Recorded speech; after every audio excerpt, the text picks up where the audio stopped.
Too early? Well, that's too damn bad.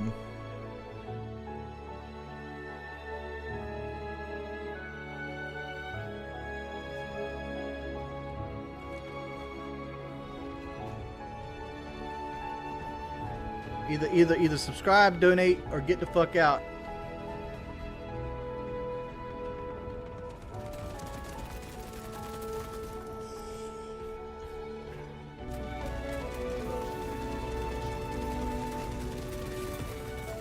Oh, nice. That actually was good. Oh, fuck. Some Chi-Com killed me. Either subscribe, donate, or get the fuck out. I've got a scratchy throat again, so the illness continues. Although this is probably a different one now.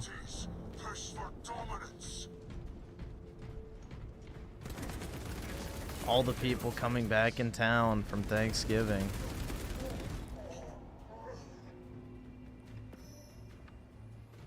The end of the stream was wild. Which one? Which video? I don't even remember what we watched. The thing about the the fucking Crustanon. That shit was so nasty.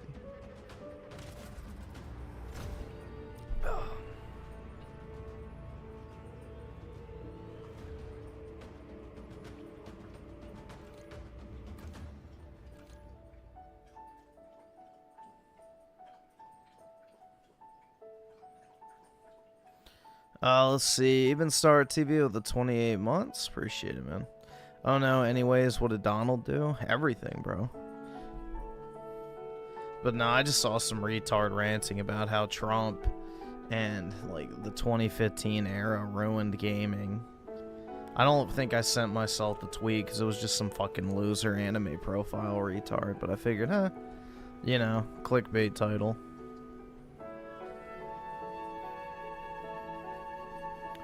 And Darth Fancy with the 23 months. Happy holiday, gamers. We say Merry Christmas around these parts.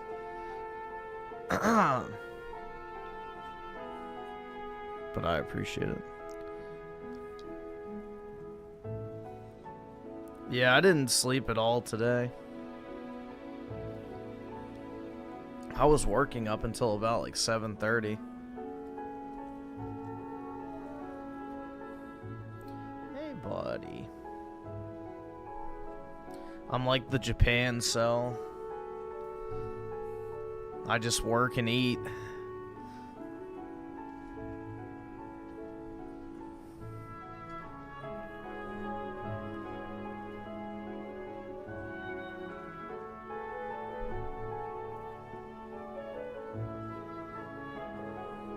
Dude, comic books have always been ultra fucking libbed shit. Like, that's the thing that's weird. I don't understand. Like, comics have always been inherently fucking left-wing. Most communist propaganda post-World War II was literally delivered through comic books because it directly impacted kids. So...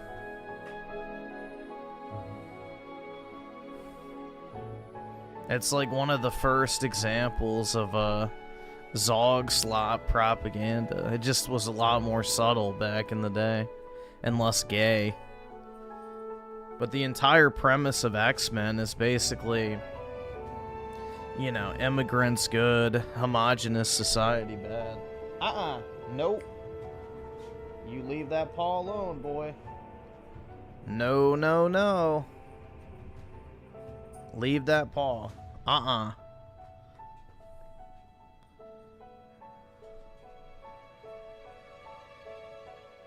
don't really like Eric July. If you've ever heard of him, Ripaverse? Nah, I have not.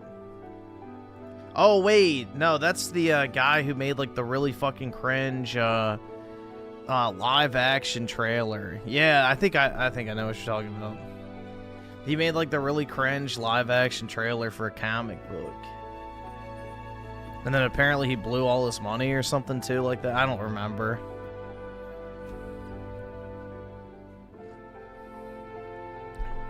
Alright, buddy. Bring order to the chapter, brothers. No. I can't afford this shit! Good boy.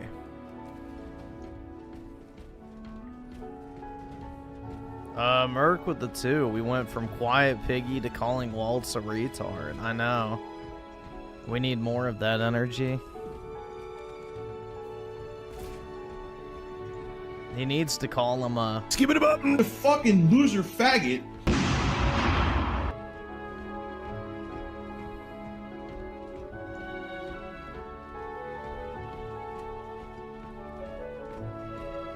Yeah, I might go get a sock so he stops licking it.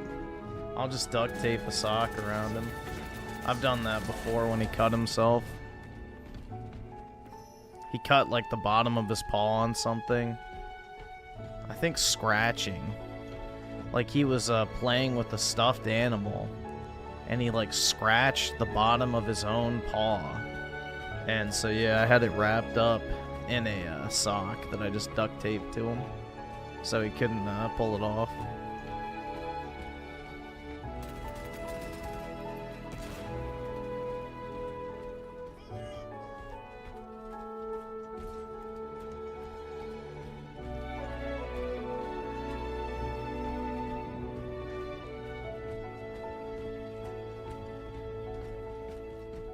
The tide of battle has turned in our favor. I actually don't know where my gorilla tape is. I don't see it around here. Casualty confirmed.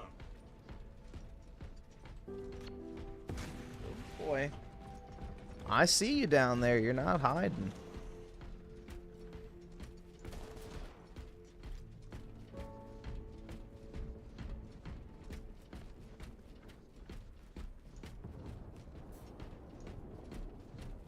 Deadlock. We lost the advantage. Reclaim it at once.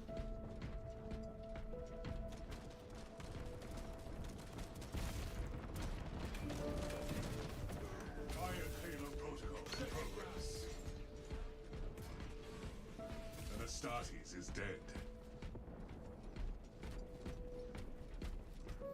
The hard R next. Yeah, the N word. The tide of battle has turned in our favor.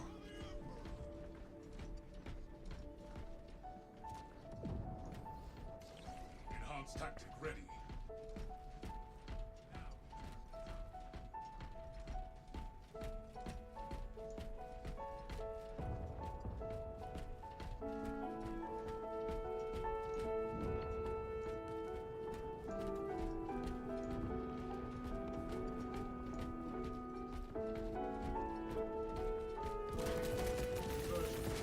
Shit.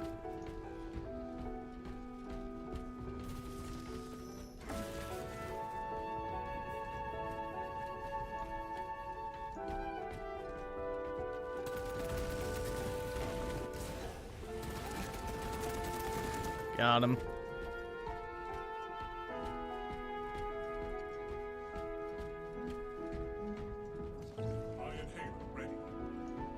Pretty sure riots would ensue if he did that. Well, that'd be a perfect time to test out the crowd control capabilities of the F-35s.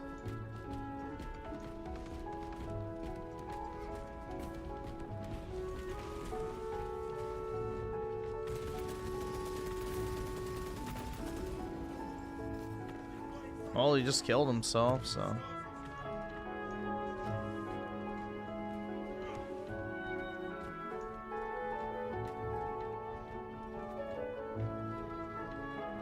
Our allies are halfway done.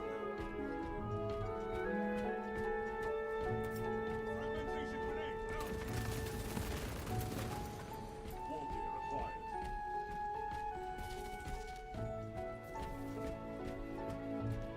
I was at the BLM riots? Oh yeah, dude. Definitely. It's a cause I care so greatly about.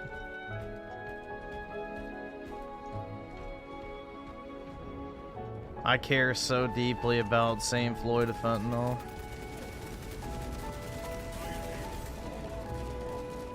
Shit.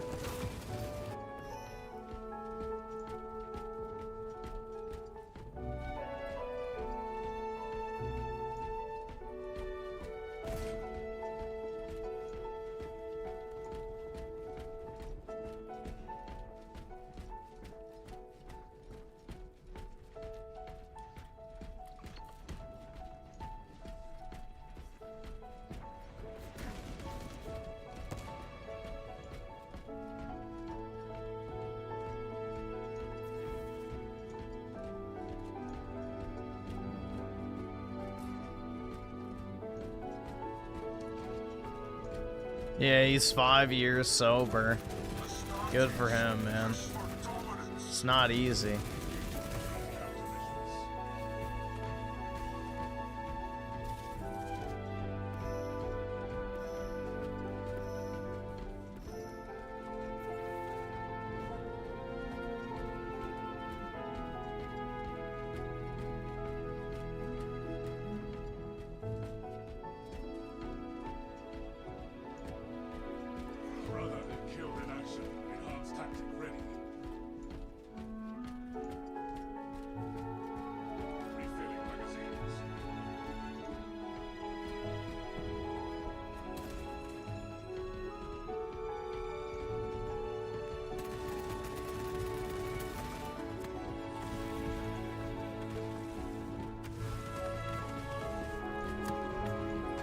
This visual glitch is really fucking annoying. I wish they would fix it.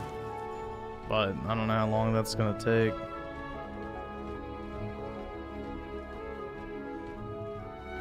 What's wrong, puppy dog? You already went outside. You don't need anything.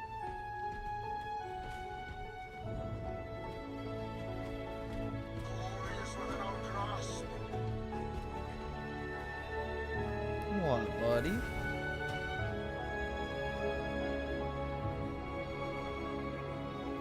Good boy.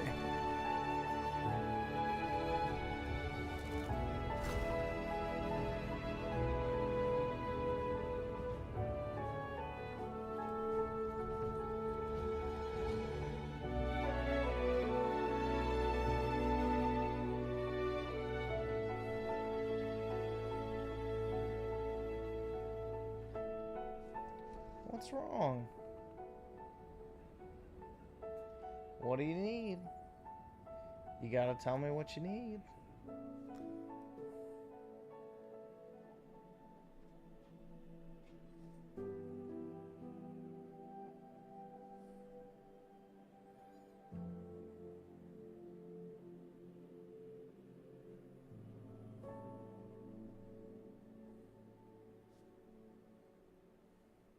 What do you need, dog? What's wrong?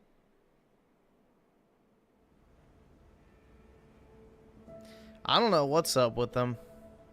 He's acting off. I might go take him out real quick just to see. But I don't know why he would need to go out. He already pissed and shit earlier, so I don't know. I'll go check real quick. I'll be back.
Alright, I'm back.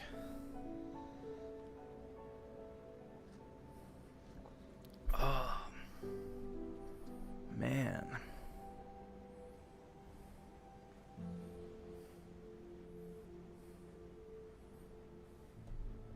Either subscribe, donate, or get the fuck out.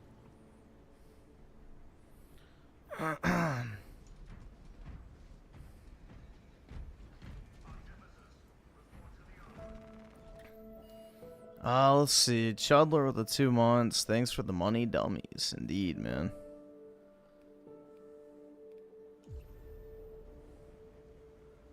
Indeed.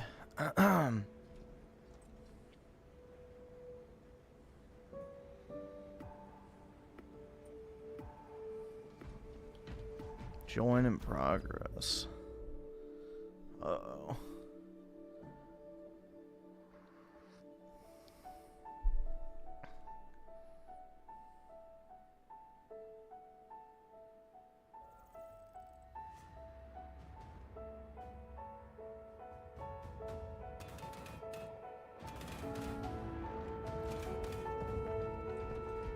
Damn.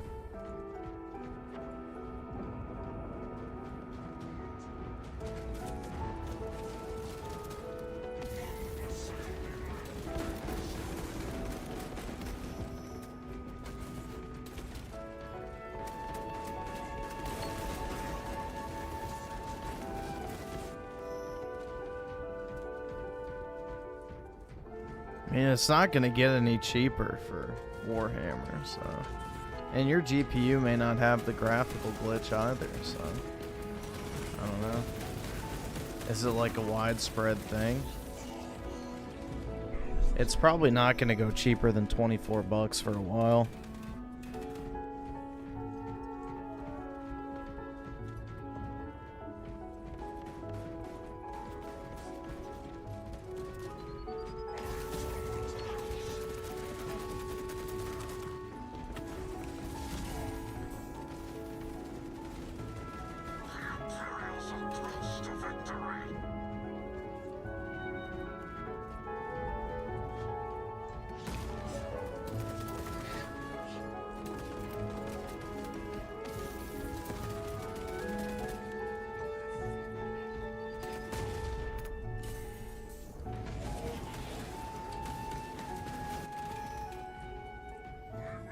Well, yeah, on paper, the quartering should be making a shitload of money. Like, the quartering should be, like, worth probably 10, 15, 20 million dollars right now. So, if he pissed away his money, that's another thing. But, yeah, he probably made a shitload of money in total on YouTube. So...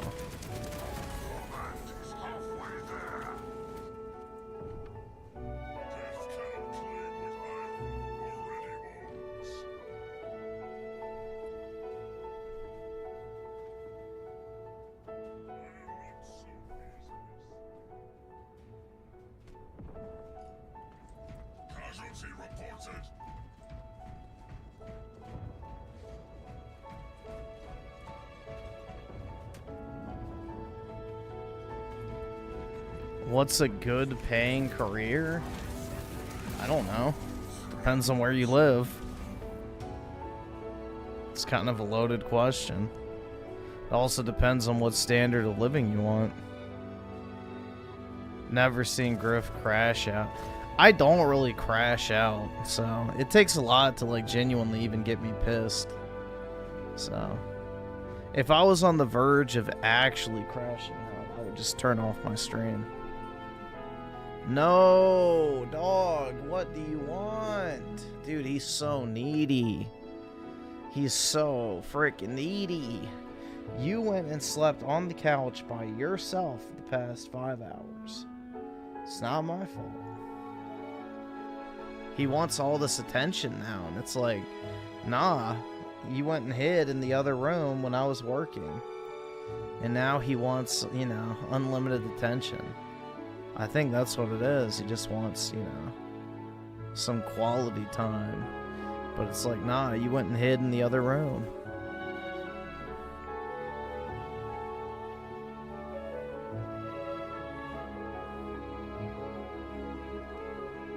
Go lay down.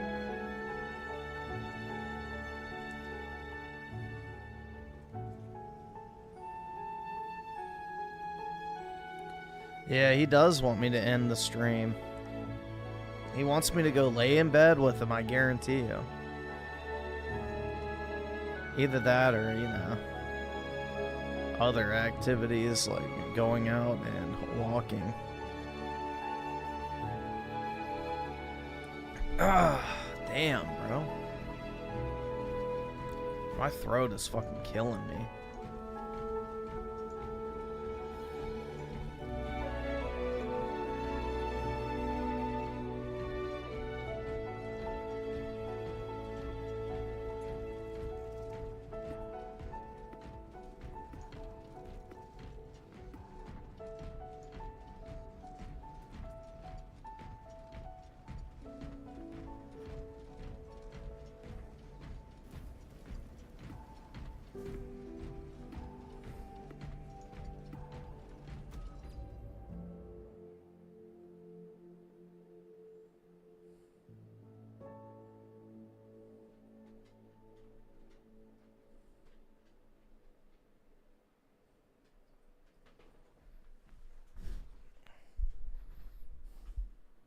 Dude, just go lay down. What do you want? Oh my god, he's just bugging me. Now he's on the other side of my chair. What do you need, man? You just went outside again. You didn't do anything.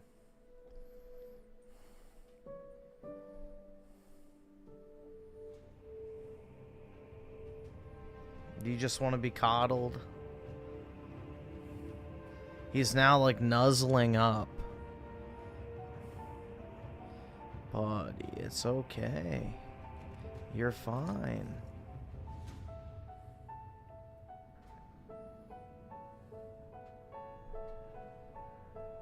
Good boy.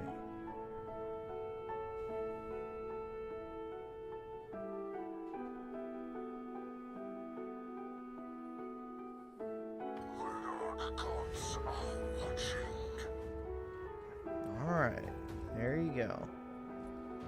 You happy now? Getting scratched?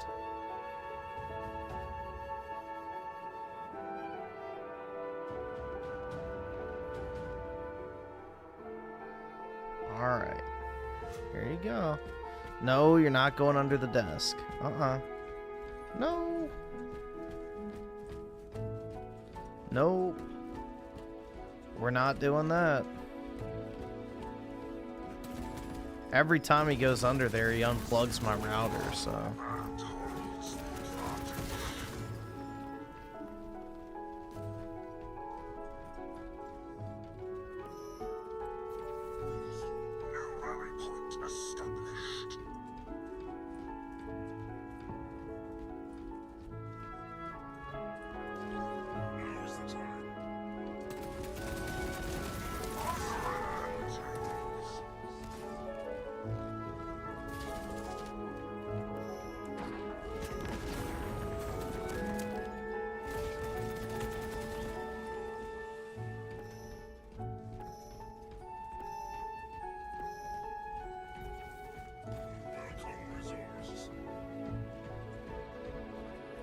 He made millions of dollars, so...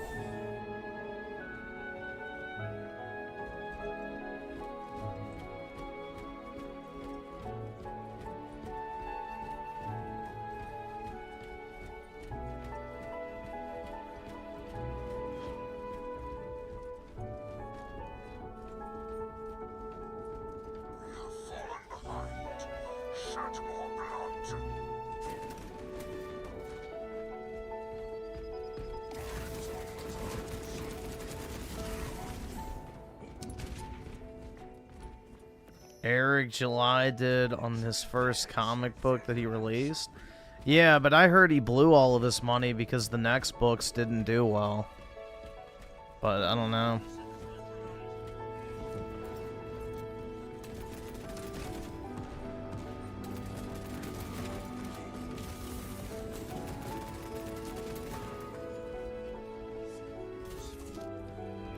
I I thought it was like one of those things where a bunch of people bought it because it was like the, you know, right-wing version of, you know, X media entity. So it got a ton of initial outpouring of support, and then it kind of dwindled, and then people lost interest, and I don't know.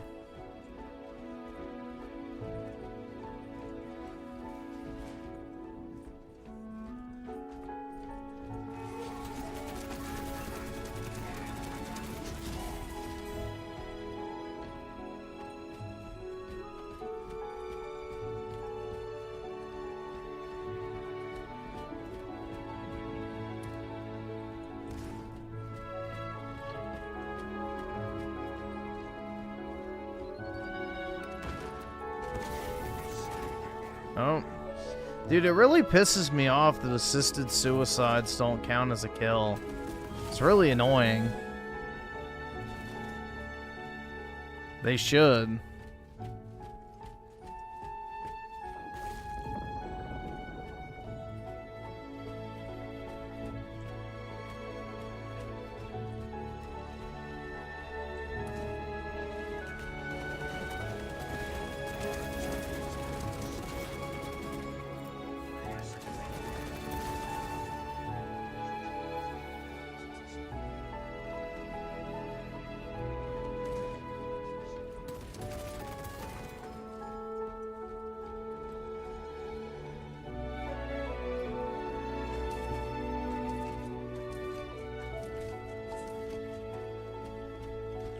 Special deployment ready.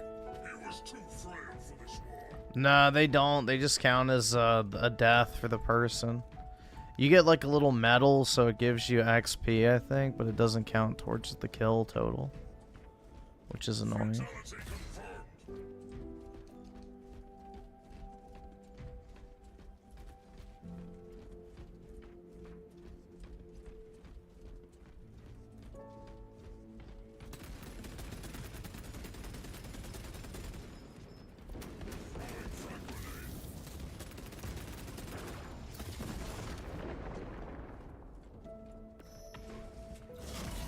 Yo, what the fuck?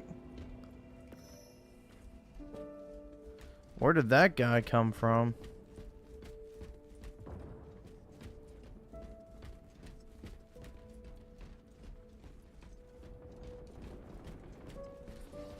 Allied casualty.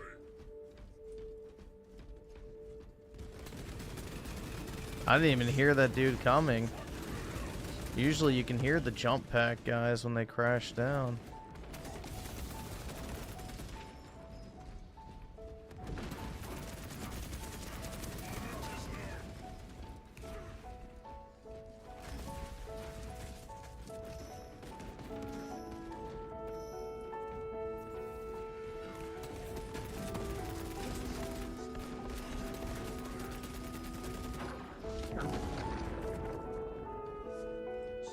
Special deployment ready.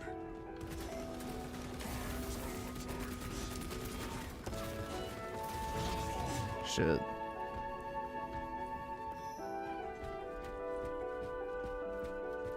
Have I ever heard of Blade of Darkness? No, I have not.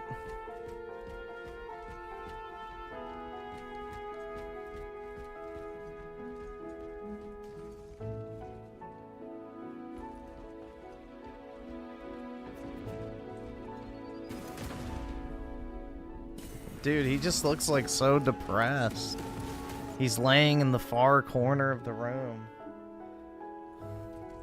Jeez. I think he's trying to guilt me.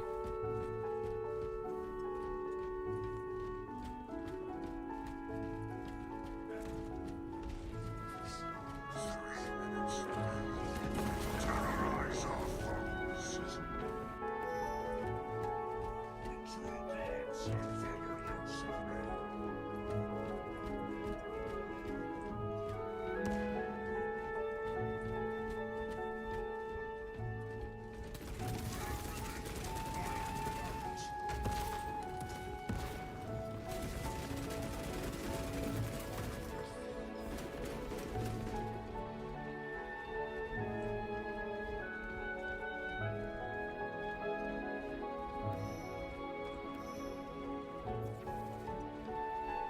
He definitely is a needy dog, so...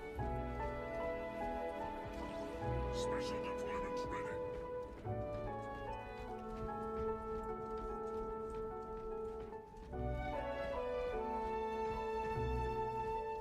The Imperials are close to victory.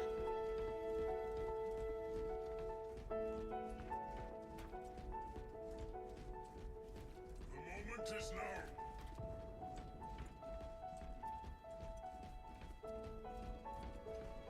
Our warband is halfway there. Casualty reported.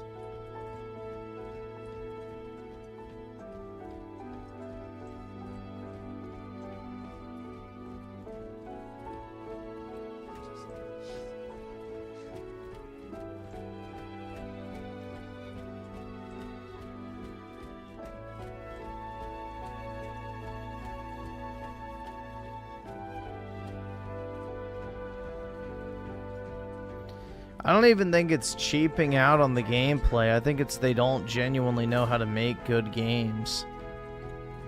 That's the problem. It's not so much that the developers are cheaping out on gameplay. They don't understand what makes video games fun. I just don't think there's like actually people who know how to make games anymore. Bro, I just got fucking one tab? Alright, awesome. Thanks, nigga. Alright. What type of fucking bullshit is that?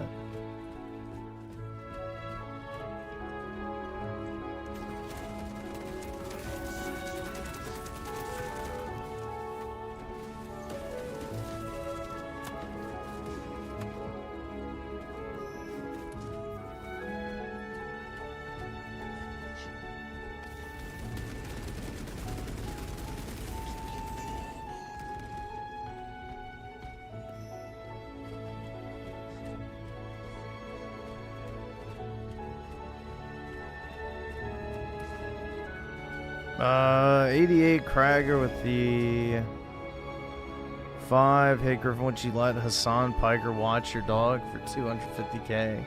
How long is he watching it for? Potentially.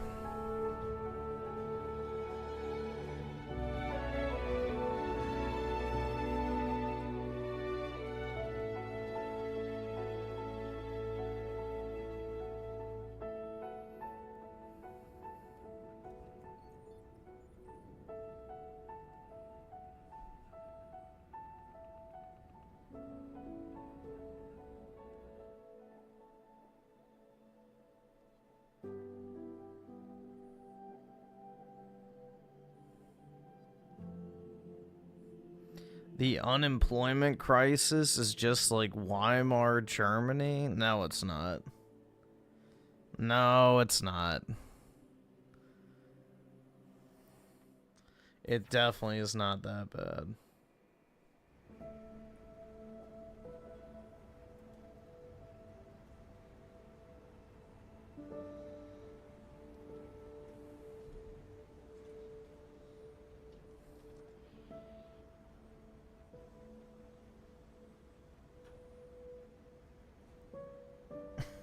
What are you doing? Why are you over there? You pouting? Yeah.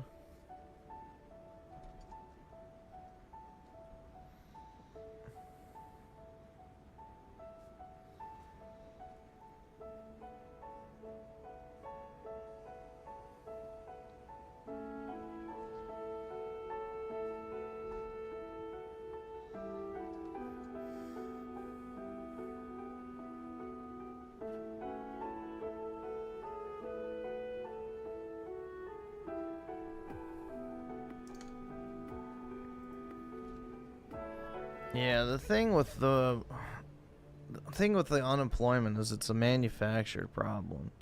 It's not actually natural. So, a little bit different.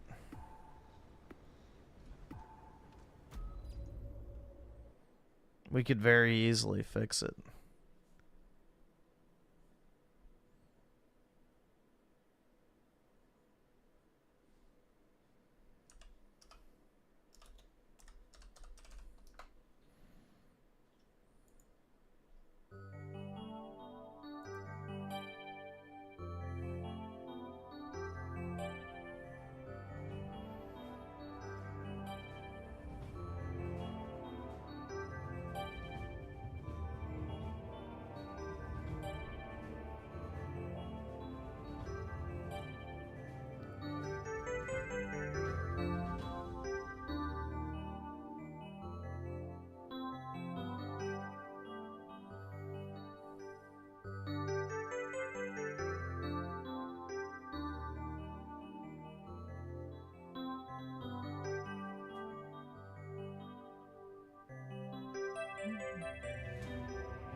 The unemployment scene will get worse than Lime. No, it's not gonna get that bad.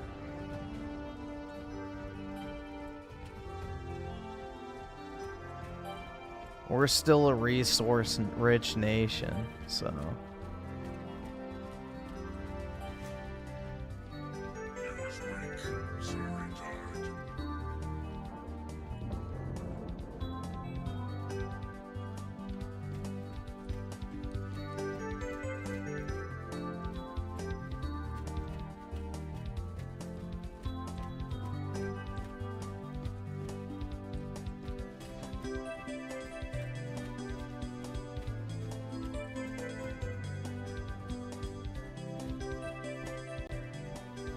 No, what we're more likely to face is a competency crisis where things start falling apart because there's no one left who knows how to do anything.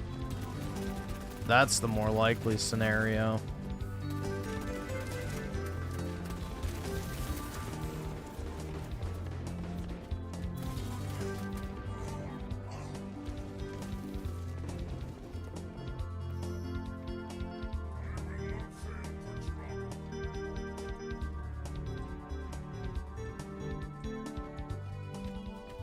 Yeah, exactly. The DEI shit where, you know, white people are, you know, especially white males are actively discriminated against in higher education and the workforce, you know, basically has created a massive competency shortage. So...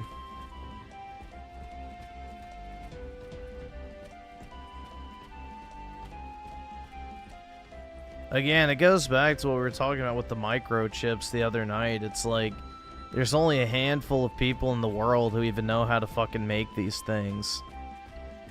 Like, you could take out all of them and the entire world would be crippled. So...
Wait, do you believe we have access to better energy? Like Nikola Tesla was talking.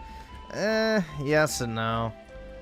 I think we have access to better energy, and that's nuclear. Like, nuclear power plants basically create unlimited energy from nothing. You take a rock and it boils water, and you basically create insane amounts of energy for essentially free. But we don't utilize it. Because some, you know, shitty communist energy plant fucking, you know, blew up.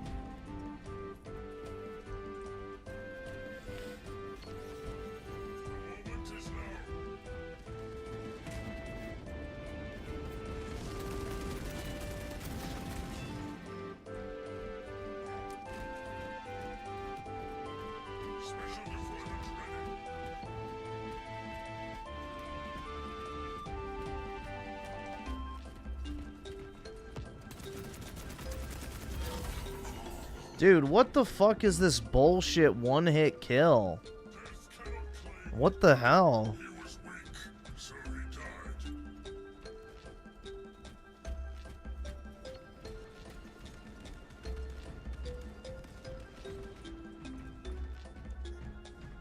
to get one-shotted by that thing?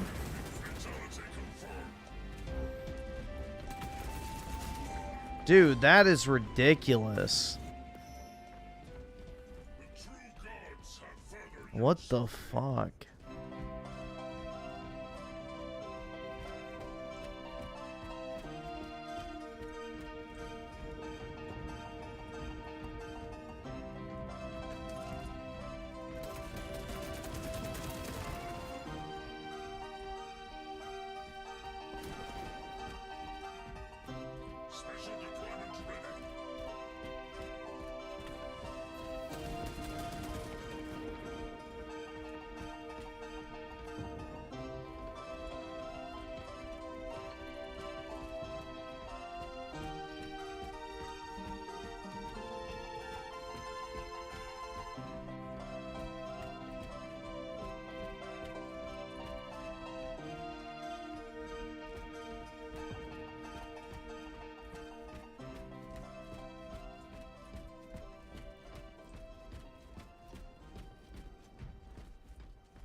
Dude, I saw one of the most retarded things ever.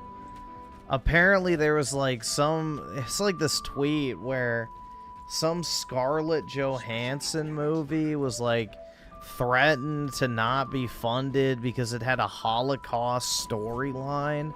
I'm like, bro, what the fuck type of retarded person actually believes that would ever happen in modern day Hollywood? That a fucking movie glorifying, you know, the events and, you know, propagating them. Yeah, that's really what's gonna make the Hollywood, you know, elites not want to fund it. If anything, the opposite's true. It's probably the reason why they did fund it. But yeah, then I saw a bunch of libs in the comments like going, yeah, this is probably a direct result of Trump. He doesn't want people to know what happens when a dictator takes a... It's like, oh my fucking god.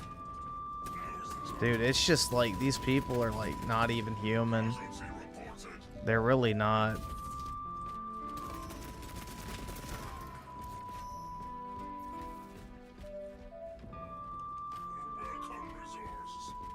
I wish Trump was as bad as they said. Either subscribe, donate, or get the fuck out. Special deployment ready.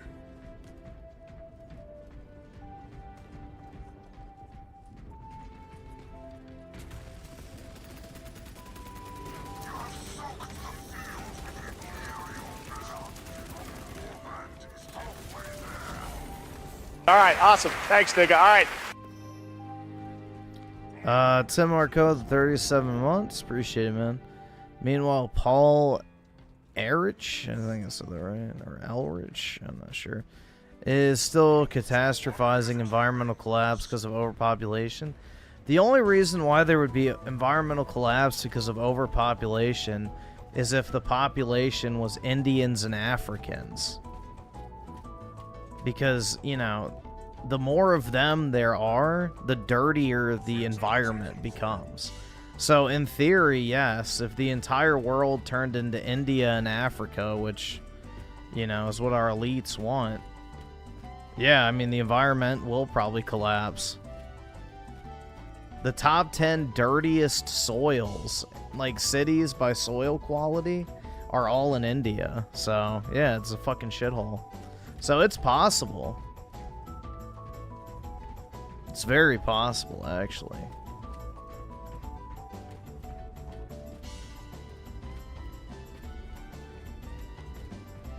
was weak, so he died.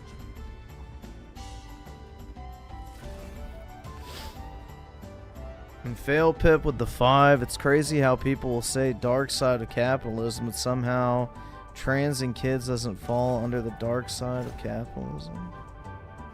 It's definitely part of the dark side of capitalism. You know. I don't know, bro. Like,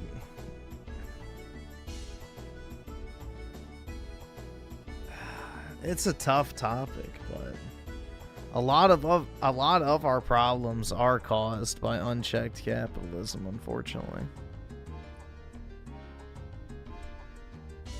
But yeah, it's one of the horrors of unchecked capitalism, ironically enough. Oh my god, my throat is just fucking killing me, man. Crazy how this isn't national. Well, yeah, because it has to do with immigrants, bro. Dude, I have to verify that I'm me? What the fuck? I fucking hate YouTube, bro. Then I gotta open up my Gmail app.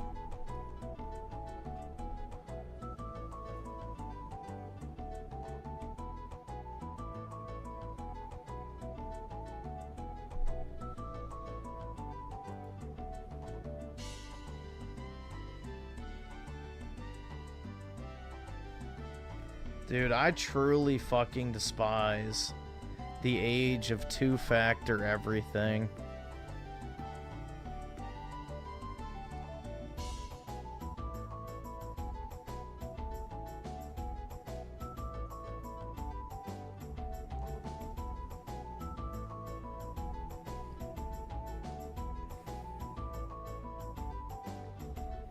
I miss just being able to log into your account and you're good. That was it. I can't afford this shit!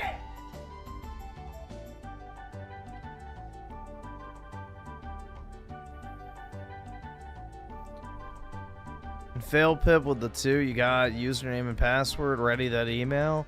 I know, it's like, why even make you type in your password anymore?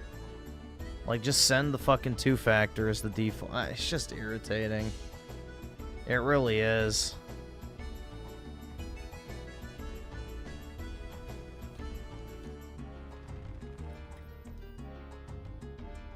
Technology is getting more and more annoying, it feels like.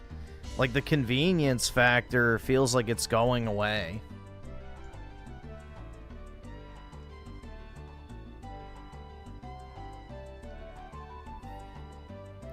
Like, the conveniences of technology are starting to decline.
They're trying to fix problems that don't exist. Yeah, exactly.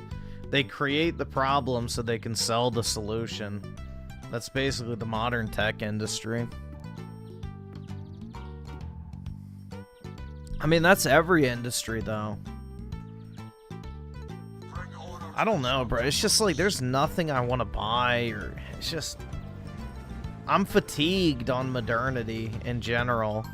Everything feels like it's just purposely there to indirectly make your life worse while making you think it's making it better. That's like the current state of the economy, I feel like. It's like one massive psyop.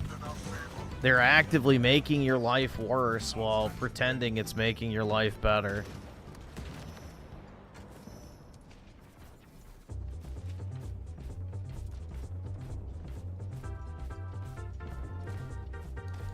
You know, it's like things like washing machines and dryers, refrigerators, all that shit's made with crappy plastic components now that are deliberately designed to fail after a certain number of years, so you have to buy a new one. It's like literally everything we buy now is literally designed to be a piece of shit. It's crazy, like honestly.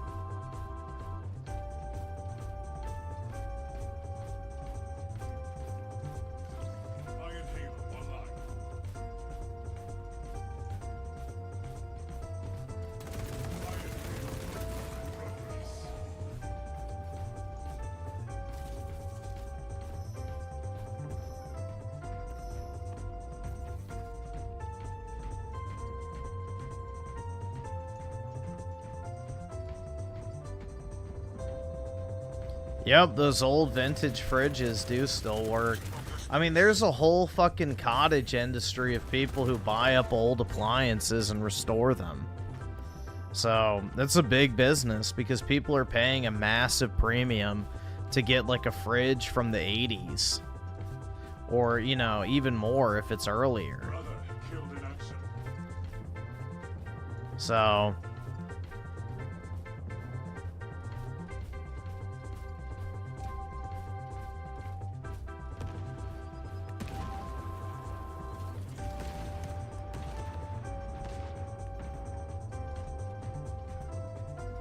Crazy how my tariff somehow disappeared during Black Friday for all these consoles. Yeah, exactly. My market conditions all of a sudden disappear when you're selling your highest volume. Crazy.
Nah, most AI is just... AI, quote-unquote, has existed for a very long time. It's just it hasn't been used widespread by normie consumers, but machine learning has been a thing in, like, computers for a very fucking long time.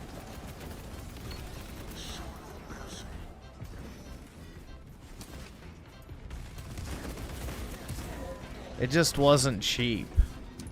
Now it's semi-cheap, but even then, none of the AI companies are actually operating at a real profit yet.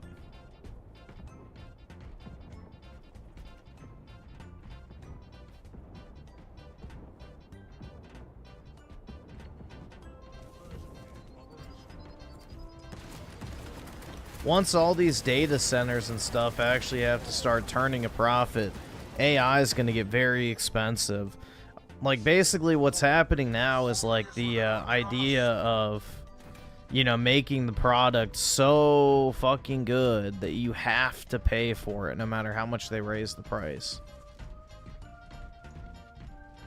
They're trying to hook everybody on AI. They're trying to get everybody to fire their workforces and all this other shit. with the illusion that AI is like this ultra cheap solution, when in reality it's probably going to get super fucking expensive. Because if there's less people working, that means there's less income tax. That also means there's less people making money, so that means that more entitlements have to go out. So the government's going to start taxing the shit out of these data centers and stuff in order to make up for that lost income revenue. So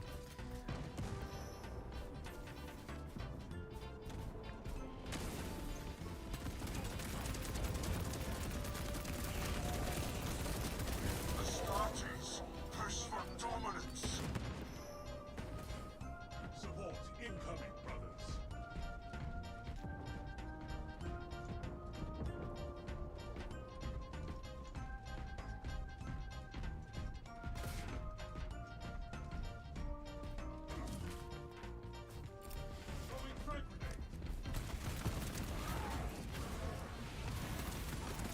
you know, just like when the government figured out that, hey, we're going to be losing a lot of money in gas tax revenue from electric cars, we'll just pass a specific tax on electric cars that disincentivizes you from driving them because, you know, we want to make up the revenue that you're not spending on gas, and instead we'll just tax you for the difference in a separate, you know, line item.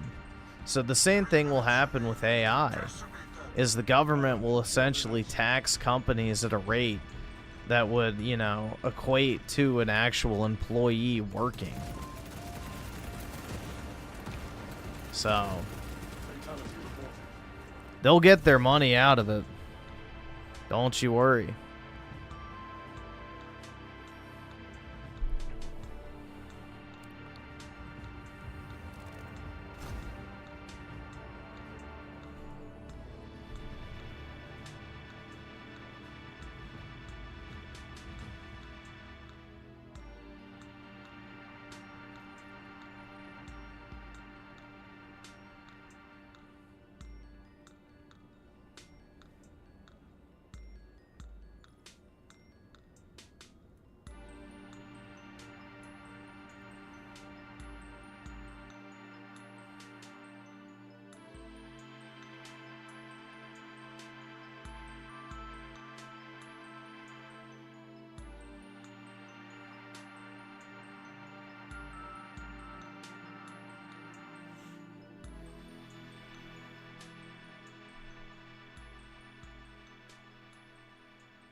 Yeah, most economic collapses are just a consolidation event.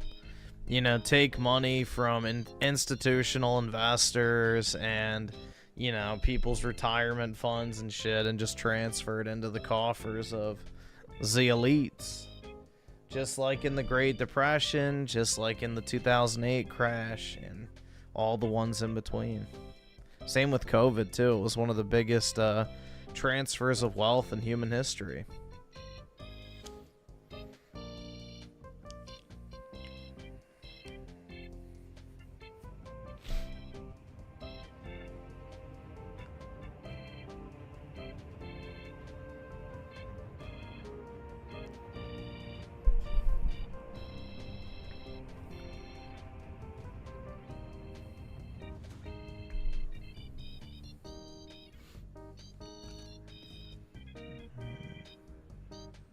I wonder if game quality might benefit from the game industry dying. Yeah, it will. If gaming becomes like a cottage industry where it only caters to a very small demographic of people, like it did in the 80s, 90s, and early 2000s, it'll definitely get a lot better.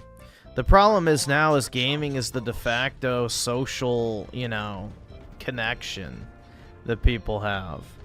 So, most people don't play video games because they actually like video games. Most people play video games because it's something to do while they socialize with their friends. It's their third place of sorts, you know, not work, not school, but a place they can just hang out and do something that's, you know, entertaining with people they like talking to. That's the appeal of gaming now. It's not the actual video games. Most people don't even fucking care about the game they're playing. They just want to do something with their friend and talk to them. So... We lost the advantage. Reclaim it at once.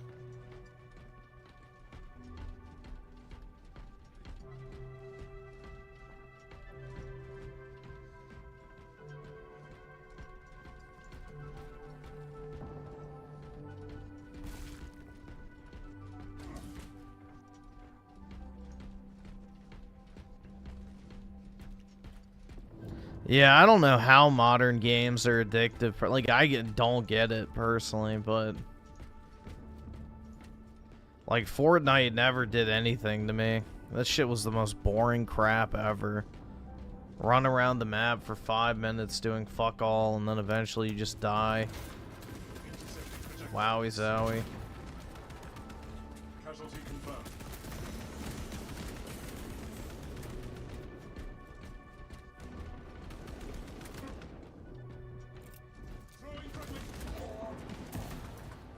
Alright, I'll take that.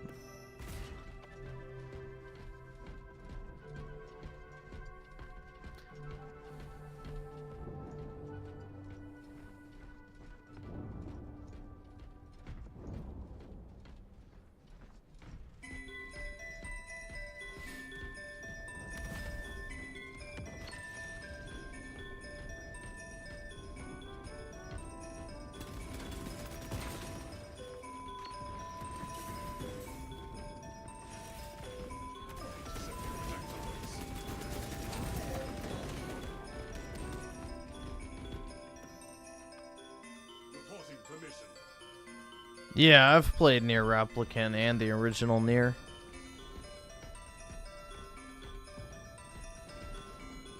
They're both good. I like the original Nier better just because I like playing as the dad versus the brother. I think it's a cooler dynamic. Also, the character looks a lot cooler.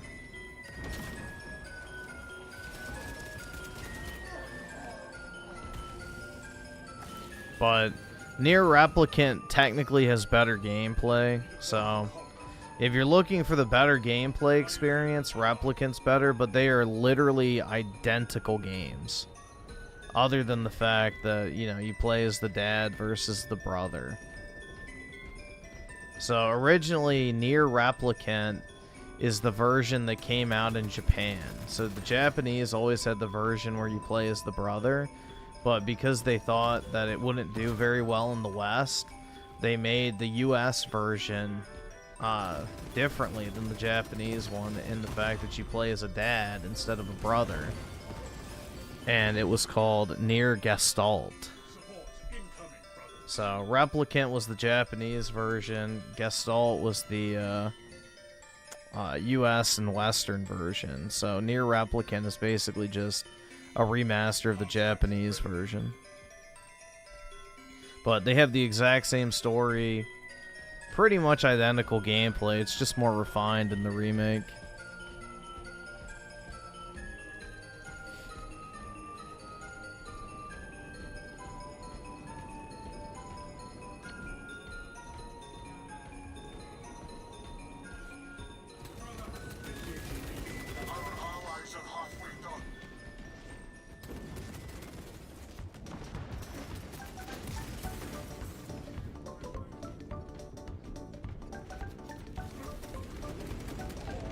I can check the soundtrack.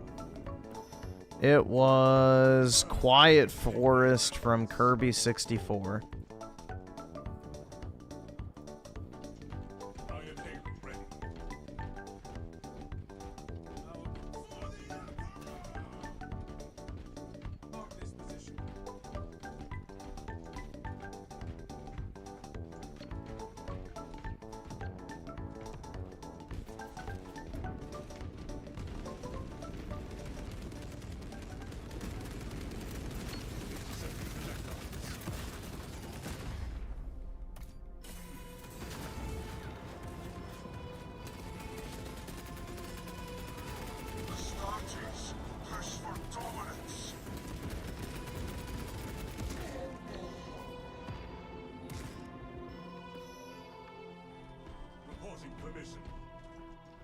Well, if you like dreary, depressing aesthetics, I feel like Nier Replicant's more that.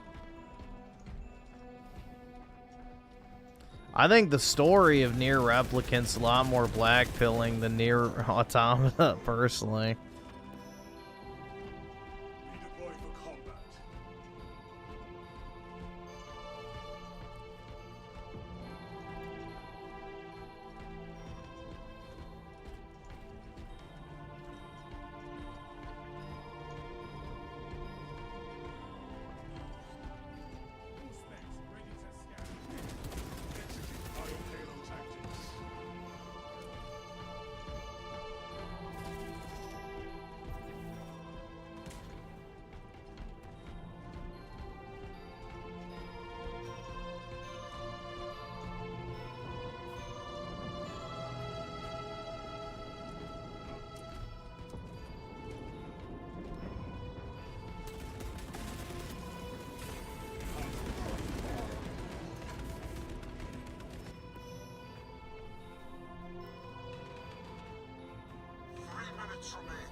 Yeah, the humans were already dead in Automata. Yeah.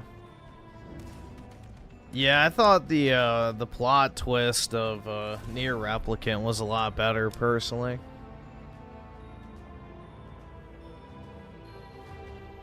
Plus, for all the Fuda fanatics out there, you know, y'all are probably fans of Kaine, so there you go.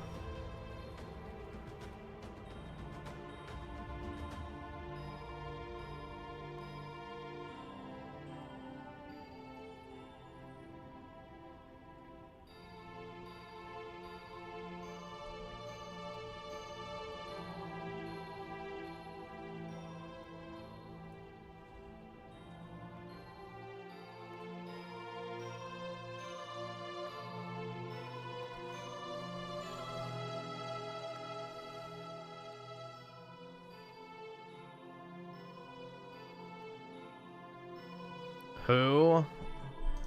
Here, let's see.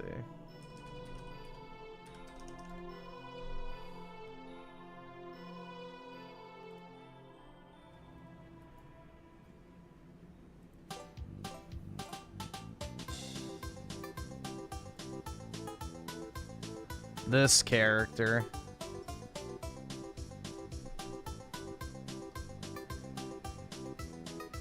From Nier Kaine. She canonically has a Fuda cock.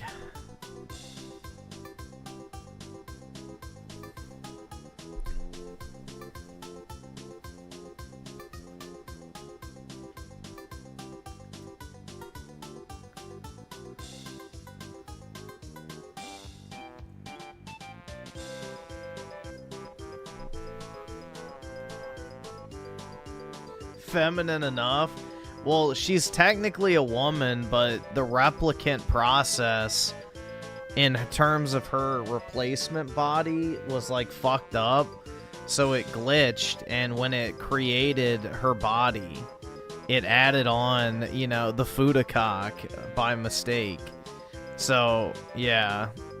Her actual body was originally just female, but her replicant form has a penis. Because of, like, some glitch in the system. Yeah.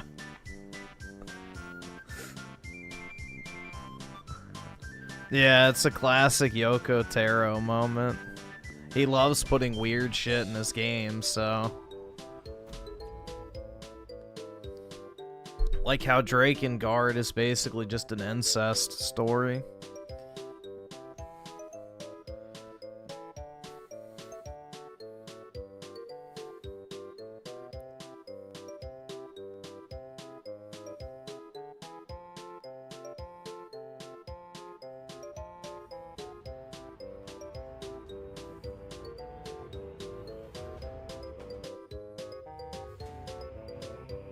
Nah, Yoko Taro's a massive gooner. Like, he's probably the biggest gooner in the gaming industry. He literally hires, like, strippers and shit to come to his game release events. You know, he literally ran an official Nier Automata porn like site for a while until Square Enix shut it down. Like, yeah, no, he's a notorious coomer. He's had sex with a bunch of his fans and stuff. Yeah, nah. He's a massive fucking gooner. He loves attractive female characters. He worked on Stellar Blade to help make Eve's jiggle physics. Like, yeah. He does it for the love of the game, man.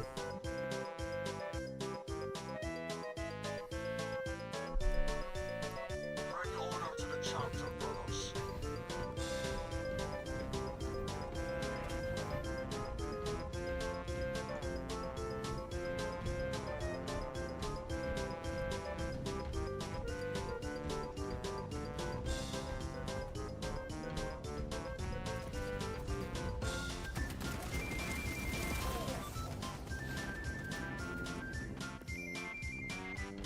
Restore to combat with Iron Halo online.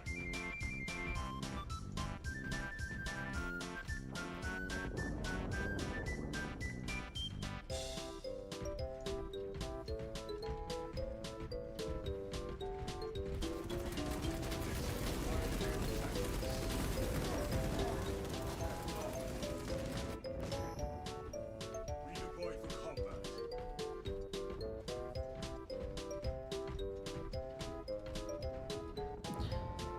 So no, she's not an android. Rally point updated. She's not an android. She's a replicant, which is just basically a soulless human body.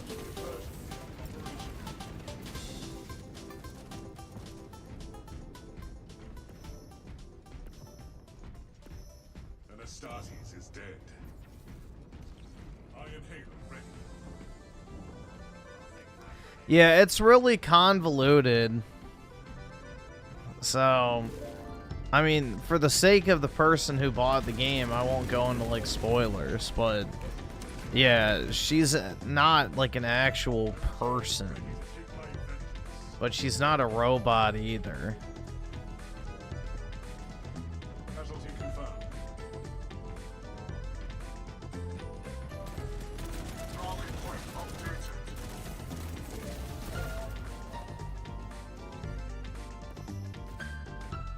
Support incoming, brothers. Rally point updated.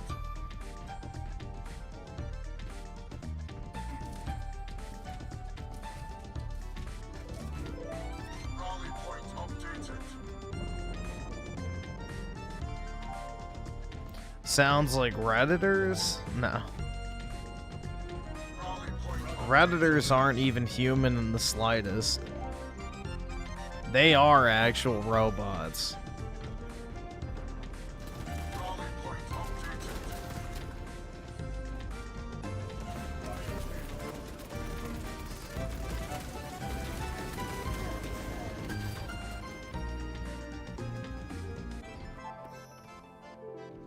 Restores to combat readiness.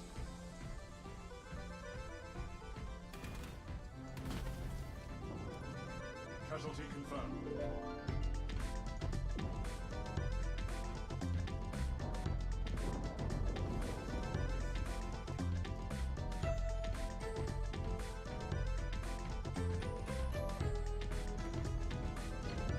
Rally point updated.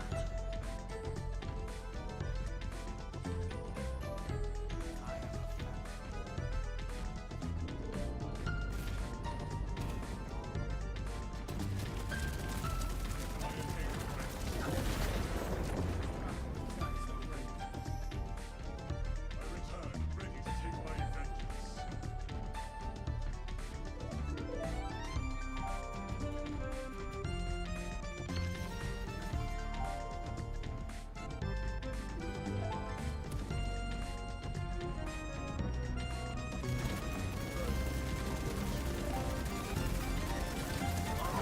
Oh, okay, I got him.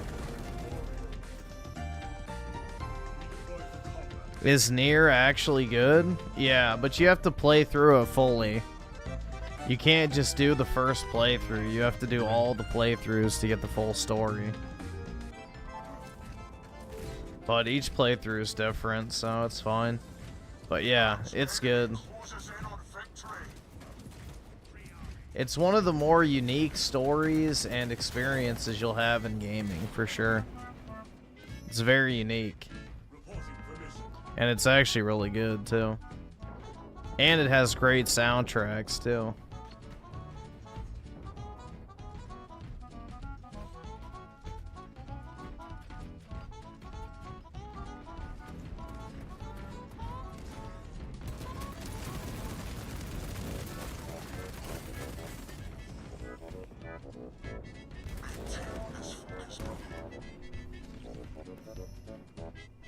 Support incoming, brothers.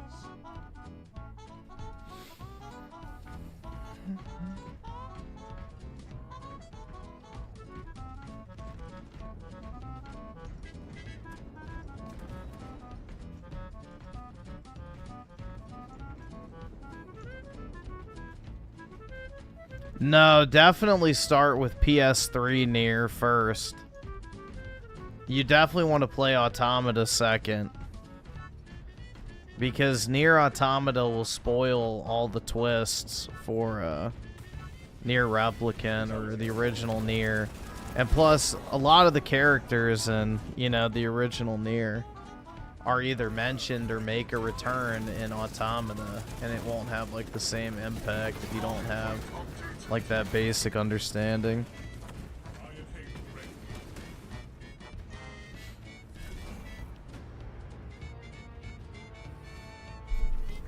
So, it's definitely one of those you do want to play in order, if you can.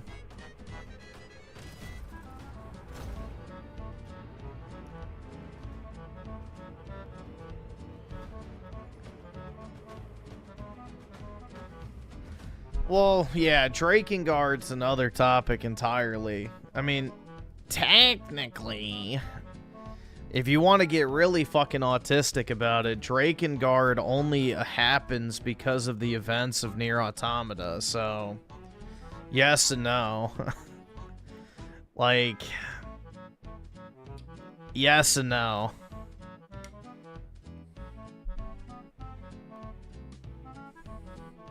Because, you know, the dragons and shit from Drakengard are a direct result of the events in Nier Automata.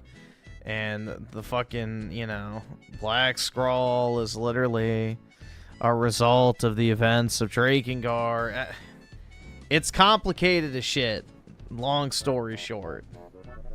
It's like some weird cyclical circle, whatever.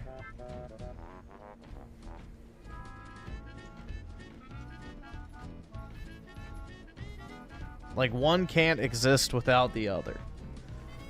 But they're both somewhat independent.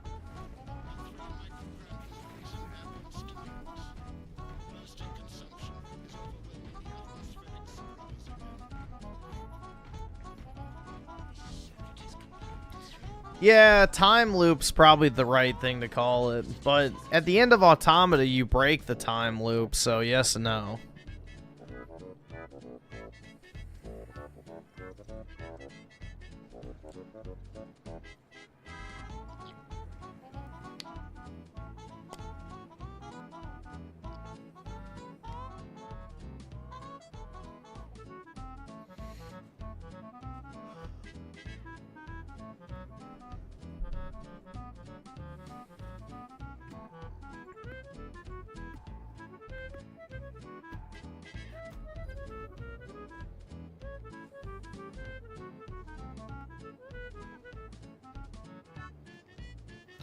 Why does Drakengard look more medieval, but Automata looks... Because Automata happens, like, tens of thousands of years after.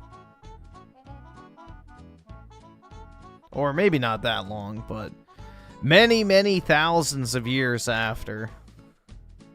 That's why.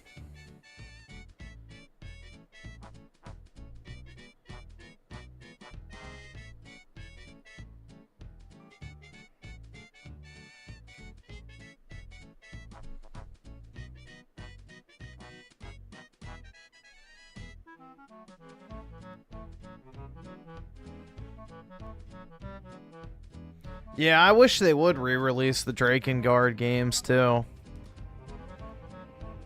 They're extremely expensive if you want to play them on old hardware. I think, what, Drakengard 1's like $100 game? Something like that.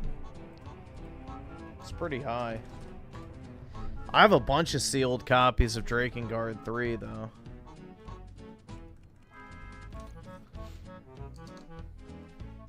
Let's see. Drakengard PS2. Oh, that's not too bad. Oh, that's no manual. If you want it complete... Let's see. Condition, like new. Yeah, it's like $100 in complete condition. 80. Yeah, like 80 to $100 for the original. I think Drakengard 2 is more expensive though, because it had less copies. This battle exacts a grave toll. Rally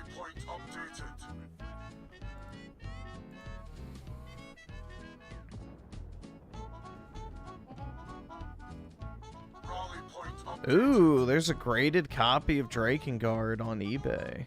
I kind of want to buy it. Oh. Did the guy break the fucking case?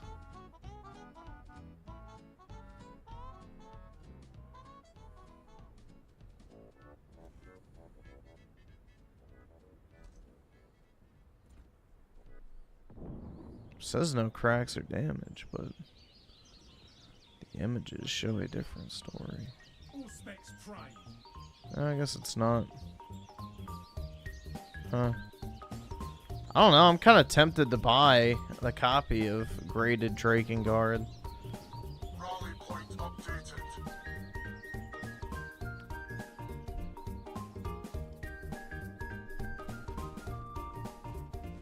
Rally point updated.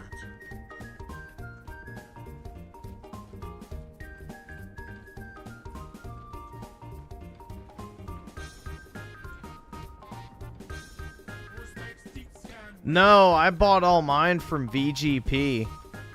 So VGP for a while was getting reprints of Drakengard 3 from Square Enix. And I bought like 50 or so copies for like $20 a piece. Just over the years. I have a ton of them. Like a whole ass box full of them.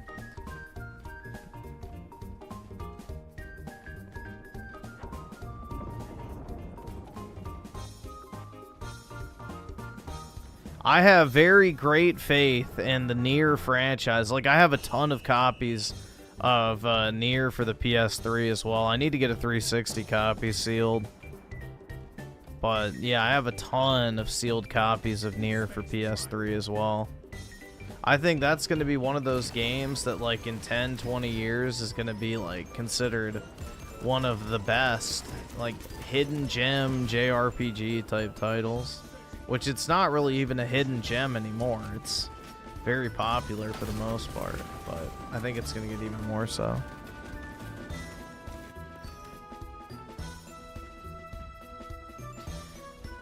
Yeah, that's basically what it is. The, you know, dragon in the magical cities, or city, got teleported into the world of Drakengard from Nier Automata. And then the events of Nier happened because the boss from Drakengard, you know, basically died in Tokyo and caused the illness. Like, it's really convoluted. There's like a 6-hour lore video you can watch if you want like the full, you know, plot synopsis breakdown. That's actually pretty good. But yeah, it's very, very convoluted.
I'm so bored, don't know what to play. Yeah, that's a common problem I have too. Our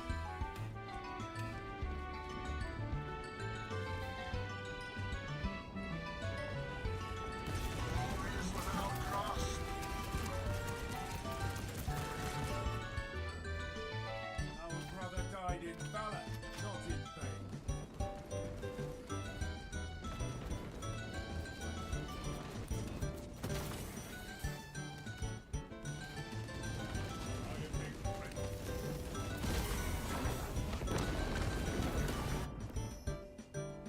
Back into the fray.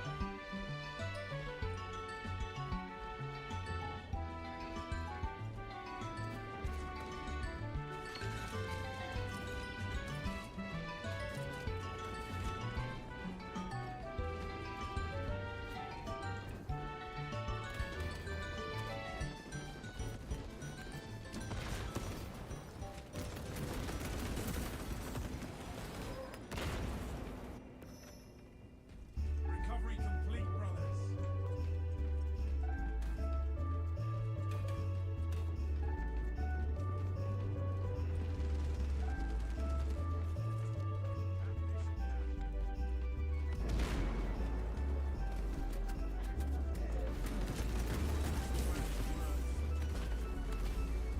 Releasing frag grenade. Full specs prime. Gathering supplies.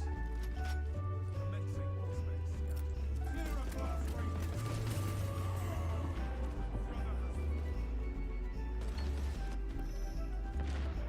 Back into the fray.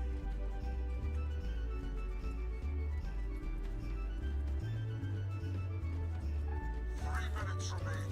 Decimate them. You have 2 resin printed statues of 2B on your shelf? Nice. I'm more of an A2 man myself, but either way, not bad.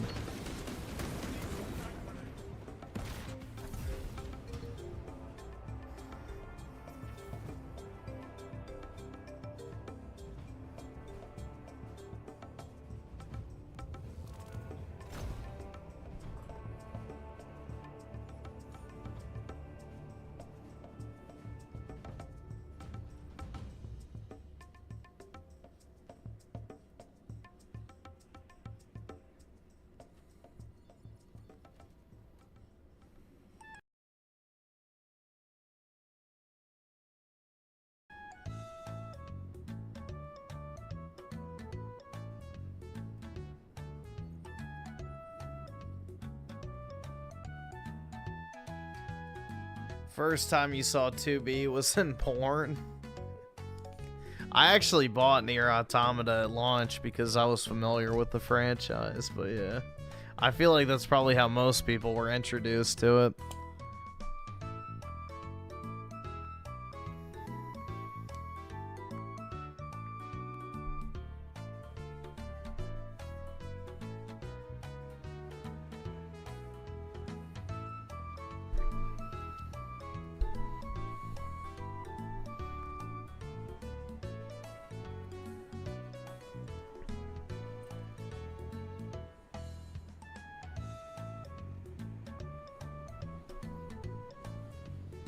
Griffin likes the Fuda chick. Kaine is not my favorite character. I like Devila and Popula better, personally.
Operators and auto. Oh my god.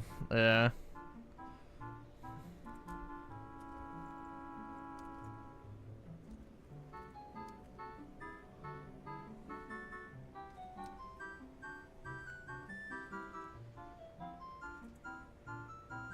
I'm not a Zelda fan at all, so I don't pretend to be a Zelda fan. I've never played a game in Zelda that I've actually liked.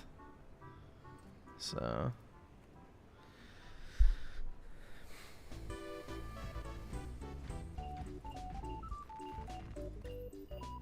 from what I've been told, I'd probably like Twilight Princess, but I never played it.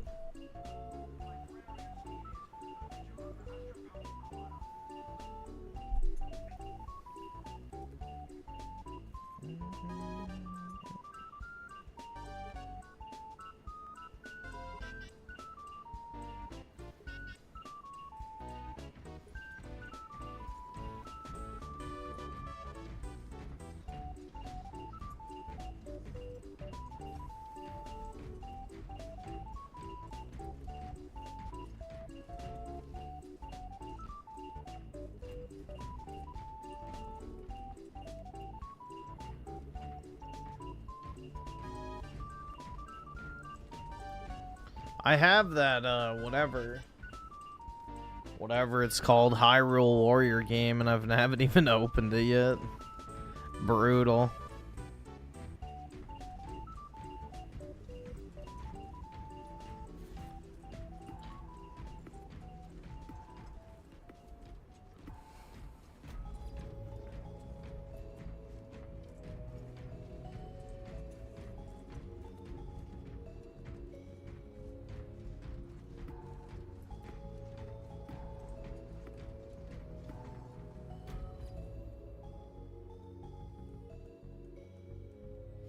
Twilight Princess has Midna. I don't know who that is.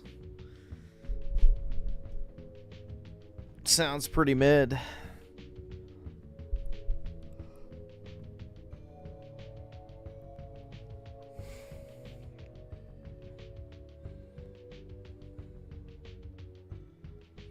An imp girl? Oh. So, like, never mind. We won't go there.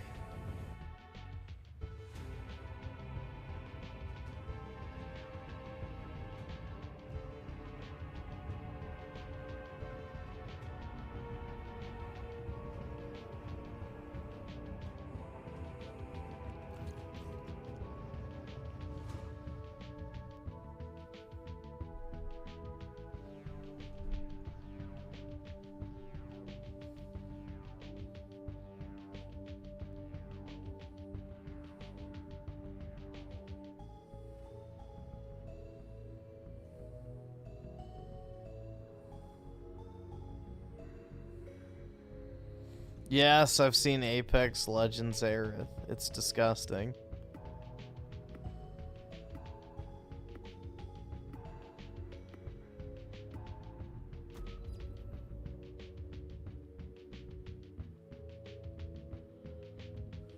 Bring honor to the chapter, brothers.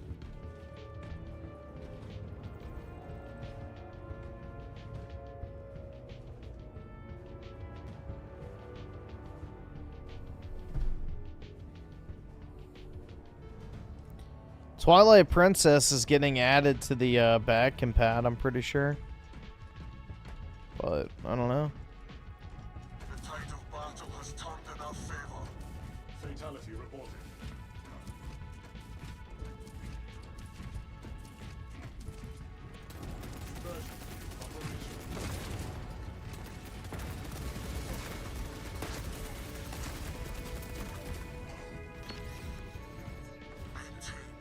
The tide of battle has turned in our favor. Support incoming, brothers.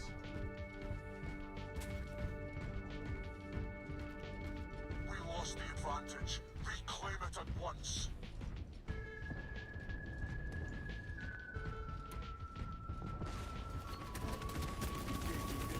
The tide of battle has turned in our favor. Yeah, maybe they will port the Wii U version, but they didn't with Wind Waker, so I don't know.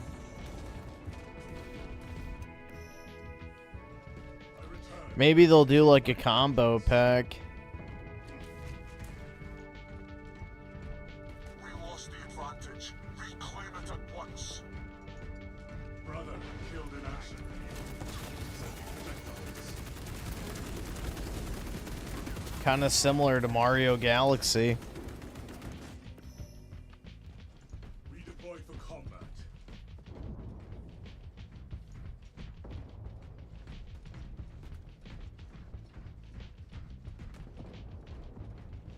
A brother falls. Camellia line cloak ready.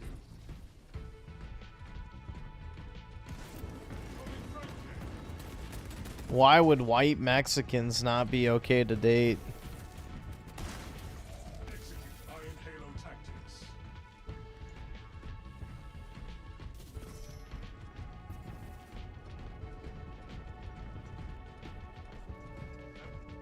Guide on.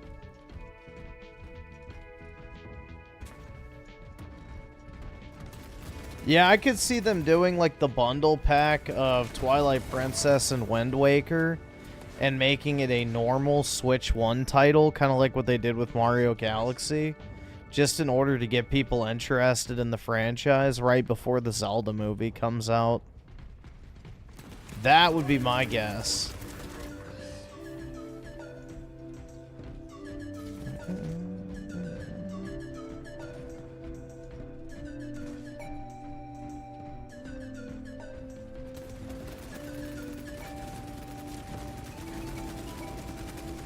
We lost the advantage. Reclaim it at once. Prime 2 and 3 are probably going to be added back, compat, would be my guess. Although, I don't know, because wasn't 3 a Wii game? So I'm not sure. In our favor. Maybe they'll add 2 to Switch Online.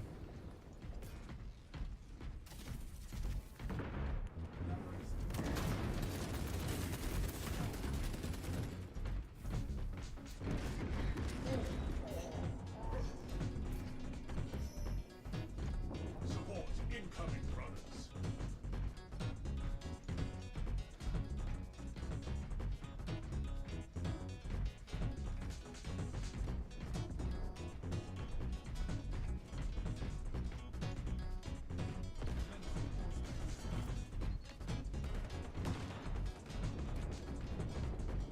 The tide of battle has turned in our favor.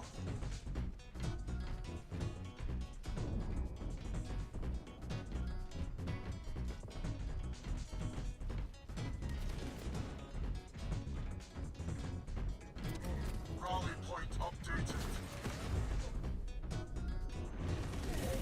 Oops. I return, ready to take my vengeance.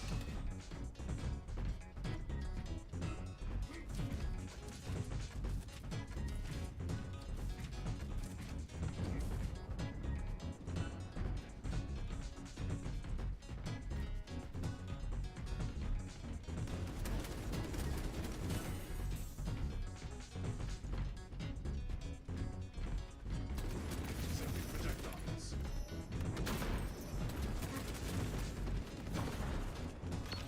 The tide of battle has turned in our favor. Throwing fragmentation. Ammunition restocked. Astartes. Shit. Push for dominance. Reporting permission. Yeah, dude, the Sonic series, in my opinion, is pretty bad.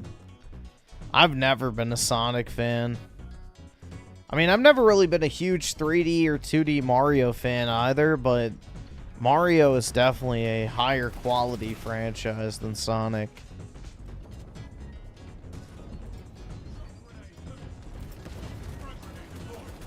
Casualty confirmed.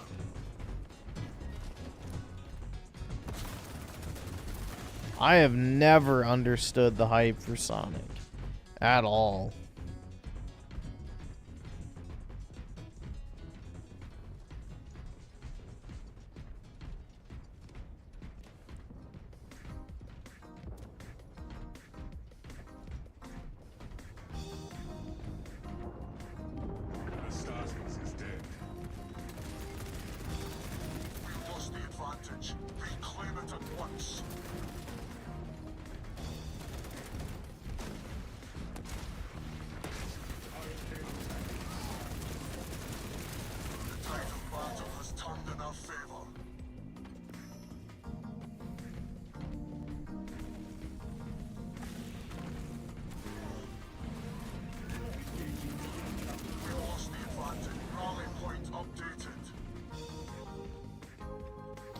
I think Sonic survives off the porn.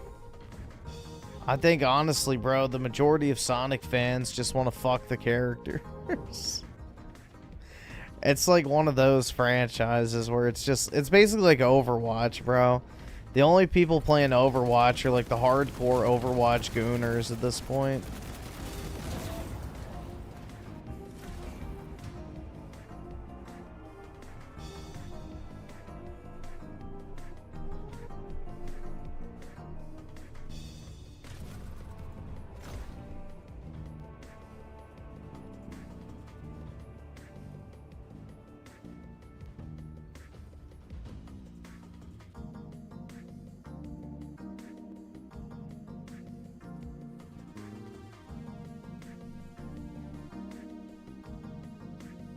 Good boy.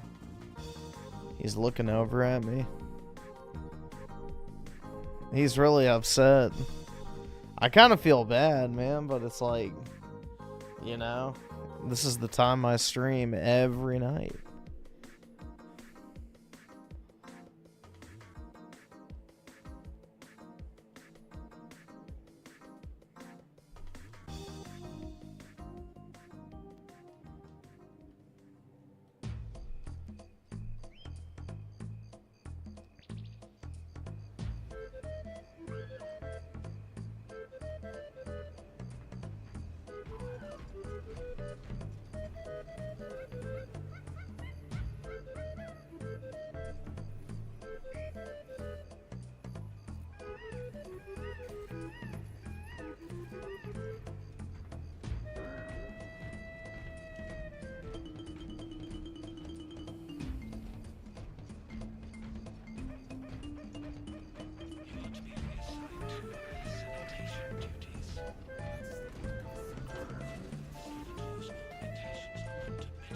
Heard about the one fan who fucked one of the Sonic voice actors of the Dreamcast era? No, I did not.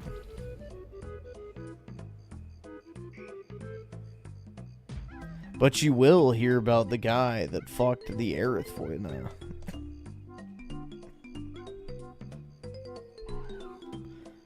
When Sonic Boom came out, Chris Chan went crazy after he found out they changed the color of Sonic's arms. Jesus Christ. That's pitiful, man. Ah.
Bring order to the chapter, brothers.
shit.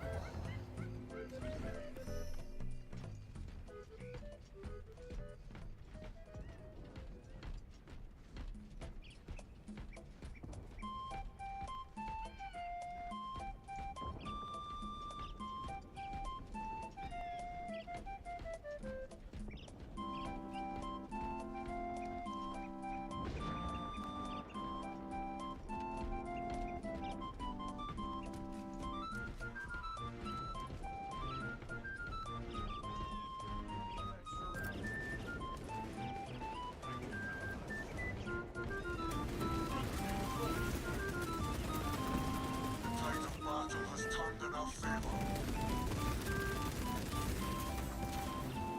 Got him.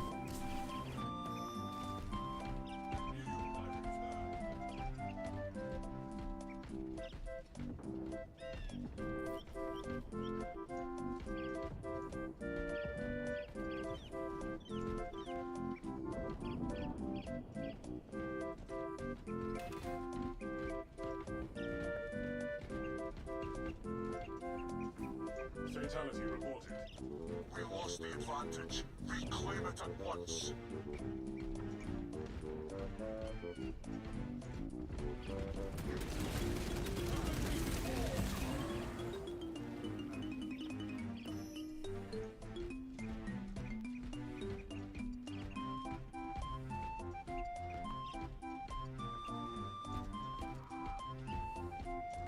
We lost the advantage. Reclaim it at once. Yeah, bro, the pause screen in Super Smash Brothers Brawl after using Samus's Starting is dead.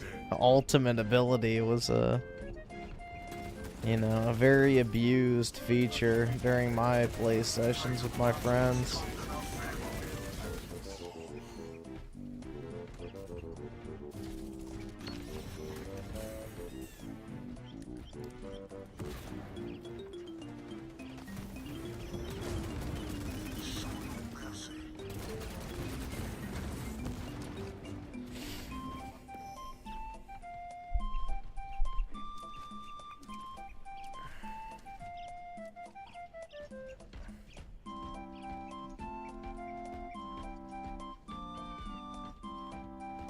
Did Smash Bros invent photo mode? It might have been one of the first to have it. I don't know.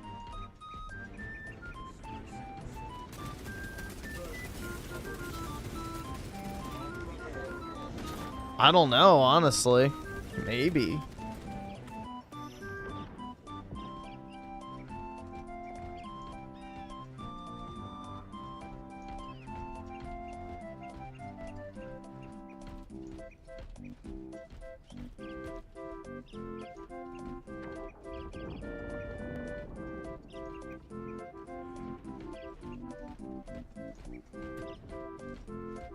Iron Hate ready. Death locked. Astartes, push for dominance.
They really nerfed her butt in Ultimate compared to 4.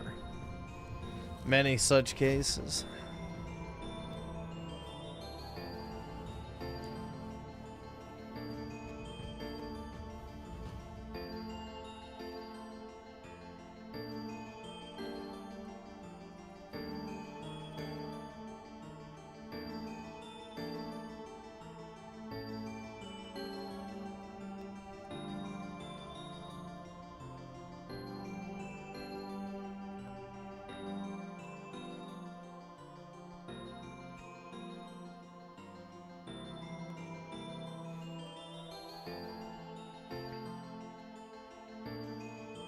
Zero suits Samus's peak, yeah. It is very nice.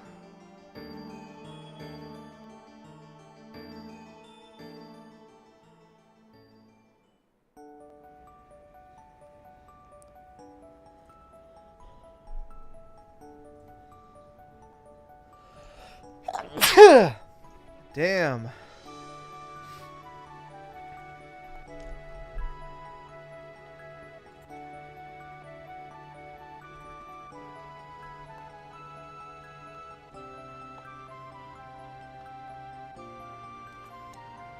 Assassin's Creed Shadows runs at 20 FPS, 720p on the Switch 2. They removed most of the game's lighting system. Jeez. They'll do anything to save the sales numbers of that game.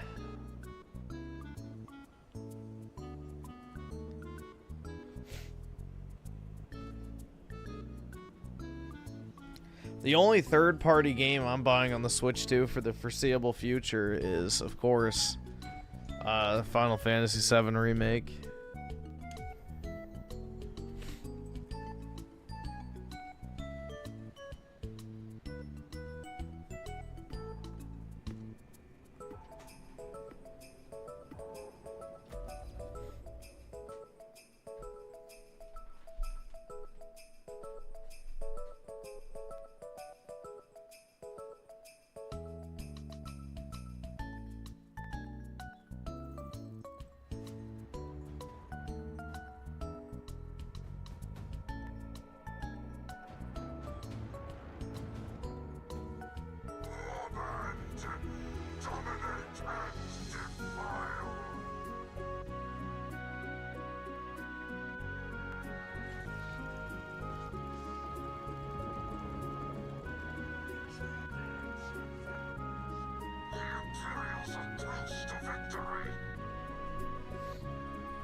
Uh-oh.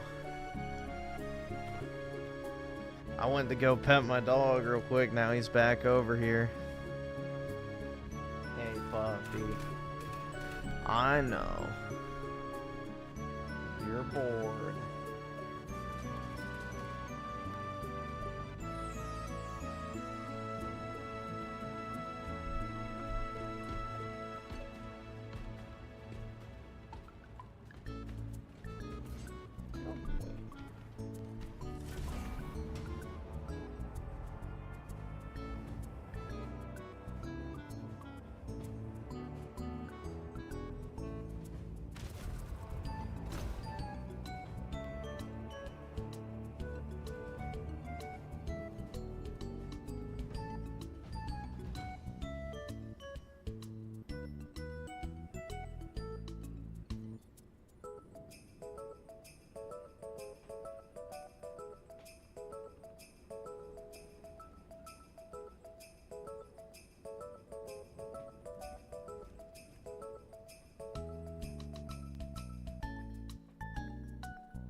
Sorry, buddy.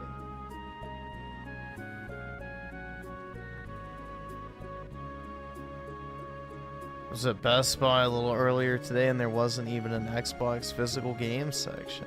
Yup.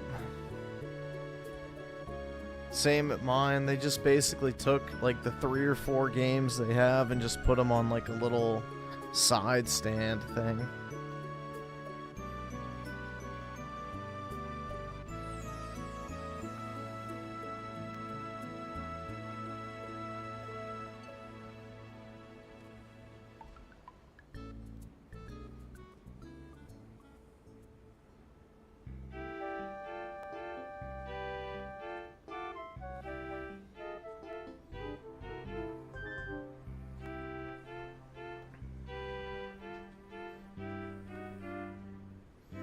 Nah, I don't think Metroid's gonna flop. I don't think it'll sell incredibly well, but I don't think it's gonna flop. Metroid has never sold very well in the first place, so that's something you have to remember. Metroid has never been a big seller in general.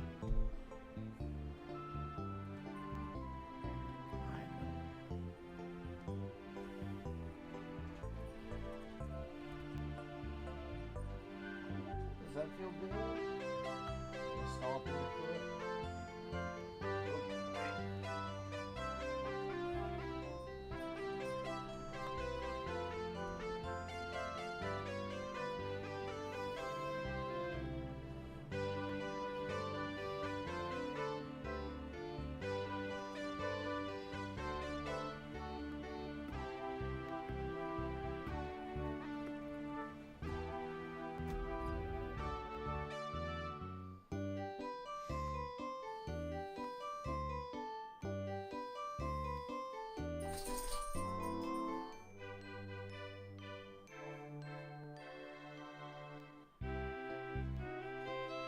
You itchy? Yeah.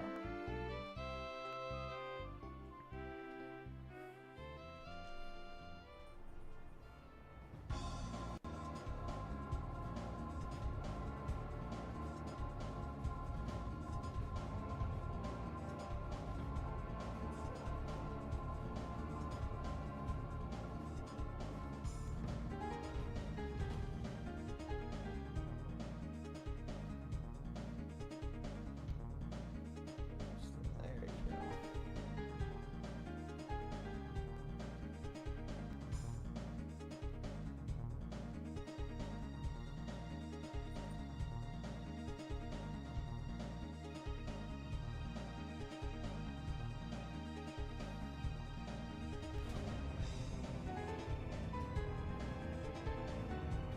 I don't know what's up with him tonight. He's very clingy. It's alright, buddy.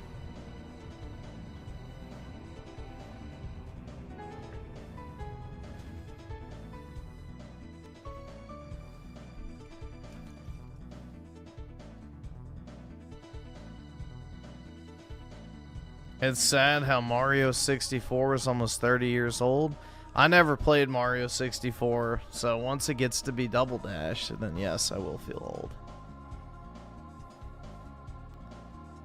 I mean, I already do feel old, to be fair. I'm almost 30 years old. I'm the definition of pushing 30.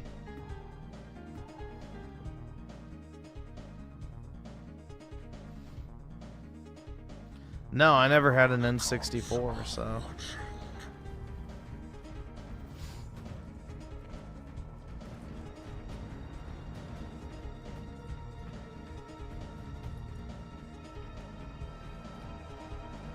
Unk, yeah.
Mario Galaxy's almost 20 years old? Yup.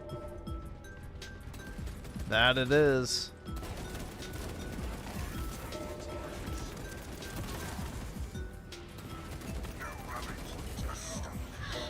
Buddy, what? Oh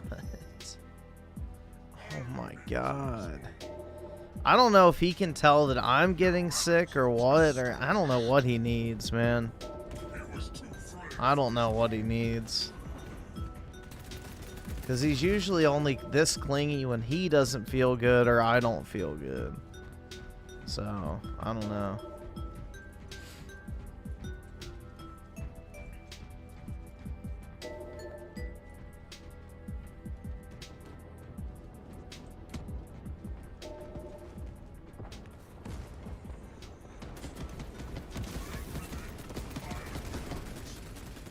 Casualty reported.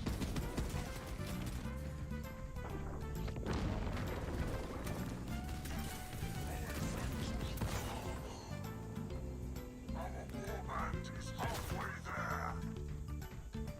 Not so easily slain.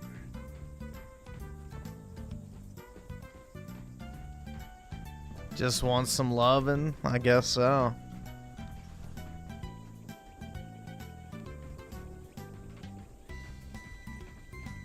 He was weak, so he died. I will not fail for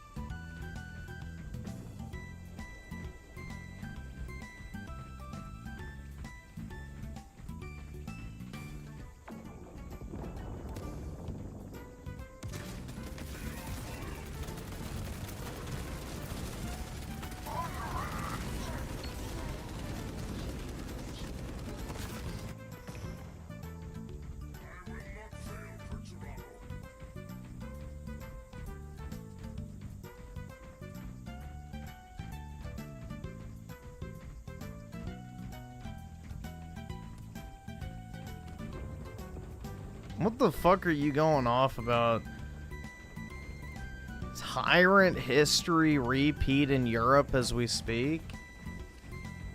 Bro, anything's better than what's happening in Europe right now, which is a literal Islamic horde is erasing the native population. So, yeah. Putin is a much better alternative than, you know, genociding white people. Hate to break it to you.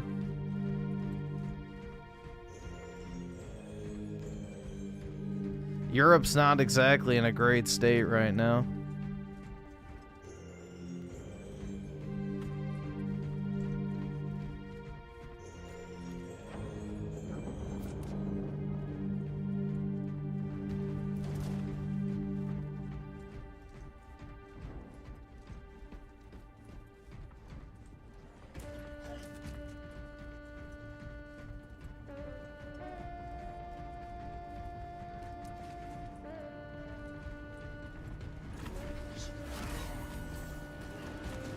Leave that paw alone. No.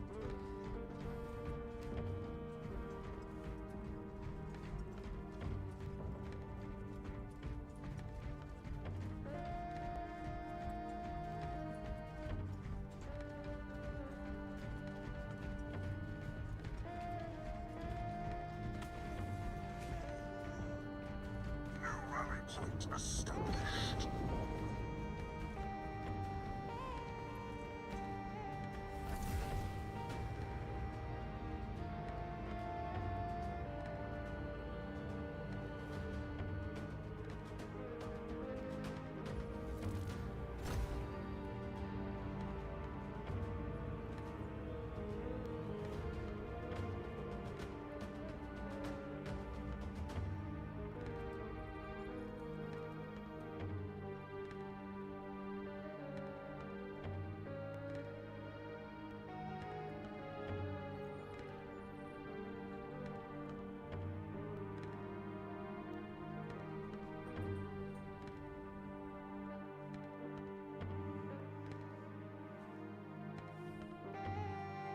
Ukraine government wants 10 million immigrants after the war is over. Ukraine is a base. Yeah, 10 million Indians, I'm sure. Or better yet, they'll take all the Palestinians.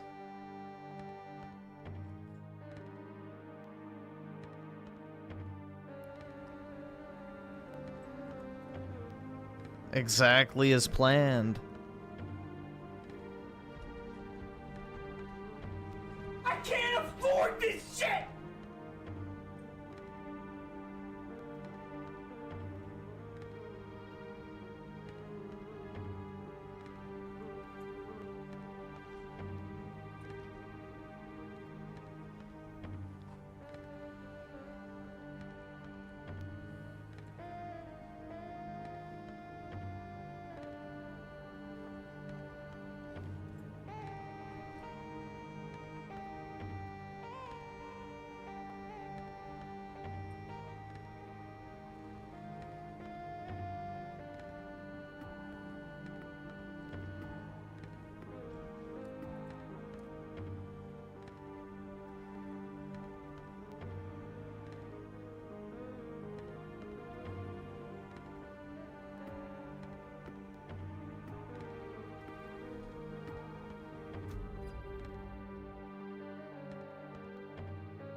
Let's see. Rogue Dio with the 2. Yeah, I can pull it up.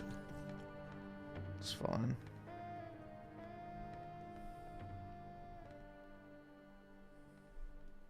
Good for you, PK. I'm happy for you. Gods are watching.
Fuck. Griff sounds like he's dying. Just about, yeah.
Yeah, dude, even the India AAA, India video game AAA 2026.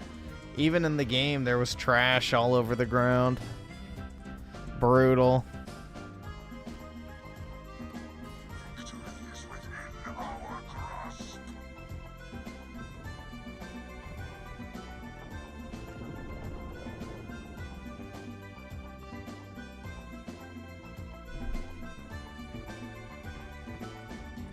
Dude, I doubt that India game is ever gonna fucking come out.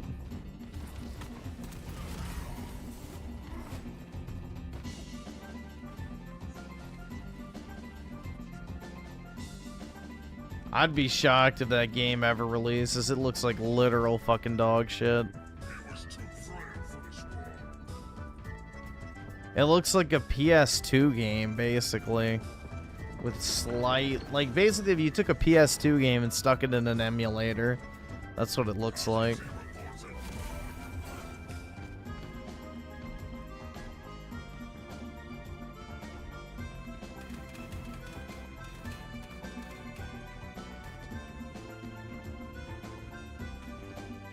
Yeah, asset flip slop. Indeed. The fact that the video was titled India AAA Video Game 2026 is so fucking funny, man.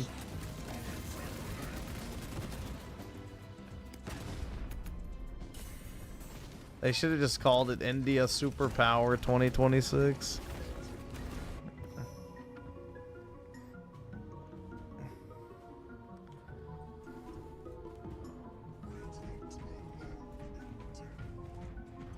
No, it is AAA. They literally put in the title of the video, India AAA Video Game 2026. I'm not calling it AAA. The developer's calling it AAA. They put it in the title of the trailer. India AAA Video Game 2026 was the title of the trailer.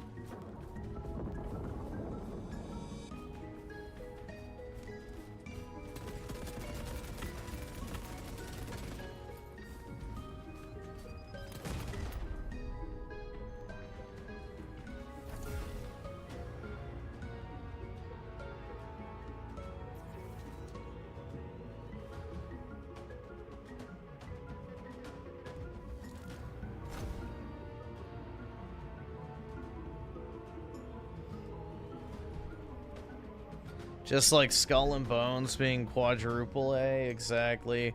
Or Perfect Dark. That's another quadruple A banger.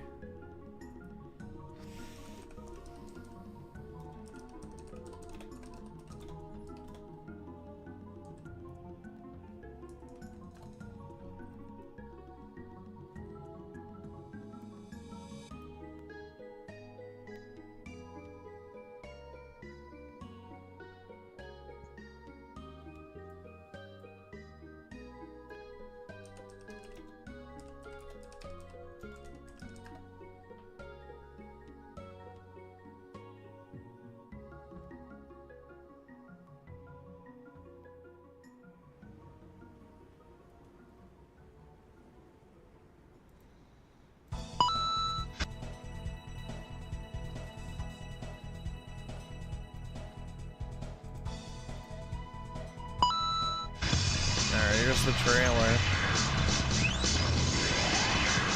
Yep.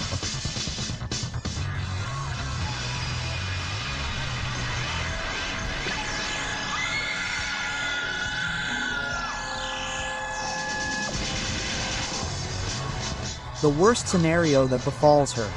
2 trials, destruction and escape. Game Boy Advance Metroid Zero MI. Oh, that was that shitty dub crap. That was the other one, Prime 2.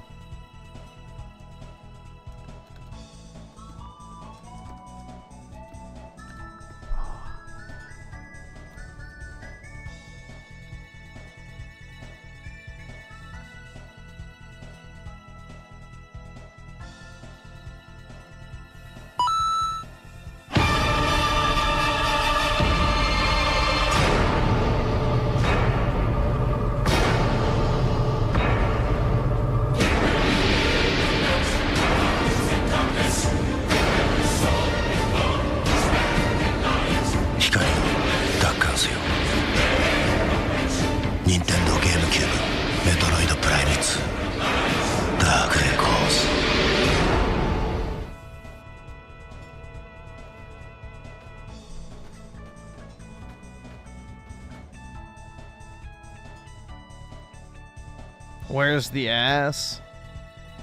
In my face.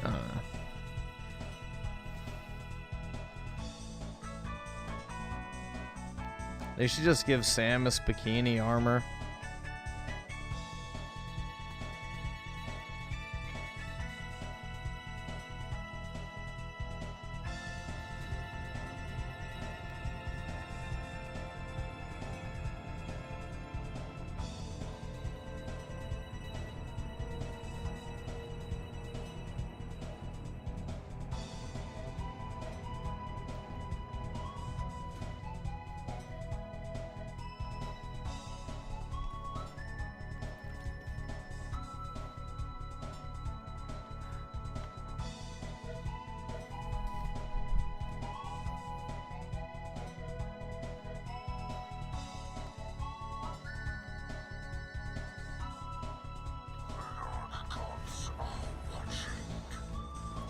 Well, game trailers used to be catered towards teenage boys, so yeah.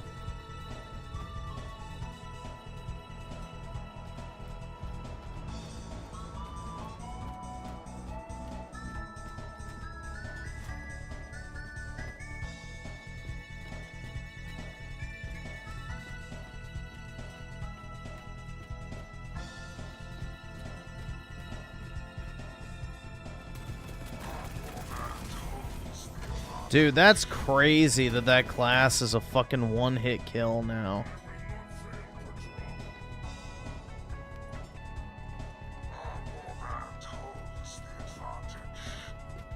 It already was OP as fuck, and now they made it even more OP.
Too frail for this war.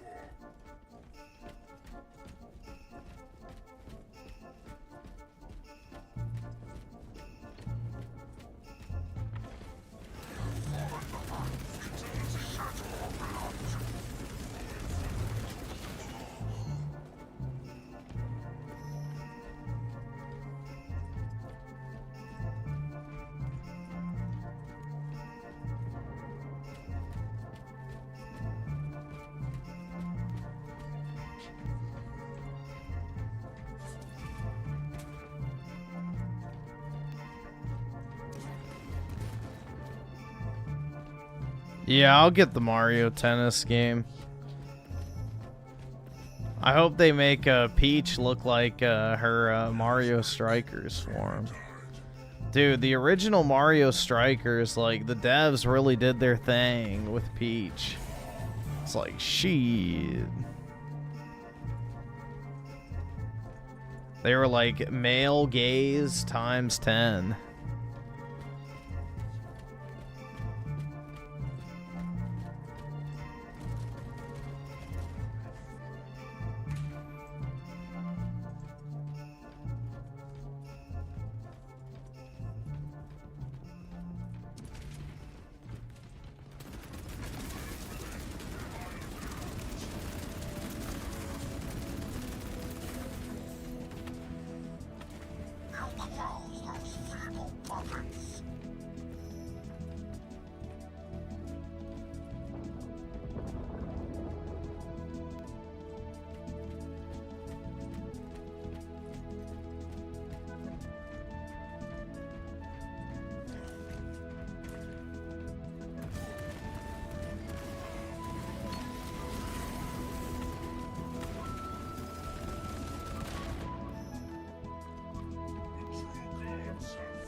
Dude, I have like that really heavy feeling like right below my eyes, like on my nose. I don't know if you guys ever get that, but I'm feeling like shit right now. Jeez.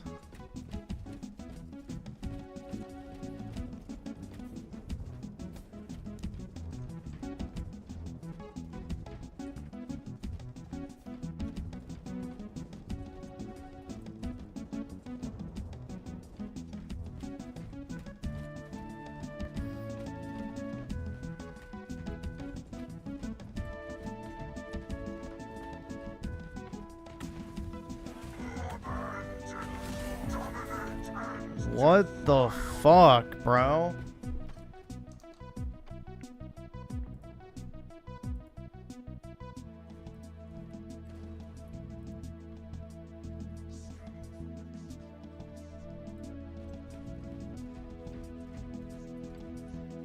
Raised her fist whining about bikinis in a game being sinful while unironically enjoying Satanist metal. Yeah. Same with Melanie Mac, dude. She does the exact same shit. And then she also goons to Tomb Raider, so... Bitches when Lara Croft doesn't have big enough tits or isn't hot enough. But don't you fucking dare play the first Descendant should. God frowns upon you.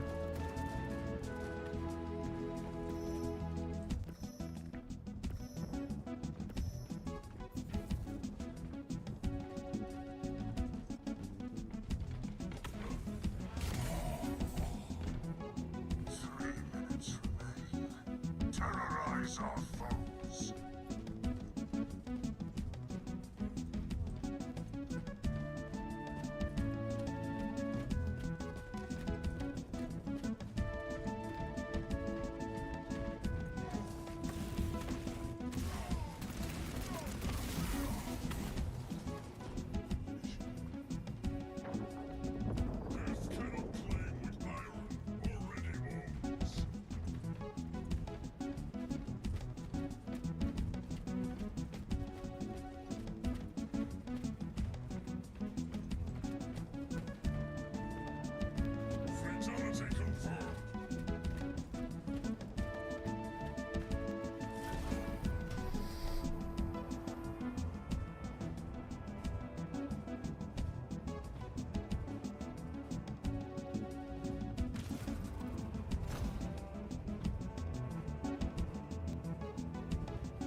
Damn, man. I'm really feeling bad now. I don't know if I'm going to stream for as long tonight. It may be a bad idea to stay up all the way until the morning. Whatever I've got is coming on pretty strong right now. Like, usually I only ever get like that super like strong tingling feeling like right under your eyes and your nose when I'm like super tired. But I don't know why it would be.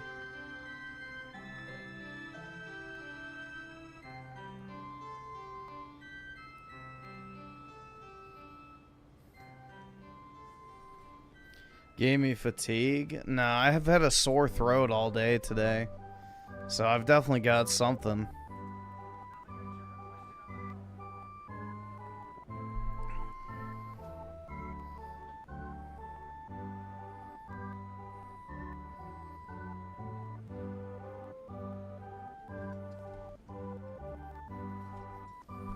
It does kind of hurt to talk.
Groove, you really have to stop taking dick down your throat? Then quit throwing it my way, bro. Become the solution you want to see.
You lost the ability to do all-nighters at 28 or 29.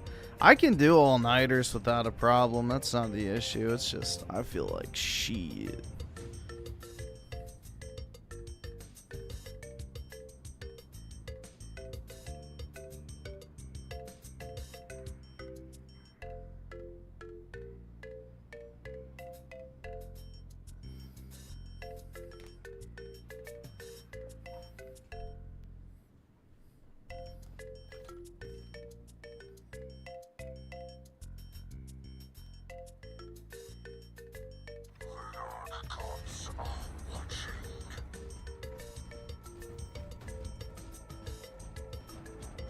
Gaming is just FOMO, battle passes everywhere. Yup. I mean, look at everybody's backlog, dude. All you do is just buy a bunch of shit you don't even play anyway. No, I never played. Well, I played it once at a friend's house, but I never owned Zelda on GameCube, no.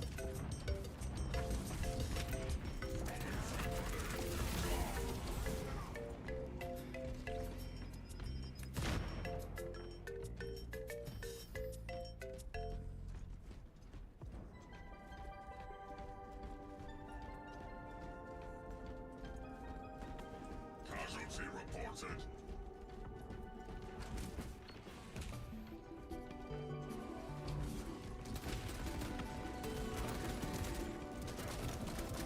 We are siege breakers. Frag grenade deployed.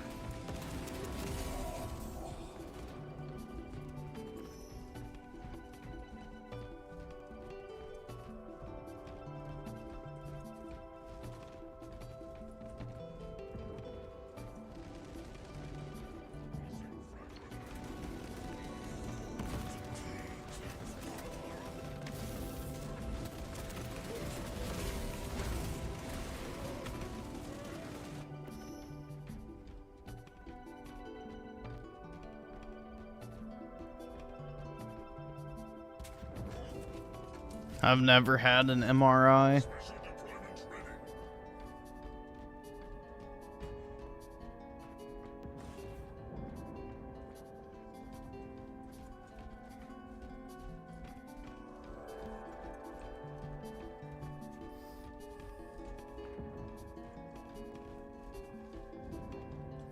Dude, it just feels like I have like a weight across the brow of my nose right now. It's so weird. It's an odd fucking sensation.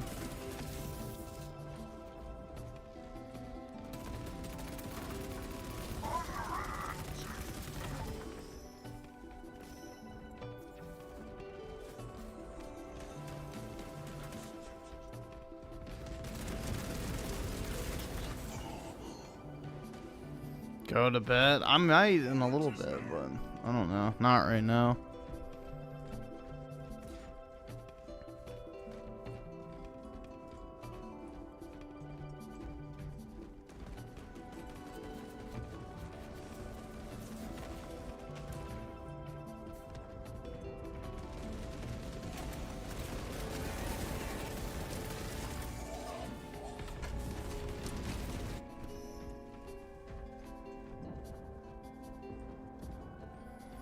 Melanie Mack is jealous of a sexy fictional woman. Sad, pathetic. Yeah. It is. I have long COVID and a long schlong. What's your point?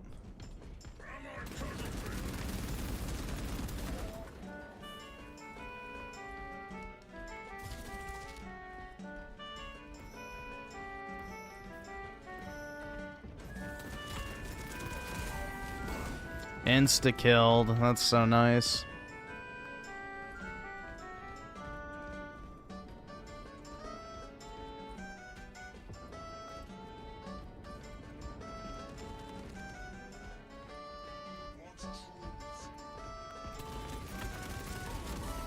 Insta killed.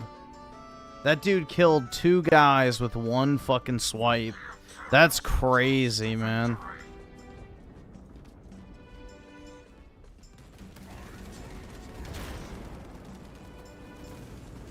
They need to fix that shit. That's obnoxious.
Dragon's Dogma 2 on PC runs very poorly. I believe the console version of that game is actually better.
Oh, man.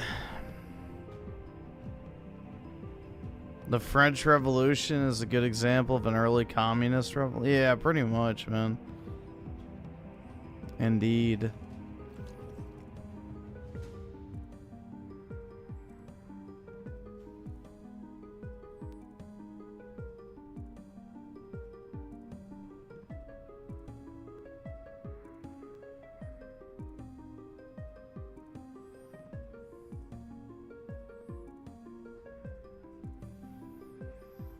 Yeah, PK is the type of guy to type my fellow Americans while being Mexican.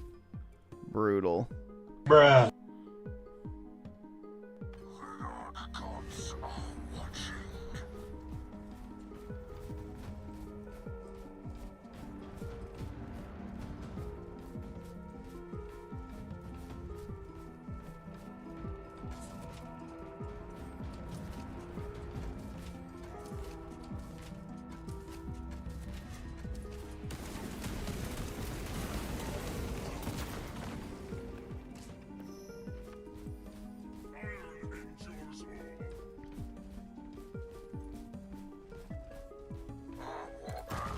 Yeah, I haven't had a single white delivery driver on Uber Eats. I don't think ever in this area I live in. He was weak, so he died. The true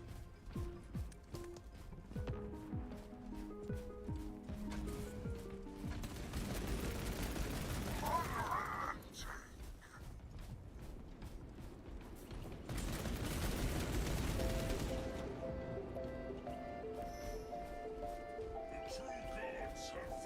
use of me.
Yeah, I've only taken an Uber a few times, but I don't think I've ever had a white driver for that either. And I've paid for like the Uber Blacks or whatever.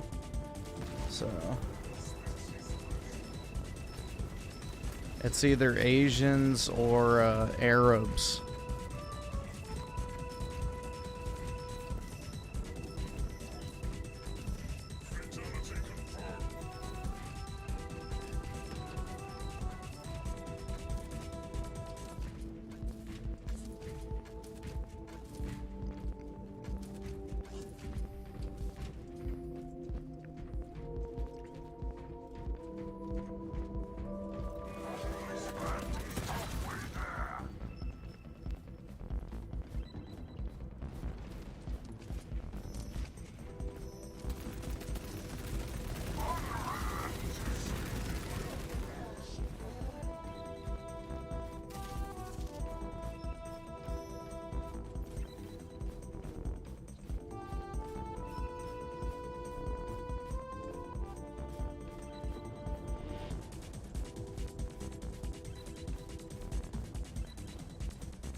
Damn, man. It's just like the weight on my face is getting more and more. This is weird, honestly. Like, I only ever get like this feeling, not even to this extent, when I've been awake for like 2 days or something. But right now, it just feels like progressively, like my face is getting heavier and heavier. Very odd. I've definitely got some fatigue, bro. From whatever the fuck this shit is.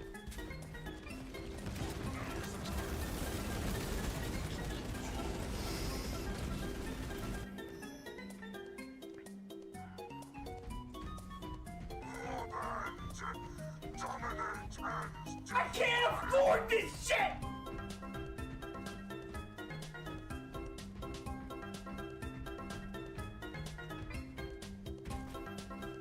He was too frail for this war.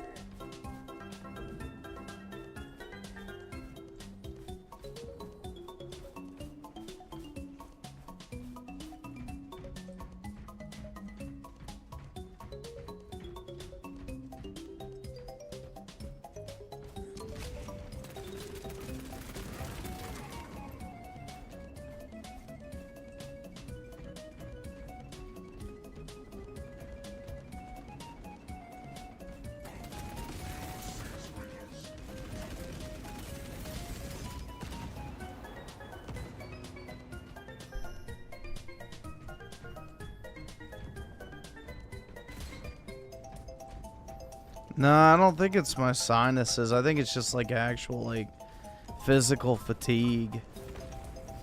I can breathe fine through my nose. That's not the problem. It's just my throat's been sore all day today, so I've definitely got something.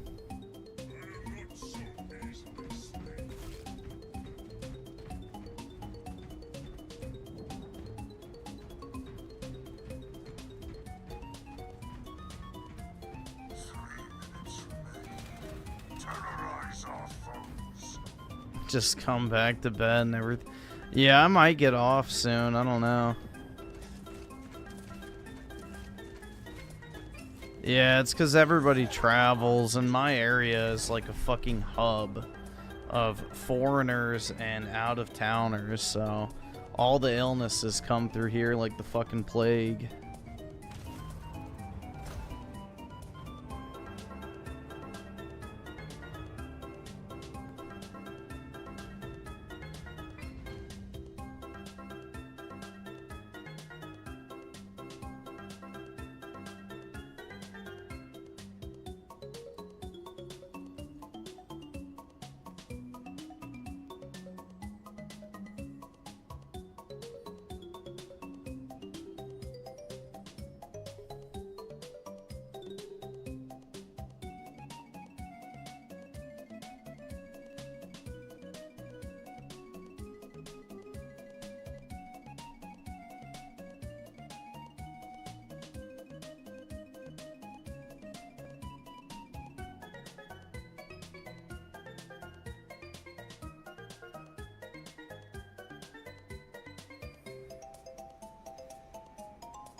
Let's see. Rogue Dio with the 2. Yeah, we can after this.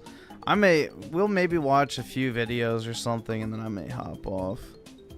I'm really feeling like crap right now. After this match, we'll do a few videos or something, and then I may get some sleep. Like, I'm just starting to feel worse and worse, which is not good. So...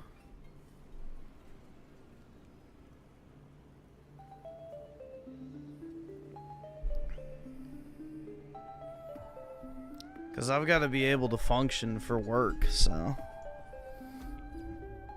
there's no way I'm going to be able to stay up all night and then work all day.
No, I can't call off work. I'm the only person that does what I do, and tomorrow I have to do stuff, so...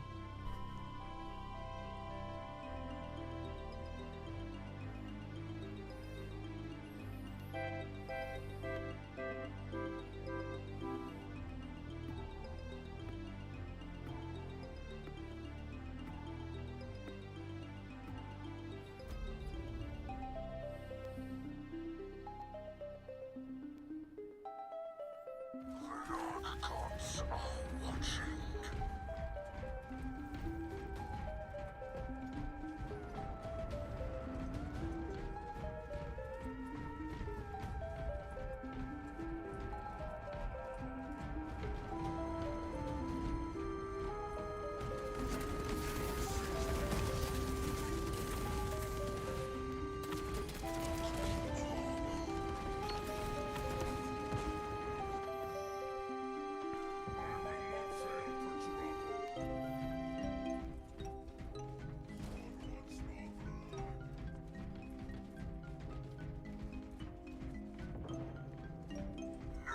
Point established.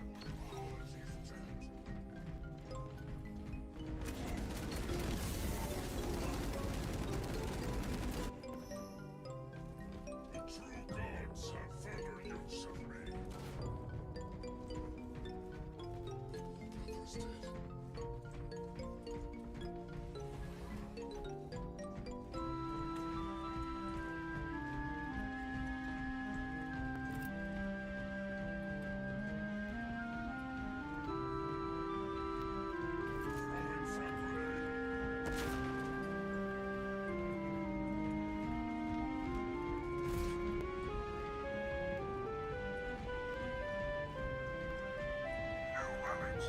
Why did I get a hit marker if it didn't have anybody to hit?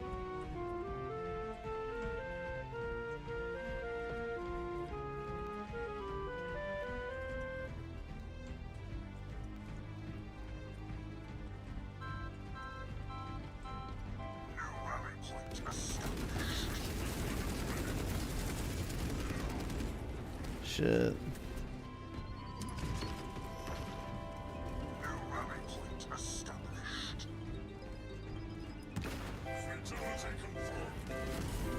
Dude, that's so gay.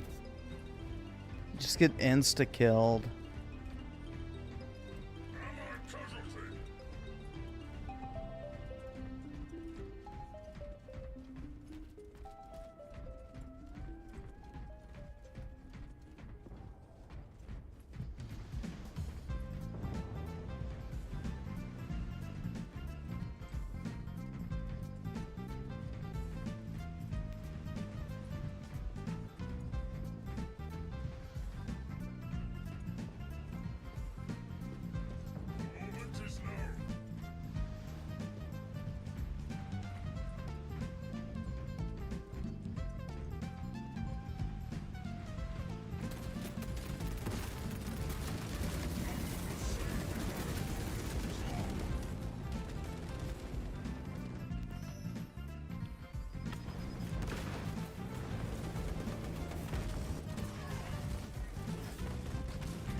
Yeah, there was a ton of people that got paid to make a Sonic video. Like, I know DreamCastGuy got paid to make his, I'm pretty sure.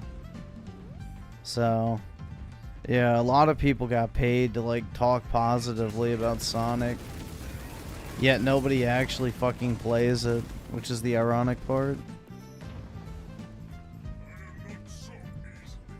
All right, awesome. Thanks, nigga. All right. Let's see. Fail Pip with the 5. Appreciate it, man. Just watched Shepard's opening monologue from original Modern Warfare 2. Every line is quotable. That was good writing. Yeah, that's back when they actually hired, like, actual authors and, you know, famous writers to come in and, you know, script the games. So... yeah, like, they used to actually spend money on the campaign and hire, like, professional writers and stuff to come in and work on them. So...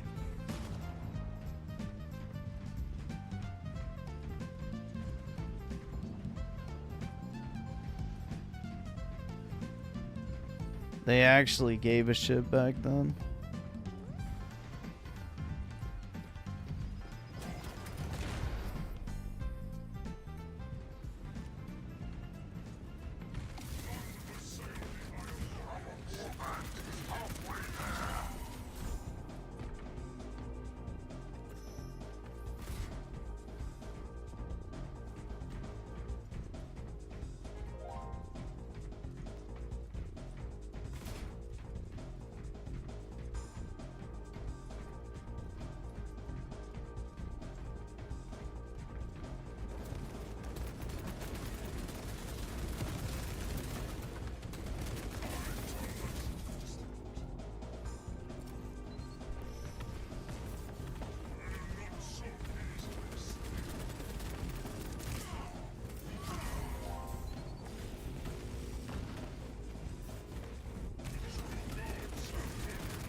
Yeah, Warzone really did ruin COD.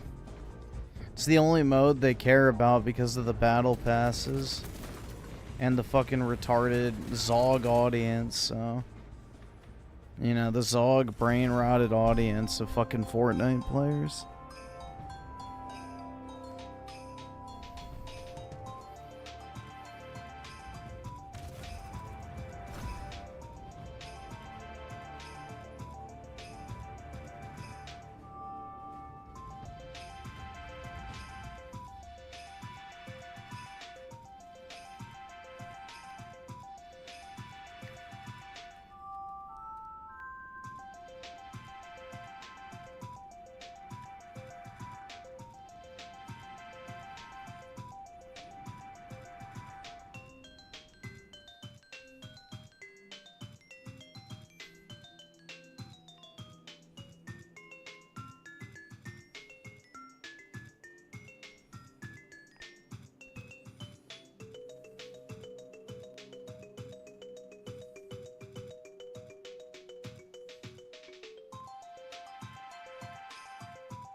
Well, it was actually H1Z1 that did the whole Battle Royale shit first, so PUBG just copied it. And then Fortnite copied PUBG, and then, yeah, the rest is history.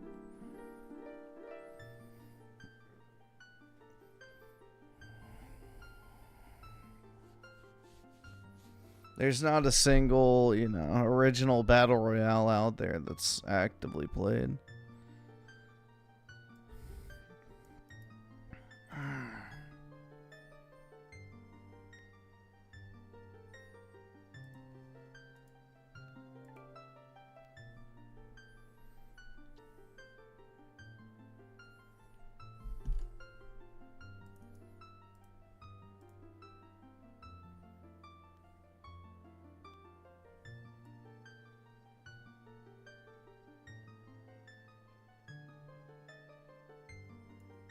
Damn, this shit's long.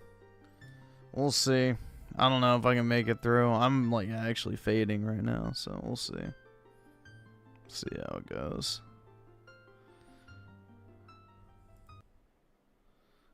Mute that. This video is brought to you by War Thunder. Of course it is. It wouldn't be a YouTube video without a shitty fucking product placement.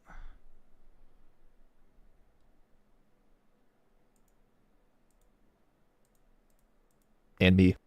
What do you think of this flower? You may think it's ugly and off-putting. Perhaps seeing a typically vibrant plant stripped of its most colorful feature causes that small part of your brain to itch until it goes back to normal. Maybe you're an artiste and think that this flower is quite beautiful. Its lack of color represents a subtle visual metaphor that succinctly demonstrates the importance of nonconformity. If you are thinking that, then, yeah, completely intentional. I'm a genius. Thank you for noticing. But most of you probably asked, why is this flower gray? Humans like to think we're an intelligent species, when in actuality we're still drawn to the same obsessions that our earliest ancestors drooled over. Tasty food, lady and or man, and pretty colors. In the caveman crude times, early humans gravitated towards bright colors in nature. A beautiful color signaled to our monkey brains that this thing demands our attention. Whether that colorful attention meant a delicious sweet treat, or hey man, don't eat that flower and make Craig poop himself to death, was a matter of trial and error. And since we mastered our environment, our obsession with color has never left. We use color for direction, to convey certain emotions, or to encapsulate a point in time. The Roman Empire during the Pax Romana was labeled their golden age, a time of ignorance and regression we called the Dark Ages. Pablo Picasso had his blue period, and in the world of video games, we had the gray era. We've become bored with watching actors give us phony emotions. These are intense games, and many are not for the faint of heart, and they will drive console demand in the coming year. We already have graphics so realistic that you might think you are watching television. This is hex code 73684C. Most of us, though, would just call it a brownish gray, a dull, inoffensive color you'd see plastered on an equally dull, inoffensive corporate product. In all honesty, it doesn't inspire any strong emotions one way or the other, does it? Yet this dull color was once the most coveted aesthetic of a billion-dollar industry. How was Skyrim dull? Skyrim had a good color palette. The pinnacle of style for cutting-edge video games was once hex code 73684C, or some variation of it. FPS games, racing games, sci-fi, action, adventure, even once kid-friendly games embraced this color and became so mature. He's so cool. It was one of the weirdest eras in gaming, where those who even lived through it still remain divided on their own experience. So to get to the bottom of this, we need to conduct a full autopsy on the... It's more so just graphical limitations of the day was the thing. Gray to truly understand its anatomy. Only this anatomy... I mean, like, yeah, all the, like, military shooters and shit had, like, the gray palette, but that's what they should have. Go on for 22 seasons? The story of gaming's gray era begins long ago, before the conception of video games itself, as far back as humanity's most destructive war. And where there is war, there is thunder. This video is sponsored by War Thunder. Thousands crowd into American churches to give thanks to God. At the end of the Second World War, the world was battered but optimistic. Humanity had paid a heavy price to end our... Optimistic? Ignorantly so. ...worst conflict, but it felt like the hope of a better tomorrow was just around the corner. It wasn't. This optimism was short-lived. A short time ago, an American airplane dropped one bomb on Hiroshima and destroyed its usefulness to the enemy. That bomb has more power than 20,000 tons of TNT. In order to force a swift end to the war in the Pacific Theater, the United States developed weapons of unimaginable power. Future consequences be damned. When the United States dropped 2 atomic bombs on Hiroshima and Nagasaki respectively, the concept of conventional warfare became moot in a matter of minutes. Something we've done for thousands of years was now like some anachronistic black and white movie with no sound. We had entered a point of no return and a colorful new era. An era illuminated by the glow of atomic fire. Soon enough, the world began stockpiling their own weapons of mass destruction. The fear of becoming the next Hiroshima or Nagasaki jump-started an era of nuclear diplomacy, where global peace was seen as a delicate fine china shop, and we just expected the bulls of the world to keep calm and carry on. The stakes of this new Cold War and all future wars to come was the destruction of our entire species, and for many Americans that didn't have the safety net of a lead-lined fridge, their greatest existential fears were just a headline away. One day, you could wake up in your house, your spouse, your neighbor's house and spouse.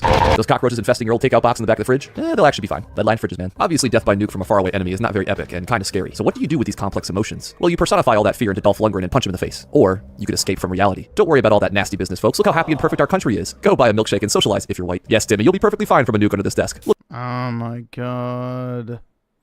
Yup, it's just another lib shit. Look how well protected Craig. Why don't we invest in new advanced Shocking. forms of entertainment to occupy our time? Look at these bright, pretty colors. Ooh, and not those bright, pretty colors. They'll kill you. Mediums like video games joined the rich pantheon of things we invented to keep us entertained while we ignore the fact that none of us chose to be born, yet all of us know we're gonna die. By the early 1980s, video games had evolved from a niche passion project at MIT to an actual industry. But video games as both a technology and an entertainment medium were still a novelty for most Americans. Game consoles were advertised as fun for the whole family. No, we don't need a babysitter tonight, bye. A replacement for the TV, I guess. Or no, we got Pac-Man? I don't know, man, you try marketing this. Outside the home, arcades were aimed at teens and kids with bright, flashy games to suck down their quarters. Good to see some things never change. The novelty soon wore off as gaming had a totally quirky moment and went completely bankrupt. From this crash, a Wahoo-shaped phoenix one-upped from the ashes. Home consoles like the Nintendo Entertainment System further solidified the perception that gaming was just a goofy distraction for kids and teens. It wasn't seen as a serious medium for grown-ups like chain-smoking Newports. And this perception became so powerful that most non-gamers still call any sort of game thing a Nintendo. I'm sure some suburban housewife calling their Atari the Nintendo probably made their lawyers brand them with a scarlet letter, but we digress. It's weird to think about it today, but at the time, gaming was seen as an expensive toy you buy for the kids and family, while the real adults were busy with— It is an expensive toy, that's it. With taxes and gas prices? Sure, there were more mature titles and a few bra moments here and there, but by and large, the money in the 70s, 80s, and 90s was to market to the kids. You can't get hooked on it. Are you? Yeah. A general paranoia of new mediums in American politics also meant that these goofy kiddie games were killing our youth. Mortal Kombat? Mario is family friendly, but he's also teaching kids how to kill. Probably like this. It was this weird paradoxical We do need to teach people to kill, just the right people. time where kids were expected to be these pure beings of light that should never be corrupted by the horrors of the world. But also, hey Timmy, did you see that scene where that man's chest exploded? Buy the toys, buy the toys, buy the toys, get the credit card. Thanks to the popularity of consoles like the NES, video games had proved their staying power. The general public was not escaping its reach anytime soon. While the foundation of the Gray Era was being laid, the end of another era was near. At the tail end of the Cold War, the two largest aggressors had exhausted all resources in order to gain the upper hand. Instead of risking a direct conflict and a nuclear exchange, Russia and the US waged proxy wars for decades. The US especially did everything they could to win these wars. Institute drafts, back foreign militaries, or arm and assist rebel groups fighting our mortal enemy. Do whatever it takes to win. Future consequences be damned. And win we did. And thousands of West Germans come to make the point that the wall has suddenly become irrelevant. With the fall of the Soviet Union and a dramatic end to the Cold War, the United States was feeling optimistic for a better tomorrow. A collective weight had been lifted off the Western world's shoulders. There was a honeymoon phase of reignited American exceptionalism. We could at long last buy a new fridge, thank God. But if you've been paying attention, you'll know that the cycles of history spare no one, even the victors, because this optimism would be short-lived. Yeah, the victors. Doing whatever it took Do you guys feel like we won? to win simultaneously meant the US had inadvertently We're being invaded by every other nation on Earth and are powerless to, stop it. But we're the winners, dude. Hooray. the seeds of its greatest loss. When the Soviet Union invaded Afghanistan in 1979, the United States poured billions into equipment, funding, and training for the anti-Soviet resistance. While the Russians were defeated and pulled out from Afghanistan, all that funding and equipment was not. And it soon made its way into the hands of those who were the farthest thing from an ally of the United States. We had spent so much of the latter half of the 20th century escaping our problems, putting on a collective cultural facade, pushing some of the worst acts our country was capable of to the other side of the world, investing in new technologies to keep ourselves entertained and distracted from the looming darkness. Try as hard as we could, our problems would eventually catch up with us, as after one morning, we could no longer stay in the dark forever.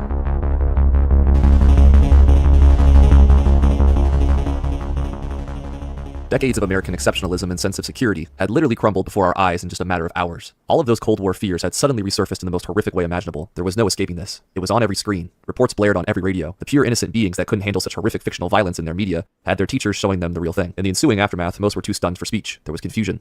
Fear. When we are scared and confused, our minds will do whatever it takes to quell that uneasy feeling as fast as possible. We want an easy answer. So all of that confusion and fear was channeled into the easiest emotion to rationalize: anger. And this anger and unrest was reflected in the media of the time. Movies, for example, started to take themselves way more seriously and were edgier. Comic book characters made for pulpy page-turners are now super duper serious. Realism became commonplace. The Cloverfield monster isn't just gonna politely waltz around New York. It's gonna go... Oh wait, wrong movie. We went from a T-Rex not harming a single American service member or policeman to... Terminator's post-apocalyptic world used to be a synth-filled, over-the-top Far Cry 3 Blood Dragon nightmare, to 1v1ing on Rust. See, this is what happens when you cast Batman. He turns every night dark. Cute Legos now have body horror. Vampires used to frighten us with a bump in the night to being super edgelords that we bump in the night. In the finale of one of the biggest trilogies of that era, a trilogy from an IP that prides itself on fun for all ages, ended with the protagonist spawn camping. Twice. Not based. Revenge of the Sith is peak. To say that there wasn't violence in media before, for evidence see Paul Verhoeven, but now during the dark and edgy 2000s, it needed to take itself seriously. People had already seen what reality looks like on every screen, so to see it in a goofy and stylized way, it felt like a cheap imitation. If this media is not going to take something I've seen with my own eyes seriously, then why should the audience? But video games and movies tend to feed off each other, sometimes literally, so when one medium goes gritty and dark, so does the other. These attacks aren't the only reason why I Am Legend exists or why Spider-Man went emo, but it was the catalyst for an already perfect storm brewing toward an edgier gray era. In the early 2000s, the kids who grew up with more kiddie-focused consoles and games were now teens or young adults. They wanted to feel more mature by consuming more mature media. All the while, video games have been increasing in popularity and profitability. You hear that, guys? The money was there, and the market was demanding a shift in tone. All of it culminated to create one of the strangest growing pains in the history of video games. Alright, soldiers, get ready to drop. We'll be entering the gray era in T-minus 10 seconds. Time of era 2000s to 2010s. Rations are in the side pouch. Let's do this. Oh my god, it's beautiful. You've now landed in the gray era, a time where games were marked by the trifecta, desaturated colors, a serious tone, and realism. It's like the Triforce if Linkley listened to My Chemical Romance. The gray era had this vibe that video games were heading in a bold new direction. In the design documents for the Xbox 360, we can see from the industry insiders themselves how they viewed this shift. Better yet, they even outline all the various 50 shades of gray that would be used. Personally, I'm more of an Xbox chill gray, but all of my BDBECO Xbox Alloy gray homies sound off at the comment. It was abundantly clear what demographics most companies were catering to now. Buy a mini fridge for college, get a free ice tray. Buy a PC for college, get a free Xbox 360. Fun for the whole family? How about fun for no family, just this dude? What was once considered cool now needed an edgy, serious rebrand, lest they be labeled as kiddie stuff. Because if you didn't fit the trifecta, then you're a little bitch baby. If you don't have this toy, people will think you wear diapers and cry all the time. JRPGs were relentlessly made fun of during the gray era, in part due to how different they looked from a traditional Western RPG, a sentiment that was echoed by many Japanese devs as well. Kojima, what do you think about that? Well, she breathes through her skin, so she needs to be naked the entire time, so it's a lore reason. Thanks, Jeff. Now that mature and dark was popular, family-friendly developers like Nintendo struggled to keep up. They spent the last 2 decades becoming the premier video game company, virtually saved the industry from collapse while maintaining a family-friendly image, and now... How did Nintendo struggle to keep up? The Wii outsold both the 360 and the PS3. They were the odd ones out. It was once again a weird paradox. What? School time, where now the family-friendly company was playing catch-up with what was once taboo. And during the gray era, they had a bit of an identity crisis. Nintendo GameCube is not for kids or just kids. Teens and young adults are going to love it. Yeah, everybody had a Wii. I don't know what type of revisionist ass history this is. Also, the DS and 3DS also were doing incredibly well. With better graphics, more complex challenges, and more mature... Same with the Game Boy Advance. Like, Nintendo has never had a period of time where at least one of their consoles is not doing fantastic. Like, yeah, maybe the GameCube didn't do great and the Wii U didn't do well, but the Game Boy Advanced SP, the DS Lite, the 3DS, the Wii, all of those were incredibly fucking relevant during those times. Content. Capcom is giving us several exclusive titles. Mario will never start shooting hookers. Seeing as their competitors had already gone gray, Nintendo soon dipped their toes into this gray new world. The Legend of Zelda Wind Waker had a cartoonish art style, a direct contrast to the Zelda tech demo shown for the GameCube. Gamers expected a new realistic overhaul of Ocarina of Time, and they got this. Kiddie lame trash. Today we call these people wrong, but back then this was the consensus. So the next installment of the franchise swung in the complete opposite direction. Pokemon's plot is not about petty theft, it's about the fate of the space-time continuum. The spin-off games had you fighting corrupted, dark Pokemon. You know what, screw it, let's just make the cover art the Shadow Pokemon. Speaking of Shadow... Oh, okay, dude, chill. Dude, what is he talking about? Pokemon Ruby literally was about people trying to reshape the face of the earth. Like, that was already a whatever. It doesn't matter. Smash Bros. Brawl embraced a more realistic color palette and art style. Wario shoots people. They nuke an arena. Mario now looks like he's going to tailgate me in his Ford F-150. Mario will never start shooting hookers. Mad World was a huge shock at the time because it was a black and white M-rated game on the Wii. The mere existence of gritty shooters on Nintendo consoles was and still is treated like a pariah. The flagship Nintendo consoles of the 2000s, the Wii and the DS, were extremely popular. However, they were popular with everyone, not just gamers. Because they didn't focus on more realistic gritty games as its identity, it was seen as the console for kids. I still remember in elementary school where kids would get bullied for only playing on a Nintendo console because those are fun little distractions. Real gamers play Xbox, and real gamers have PlayStation 3. Okay, while you were ruining your chances at a future political career, Wii lads were mastering the blade and jorking it. Take the year 2008. At E3 of that year, Xbox is showing Tense games, and many are not for the faint of heart. Hello everybody, I'm the producer of Resident Evil 5. And I can kill people. PlayStation is showing I hope that you'll see here today, it will be enough to get your blood pumping. To Shrine Auditorium Rock. Shut it off. And Nintendo showed this.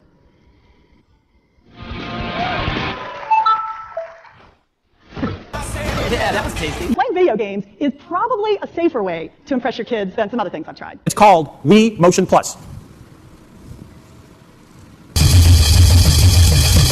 Kinda makes sense now, doesn't it? Also, a key tenet of this realism component was graphics. During the Gray era, people were obsessed with having the bestest graphics ever. Part of the reason why Nintendo consoles were looked down on was because their graphics were not up to snuff with Playbox 360. It's a focus the gaming industry has had since the very beginning. As technology improved, the emphasis on graphics gradually grew until the Gray era, where the slow growth had gasoline thrown on it. For the first time, high-definition graphics became the industry standard on home consoles. Better graphics means your game is more realistic looking. More realistic means more sales. Despite having to be a conscious decision by a developer to desaturate and gray the game, there were some legitimate technical reasons to do it. Given that this was an era where gamers looked at games like this, if your game looked even slightly off, it was considered trash, meaning that developers had to get a little creative behind the curtain. To start, a lot of games during this era ran on Unreal Engine 3. A lot of games.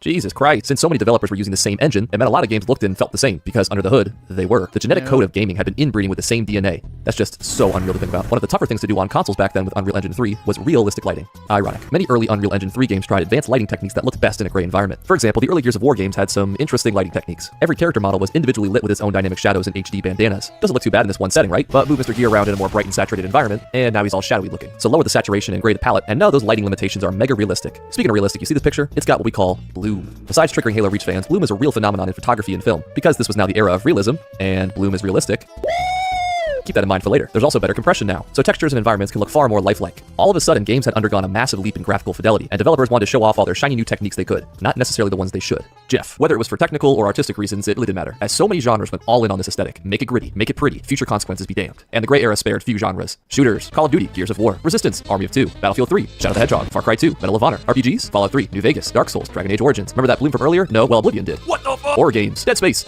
Oblivion's bloom is great. It was sorely missed in the remake, or remaster, whatever the fuck you call it. Silent Hill 2, Amnesia, Resident Evil 4, Open World, GTA 4, Racing, Need for Speed Most Wanted, How About Force Unleashed, Harry Potter, Infamous, Prototype, Painkiller Redemption, Metal Gear Solid 4, Shadow of the Colossus, Shadow of the Hedgehog, Saints Row 2. Let's make an entire game called Gray. Unreal Tournament 3, The Outfit, God of War, Tom Clancy End War, Batman, Sonic the Were. God of War? What? I don't agree with the God of War one. What the fuck is he called? Let's make Bomberman edgy, why not? Kids these days love edging, right? Spec Ops The Line broke a new ground, not by its sublime storytelling, but by using green. Prince of Persia, Demon Souls, Pajama Sam, Back 4 Blood, Let's Invade the Middle East, Resident Evil 5, Left 4 Dead 1, Tomb Raider Legends, Fallout, Brotherhood of Steel, Bioshock. Oh my god, he's still going? Bioshock had good colors. Alright, you guys like movies? Comment below if you like movies. Make sure to include your full name and social security number. No, not every single game from this era went great. Also, Assassin's Creed, definitely not. I mean, maybe the first one because it was in the fucking desert, but Assassin's Creed 2 and Brotherhood had really good colors. What the hell? And gritty. A lot of these games were ones that wanted to appeal to a more mainstream audience, and that's precisely the point. This is what general audience. Or like Far Cry 3, like there's plenty of, I don't know. This is what we're going for. This was selling. This was considered cool. Yet the cycles of history will always repeat, as what was once cool will inevitably become cringe. It's only a matter of time, and the Gray era's time was almost up. Because so many games had gone gray, people started to get tired of it, and tired, and more tired, and fed up. It wasn't that the games were bad, actually far from it. Some of the best games. Let's see. Osky the 10, I returned from a wonderful nap. And what are we watching exactly? What was it called? Why 2000 games looked so edgy. Franchises came from this era. It was more so that all of them started to blend together stylistically into a gray amorphous mush. Like every shooter had to be super serious in some vague Middle Eastern country. Every game had to be dark and brooding and serious. I mean, if it's not realism, then where's the escapism? This whole vibe was just too much. And so the memes began. Yeah, this overly used grayish yellow color grading, it's actually not cool. It looks like piss. Thus, the piss filter meme was born. Like any porta potty at a concert, piss was everywhere. Any game that tried to go for the gritty gray yellow tint would be spammed with piss. Video essays on certain games. Piss. Great, now it's in TV shows. Yes. Mexico. Even in the announcement post for this very video, piss. Would commenting piss filter on the next Call of Duty trailer really hurt the game in the long run? No, not really. However, it represented a significant change in taste. Gamers wanted a taste of something that was fresh, colorful, and vibrant. They've been tasting the same flavor for years now, and it was starting to taste like, well, piss. So they demanded something new. So what is that? What is new? You? Someone's asking what is new? In the mid to late 2010s, the paradigm had shifted again, and what was once kiddie cringe was now in. Uncharted 2 had an option to turn on a next-gen filter, and it just nukes all of the color. Good one, Naughty Dog. Arkham Asylum actually let you decide when to enter piss mode. IGN made a music video mocking all the brown in Resistance 3. Rollercoaster Tycoon Soak used so much HDR bloom to look next-gen that GameSpot said it was, quote, disgusting. 56 eye-melting examples of the most hilarious over-the-top bloom. Webcomics are dunking on it. Entire tropes are named after it. New games are making fun of it in their teaser trailers. Cover mechanic, right? Oh my god, color, cartoony style, it's back in. Look at all this wonderful color. Spider-Man, you're not emo anymore. There's Shirley Temple Little Darling collection. It's not dark and gritty. Even though Nintendo may have experimented with mature aesthetic, to their credit they mostly stuck to their rated E for everyone guns. And ironically, in the same year they managed to utterly embarrass themselves. They dropped a kernel of wisdom that was absolutely prophetic. Even if it is revolutionary, sooner or later, people will become tired of a new form of entertainment. This happened first out when others try to reproduce the initial change. What seemed fresh inevitably will be lost. For all of us in the video game industry, there is danger in standing still. The same franchises that once prided themselves on gritty gray realism began to embrace the game part of their name. Color and a focus on art style over graphics became more popular, and those values are where we find gaming today. Today, though, has not been kindest to the gray era. It's seen by many as a time where no one went against the grain, because everyone was using the grain, an era that is... Then why are they constantly re-releasing 360 games? Why are they constantly remastering 360 games? Like... Almost all the top PC games released during that era, too, which is what's ironic. But, yeah. Sure, games may be more colorful, but they're not better gameplay-wise. Deserves to be remembered as an awkward growing pain, immortalized by a metaphorical cringy yearbook photo. Only the photo is desaturated, bloomed as shit, and gray. Or, maybe time has treated the gray era too harshly. Given the subject matter of many of these games, the dark, mature aesthetic thematically fit. You wouldn't want your grounded World War II shooter filled with sunshine and rainbows, right, Call of Duty? Looking back, many will scoff and cringe. They'll question what were we even thinking, or pretend it never happened. But the so-called growing pains we went through yesterday made the games we love today. They're a reflection of our history, and what we once valued, at least until then. What games do we love today? What games exactly do we love today? What is this amazing evolution of gaming that we've gone through since the 360 era?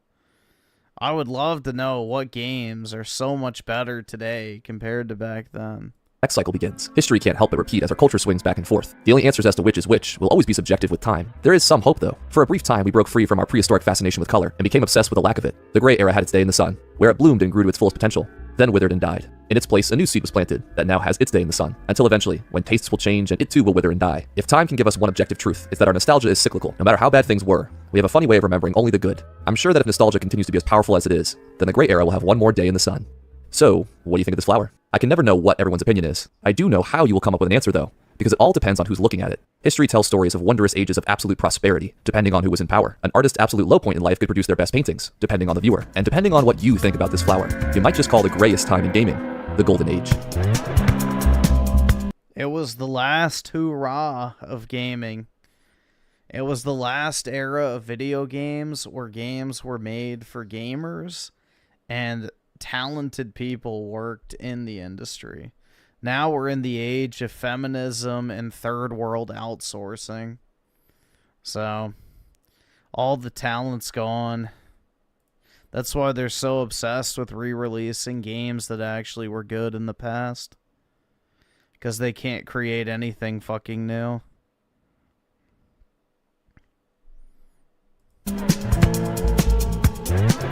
Okay, it's just fucking... Alright, we'll watch this. I saw you uploaded this earlier.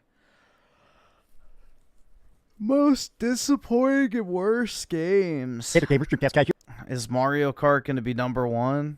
Today we're talking about the worst and most disappointing games of 2025, because I feel like this last 12 months has been incredibly unique. I mean, at the start of 2025, we really didn't know what was in store for this entire year. Almost none of the big games even had release dates. I mean, at the start of this year, in January, we didn't even know what the Nintendo Switch 2 was, and now we have it. Games like Expedition 33, Hollow Knight Silksong, but I have to say that tucked between the good games, there has been some absolute dumpster fires. I gotta admit that there were a few games that this year actually made me literally mad. So today, I'm gonna do my best to go through, in my opinion, the worst games, the disappointing games, the stuff that was hyped up and ended up just downright sucking. This is my opinion. Feel free to like the video. Tell me the games that you hated the most in 2025. But let's begin with maybe my most controversial take. Let's start. Number 10, Mario Kart World. Now, how this is considered a worst game of 2025 just tells you that he doesn't like actual video games. Because mechanically speaking, Mario Kart World is one of the best kart racers ever made.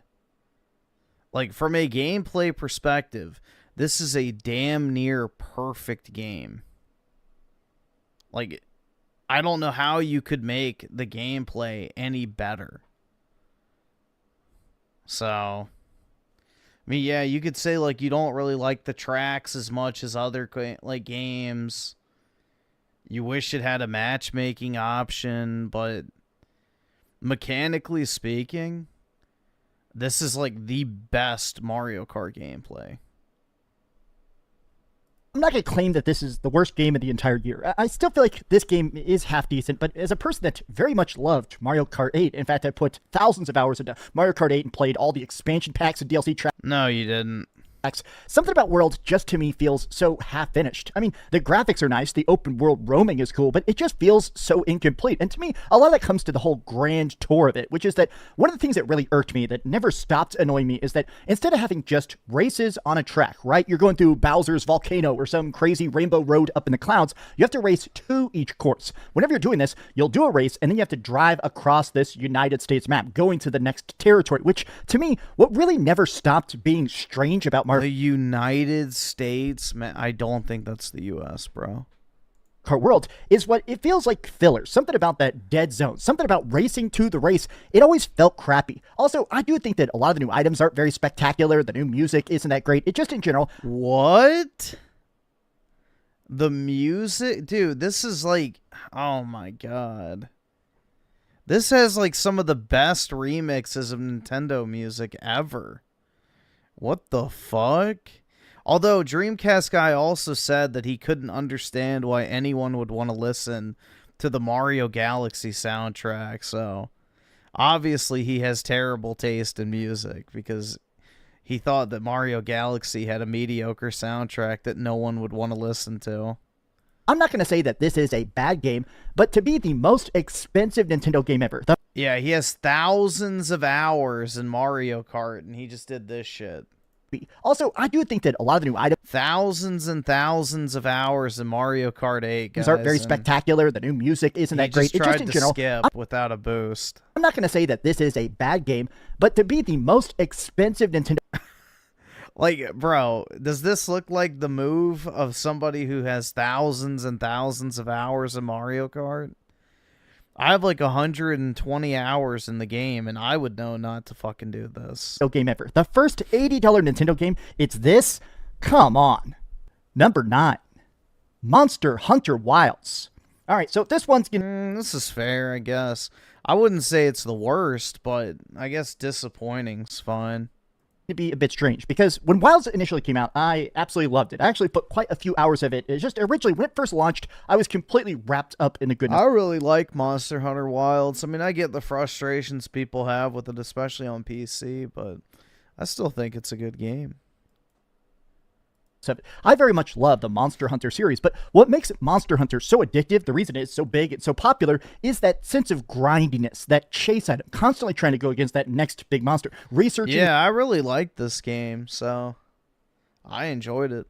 Its weaknesses, learning how to take it down, teaming up with your friends online, fighting bosses over and over and over again for those rare crafting materials to make the next big blade to take it down, right? But the problem with Monster Hunter Wilds is that this gameplay change they've done is basically making you extremely overpowered. This is the shortest, most paper-thin, most vapid Monster Hunter of all time. Everything you do, this is autopilot. You no longer even go to the monsters. You can auto-run to the monsters, pretty much one-shot them.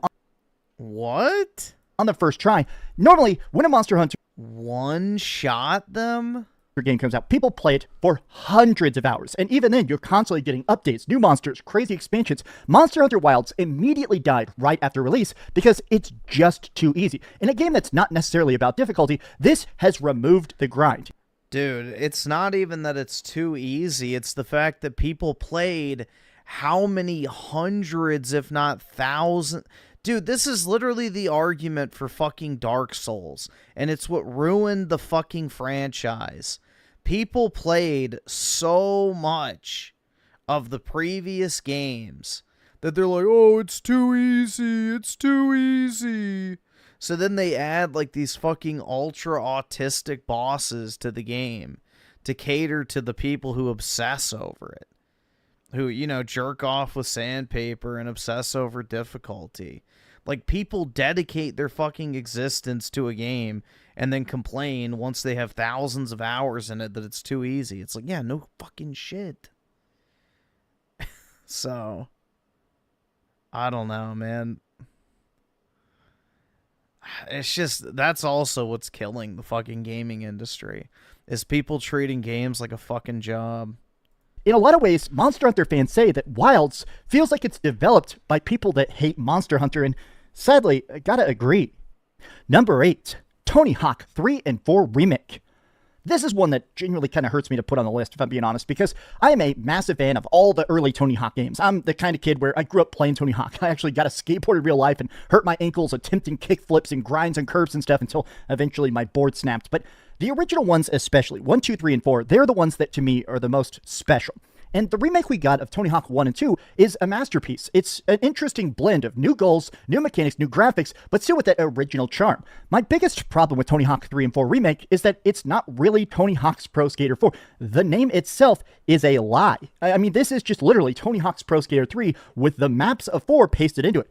Tony Hawk's Pro Skater 4 used to be big, semi-open world, allowing you to, without a timer, do quests, complete objectives, actually test and learn stuff. Whereas now, honestly, this just feels like, well, a bastardization. And on top of that, it just feels like, whereas when we got Tony Hawk's Pro Skater 1 and 2 Remake, a lot of the remade maps, they felt like a true love letter and a reimagining of the best skate parks of all time. Whereas now, this just feels like a cheap cash grab. A lot of the maps look crappy. A lot of the characters don't look good. A lot of the just charm is so clearly lacking that when I got this game, I was legit just sitting there going, really? Why even release it? For money? Yeah, Lost Soul Aside belongs in this list for sure. Very mid. Number 7. Lost Soul Aside.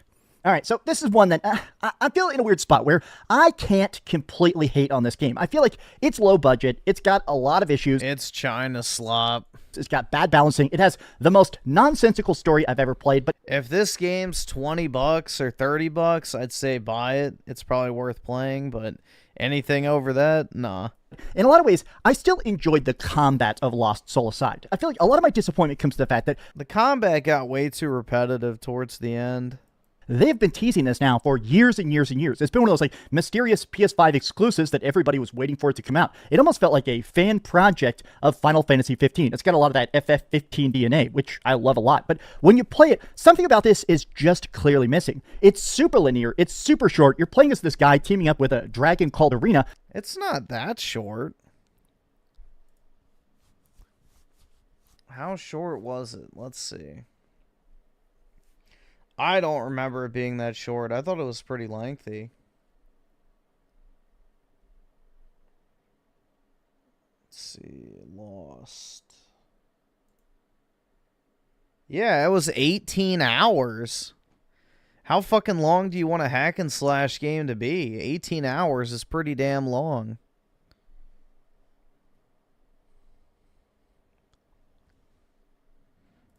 If anything, it was too long. Fighting from area to area to try and save the world. But in a lot of ways... Let's see. Raging Boar with the 5. What the fuck? Those Bowser remixes are fire. Nintendo actually caught my attention with that heavy sound. Yeah, DreamCastGuy has a terrible taste in game music, so... His track record is not very good. I can't afford this shit! And Oski Woski with the 5. DreamCastGuy is becoming I'm Key. But instead of having a rough childhood, he had a rough adulthood. True, man. Yep. Many such cases. Poor Imkey. It's alright, buddy. Hang in there. New generation with the 2. Why is H3 suing NVIDIA? I have no idea. I don't really consume H3 related content. It just doesn't feel complete. A lot of this game feels auto-translated. It just feels very, very raw and uncooked. This is one of those games that I think was technically in development for like a decade, and it still somehow feels very, very unfinished. I'm going to say that if you find this game, this is going to be the only game in the video that I say it's not great, but I kind of think you should still check it out. If you find this game for $10, Lost Soul Aside is, well, it's weirdly not great, but I still kind of enjoy how messed up it is. I still have to say that it disappoints me that it should have been easily a lot better than this. Number 6, FBC Firebreak. I am the biggest fan. I don't even know what the fuck that is. Of Remedy Games, the makers of Alan. Oh, he's the biggest fan of Remedy Games. Movie slop. Wake, the people that have done so much great stuff with like Max Payne and stuff, and this is so bad. And I have to say that I'm very, very annoyed by it. One of my favorite games is obviously Alan Wake 2. I think Alan Wake 2 is a masterpiece. It is literally perfect. Literally perfect? Holy shit, man. It just plays on so many themes of the original games. It combines all the greatness of Control. But this is an online-only live service shooter that instantly died. In fact, this is the first game ever that Remedy has just released that flopped. It did so bad, they're on their financial reports basically begging people to forgive them for even making it. FBC Firebreak, the servers are immediately dead. The charm of Alan Wake and stuff, in my opinion, is the characters, is the world, is the environments, is that chance to see these weird, cool, time-twisty mysteries, like trying to figure out what the heck is going on while fighting cool monsters. This takes all of that DNA out and instead just says, hey, what if you had a first-person shooter where you're trying to, like, punch post-it notes with a sledgehammer, where you're trying to run to a shower and rinse off and stuff. This is just so bare bones. In fact, they have already been trying to remake the game after launch to basically fix the tutorial, which was literally busted, expand the maps. This game is so dang raw. I hated it at launch. And a lot of people were immediately, when I first was talking about how much I hated it when it first came out, people were saying I was being too hard. Oh, it's a live service project. It's the first Remedy live service experiment. I should be patient. But games this bad, this is what I feel like is kind of the problem with current gaming. They made this clearly trying to make some sort of box tick. Hey, look, we can do live service. Not everything needs to be live service. Stick to what you're good at. No, the reason why they did this is because they needed some money. Alan Walk 2 has barely even broke even, I think, at this point. So, Alan Walk 2 fucking bombed. I think Control bombed as well, so... they're probably trying to make some money because, you know, they don't have any. And awesome, incredibly fun, single-player. They thought they could do a quick asset flip title that was just live service slop and, you know, maybe cash in. Games. Number 5, Avowed. Oh my god. So, Xbox did not release a lot of games this year. They released a couple like Outer Avowed is fucking terrible. This should be higher up. Worlds 2 and I guess Ninja Gaiden 4, they funded that. But Avowed, I felt like this was supposed to be their big game, but not only did it completely flop, not only did nobody even talk about it, but I beat it on Game Pass. Something about this game just feels so lacking. I hate when a game is trying to be funny constantly when it's just not. This feels a bit like if somebody tried to make a really cringy AI comedy mod for Skyrim. In this, you can dual wield different weapons, do different magics, explore at times the world can be cool. Look, dude, that shit was so crazy. They literally had a fucking Wakanda section of the game. With the black scientists. Jesus Christ, man. But Avowed, it's just downright cringe. Trying to go through these landscapes and talk to these quirky characters that everybody talks like they're just stuck in a Marvel movie, the blown out colors of it. Avowed, it actually frustrated me because I just hate the fact that Obsidian has done good stuff. This is the people that made freaking Fallout New Vegas. No, it's not the people who made that. All of those people are gone. They made the original Fallouts and stuff. How did they come? Nope, those people are all gone too. To this point, right? I don't like Avowed. I still feel like Avowed is just such a missed calling. But more than that, clearly the developers don't seem to like Avowed. The fact that they dropped it, immediately stopped talking about it. This is a flop that I think hurt Xbox. And honestly, this is the kind of stuff that I hate is getting released. It feels like slop. Number 4. It doesn't feel like slop. It is slop. Elden Ring Night Reign.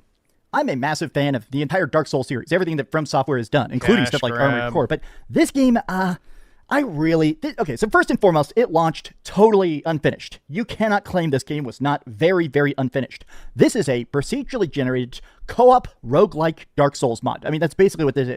You're playing through Elden Ring, and there's 3 separate nights, night 1, night 2, night 3, and a constantly shrinking ring. Your goal is to rush around the map, finding different power-ups, fighting mini-bosses to get extra weapons and stuff, and try and survive each of the nights, which ends with a very big boss. On the 3rd night, you fight some sort of epic super beastie, right? A 3-headed dog or weird poison insects and stuff. But the problem is that if you make any mistake, this is tuned way too hard. Normally, the fun of Dark Souls games, or especially Elden Ring, is that practice makes perfect, right? Figuring out the routine, going in there, practicing, dying, figuring it out. Whereas, because of the sheer brutality of this, almost every patch for Night Ring... Yep, they scammed the Souls Glazers out of an extra $40.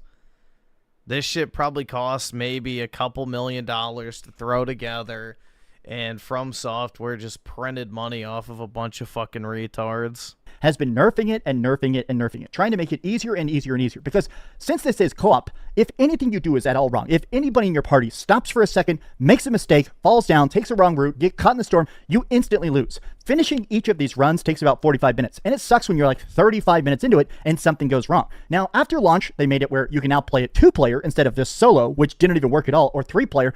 This game has had so many overhaul patches, and each time I feel like they get closer to something half decent, but as a person that thinks that Elden Ring is the best game of all time, the original Elden Ring I think is a true... What a fucking loser. The best game of all time.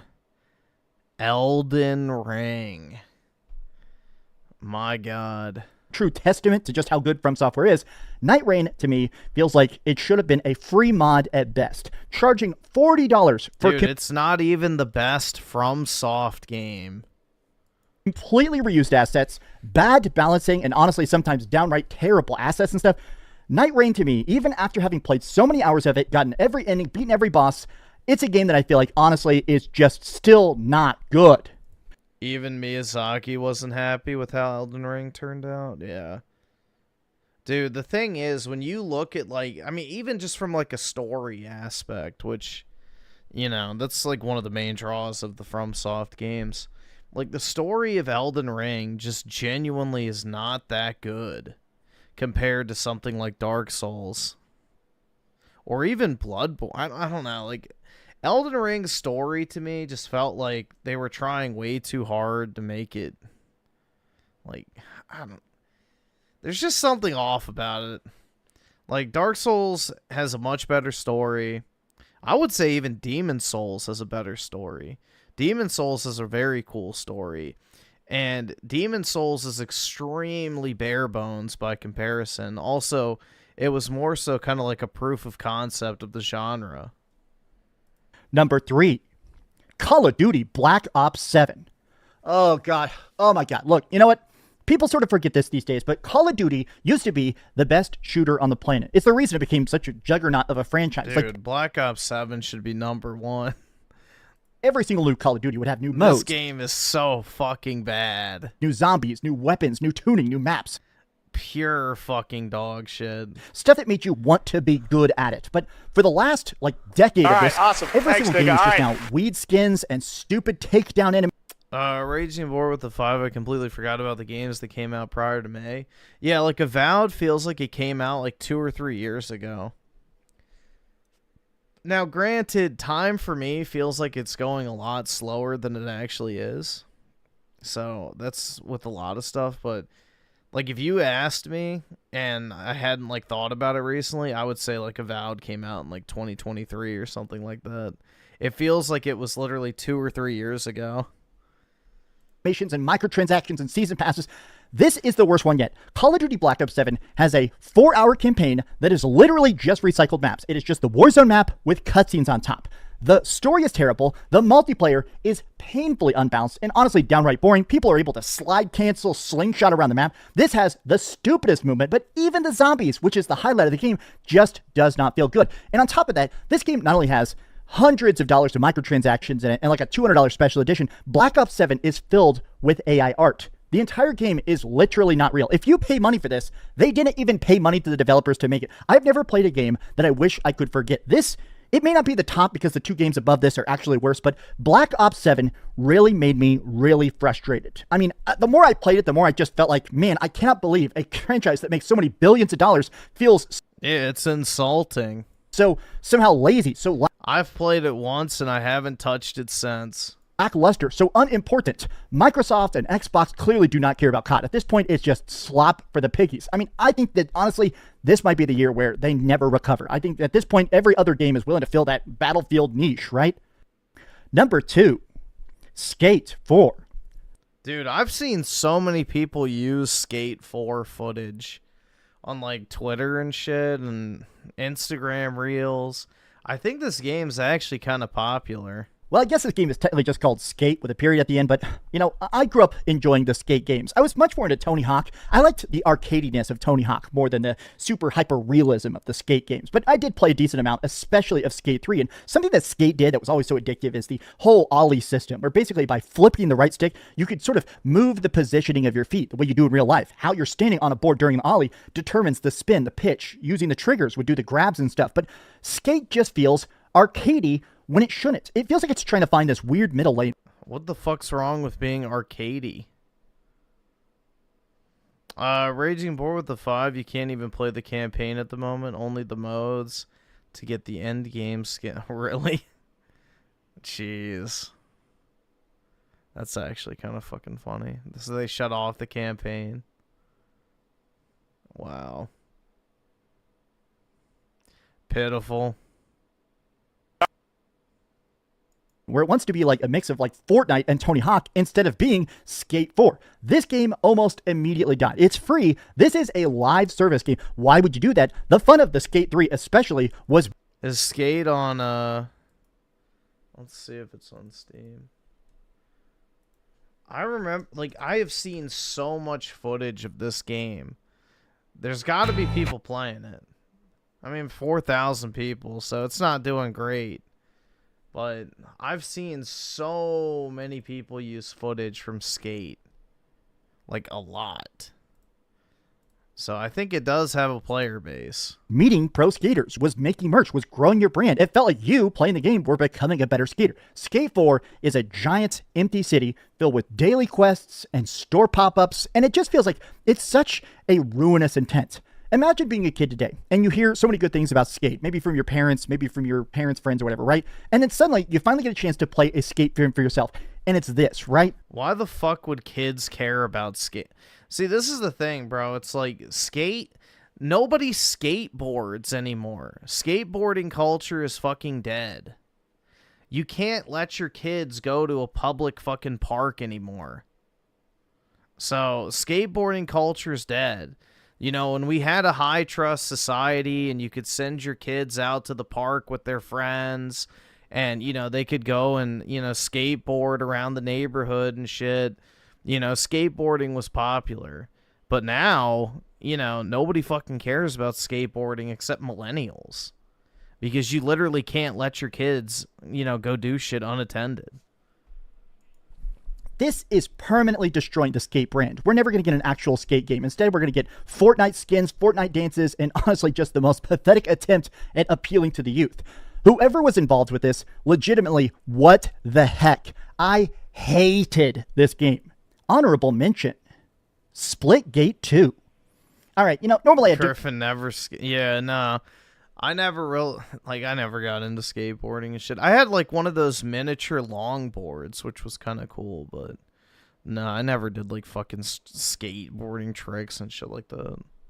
Do honorable mentions. But I had like one of those little mini longboards that they had. It was like the little plastic board with the longboard wheels on it. They were pretty cool. Videos like this, but I wanted to just tuck this in here because the original Splitgate was fun. It was basically a mix of like Halo and Portal, where it had a lot of the shooting and movement of something like Halo 3, but your gun, your shoulder buttons basically let you shoot an entrance and an exit portal that only you could see through. So every player was able... Yeah, and the portal ruined the game because people could just teleport all the way across the fucking map. Snipe through it, throw grenades, play capture the flag, do some really interesting, creative, and honestly hard stuff inside of a cool shooter. They decided to delete the first game and launch the second game, but it instantly collapsed. It is filled with hundreds of dollars in microtransactions. You could pay to actually make portals that were basically invisible, the white portal skin. You could get skins that made you harder to see. This was not only pay to win, it had less maps, less features, and less balancing. This game came out, and the developers posted 4 apologies and then deleted Splitgate 2. It's gone. Now, the rumor is they're about to try and relaunch it, but to me, I had to tuck this in here because at this point, not only could you not play Splitgate 2, even when it comes back, I don't think you should. Number 1, Mind's Eye. All right, this is the worst game, and it's also the most disappointing game. I'm going to count it as both. This is by one of the original creators of, well, Grand Theft Auto, right? A guy who basically made the current day sense of perfect open worlds. This game is so buggy. It is so appallingly bad. You're playing as this guy who's basically like a defense contractor guy, and after coming out of the military, you've had your memory wiped. You've got this mysterious chip in your head, and now in the game, you're working for like these mysterious, futuristic, evil tech companies. Isn't it basically just like Elon Musk bad, the game? Isn't that like the entire plot? Every mission is so glitchy, the graphics makes no sense, the faces do not animate, the story doesn't make sense, but more than that, the game breaks constantly. We're not just talking hard crashes, we're talking frame rates in the single digits. We're talking you shoot somebody and they just fall through the level and the quest breaks. This game is legitimately the worst game of the year. And part of my annoyance with it is that you expected better, right? How do you go from Grand Theft Auto to freaking mind's eye. So much of this game felt like it was trying to be like a weird mix of like, dude, why is he acting like GTA is like some sort of god tier gameplay experience? I hate to break it to you, Dreamcast guy, but GTA has dog shit gameplay as well. It's 2020 whatever, and Rockstar still relies on lock-on third-person shooting. All right, awesome. Thanks, nigga. All right. It's just... I don't know, Saints Row? Dude, unironically, Saints Row might have better gameplay than fucking GTA. Or something like Watch Dogs, and instead we got nothing. Mind's Eye is so uniquely bad, I think they might be teaching this in school courses at some point, a lesson in what never to do. I despise this game, and at this point, I regret even playing it. If I could get a refund and delete it out of my brain, I probably would. Mind's Eye, I feel like I had fun reviewing it because sometimes it's fun to just really... Yeah, Saints Row 1, 2, and 3 were all really good. Saints Row 4 I didn't care for. The whole superhero thing I wasn't a big fan of.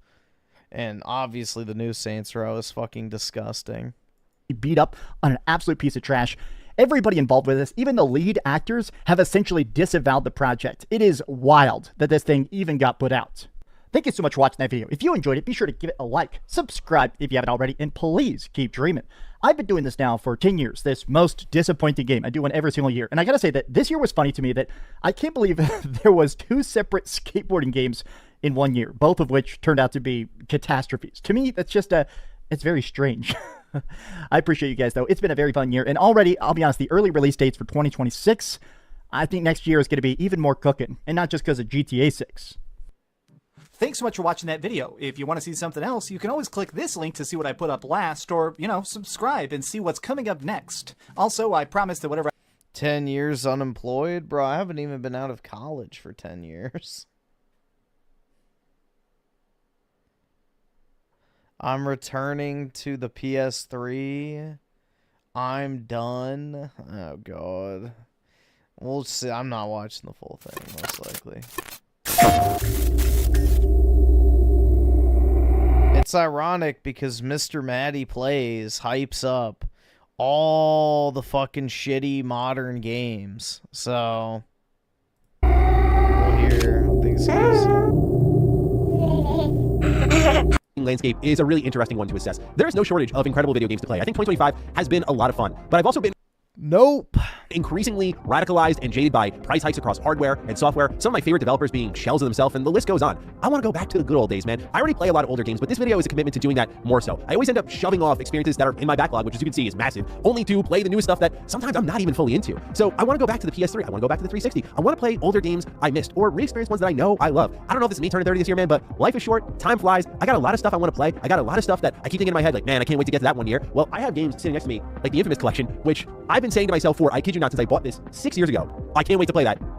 When are you gonna play it? So that's kind of what I found myself wanting to do. I've had this deep desire to stay with the present games, the ones that I care most about, cover them as I always do, but to go back even more often than I already do. The trust is just kind of gone. That needs to be re-earned by great game developers doing their thing. And that's found in the indie scene, the AA scene, and very select AAA experiences. Like right now I'm playing Kingdom Come Deliverance 2. It's been absolutely excellent. That's the stuff I'm getting in my seat for. But otherwise, I want to start going It's been absolutely excellent. Back to my PS3. Now it's not been a smooth ride, as I'll get into all of that, but the games, man, that's what I'm here for. And that's what I want to talk about, because the way games were made back then, and I'm not saying this just as like a nostalgia nerd, because there are problems that people have chosen to forget, one of which I will talk about. But there is just a different approach in school of thought to games on limited hardware versus nowadays with infinite power. So let's talk about it. Yeah, because they actually made video games. They actually made gameplay experiences. They didn't create fucking tech demos. Going back to the PS3 in 2025, what's it like? I'll walk you through it all, the highs and the lows. If you're new here and you're into nostalgic or retrospective content, you're in the right place. Consider subscribing. So let's get the snags out of the way. PS3's got a lot of them. Let's be real. Number one, the download times. It takes forever to download a single gigabyte of anything. Granted, games and DLC back then were not like, you know, Call of Duty size, where it's like, oh, you'll need 300 gigabytes to install this. Oh, great, wonderful. I'll just delete my entire library to fit that in. You don't have to deal with that, but still, it balances itself out because like 1 gigabyte will take like 15 times longer than it does on even the PS4. Going back to that does suck. I will be honest with you all, like, because a lot of these games require updates, and then they need to install their updates. Some of these games just need to install their data into the PS3 to run better. This is something that you can opt into on the Xbox. Yep, and it takes forever. 360, where you can choose to, so that, you know, you don't hear the disc spinning so quickly, so constantly, and it can kind of help cool the unit a little bit more as well, because it's not running as hard. But in the case of the PS3, like most of the games that I tested out, just fired them in there. You gotta wait for that install to finish. At the same time, I reconnected to an old part of myself with this old hardware. What I mean by that is I had time to think, go to the bathroom real quick while my game was installing, grab some food, and I'll be like none of that go, go, go that today's gaming is really built upon and marketed as with shadow drops and whatnot. None of that was possible with download speeds like this, so I could actually breathe and think for a second, it balances itself out. Trophy syncing is another one. If you haven't done it in a while, if you're like me and you always try to keep up to date because you know how long it can be, trophy syncing will kill you on the PS3 if you haven't done it in a while. So keep that in mind. The other thing that I gotta say is tough to go back to is that controller, man. I've never been a huge fan of the symmetrical thumbsticks. I've always been an Xbox guy when it came to the controller setup, but it's also the lack of heft. This controller is so light, and so my aim with this controller is so bad, which sucks because as I'll get into with a lot of the games here in a second, the shooters are so good. So I definitely need to buy like a new third-party PS3 controller that feels a lot better to hold like an Xbox controller, because I think the lightweight approach to the PS3 controller is nice, because for example, in a game like Folklore, where you have to like yank the spirit out of the enemies you're attacking, you have to flip your controller toward you, and that's cool, and it's nice and easy and light, but you know, like that's about the only plus I can say about the controller's lightness. So there's that.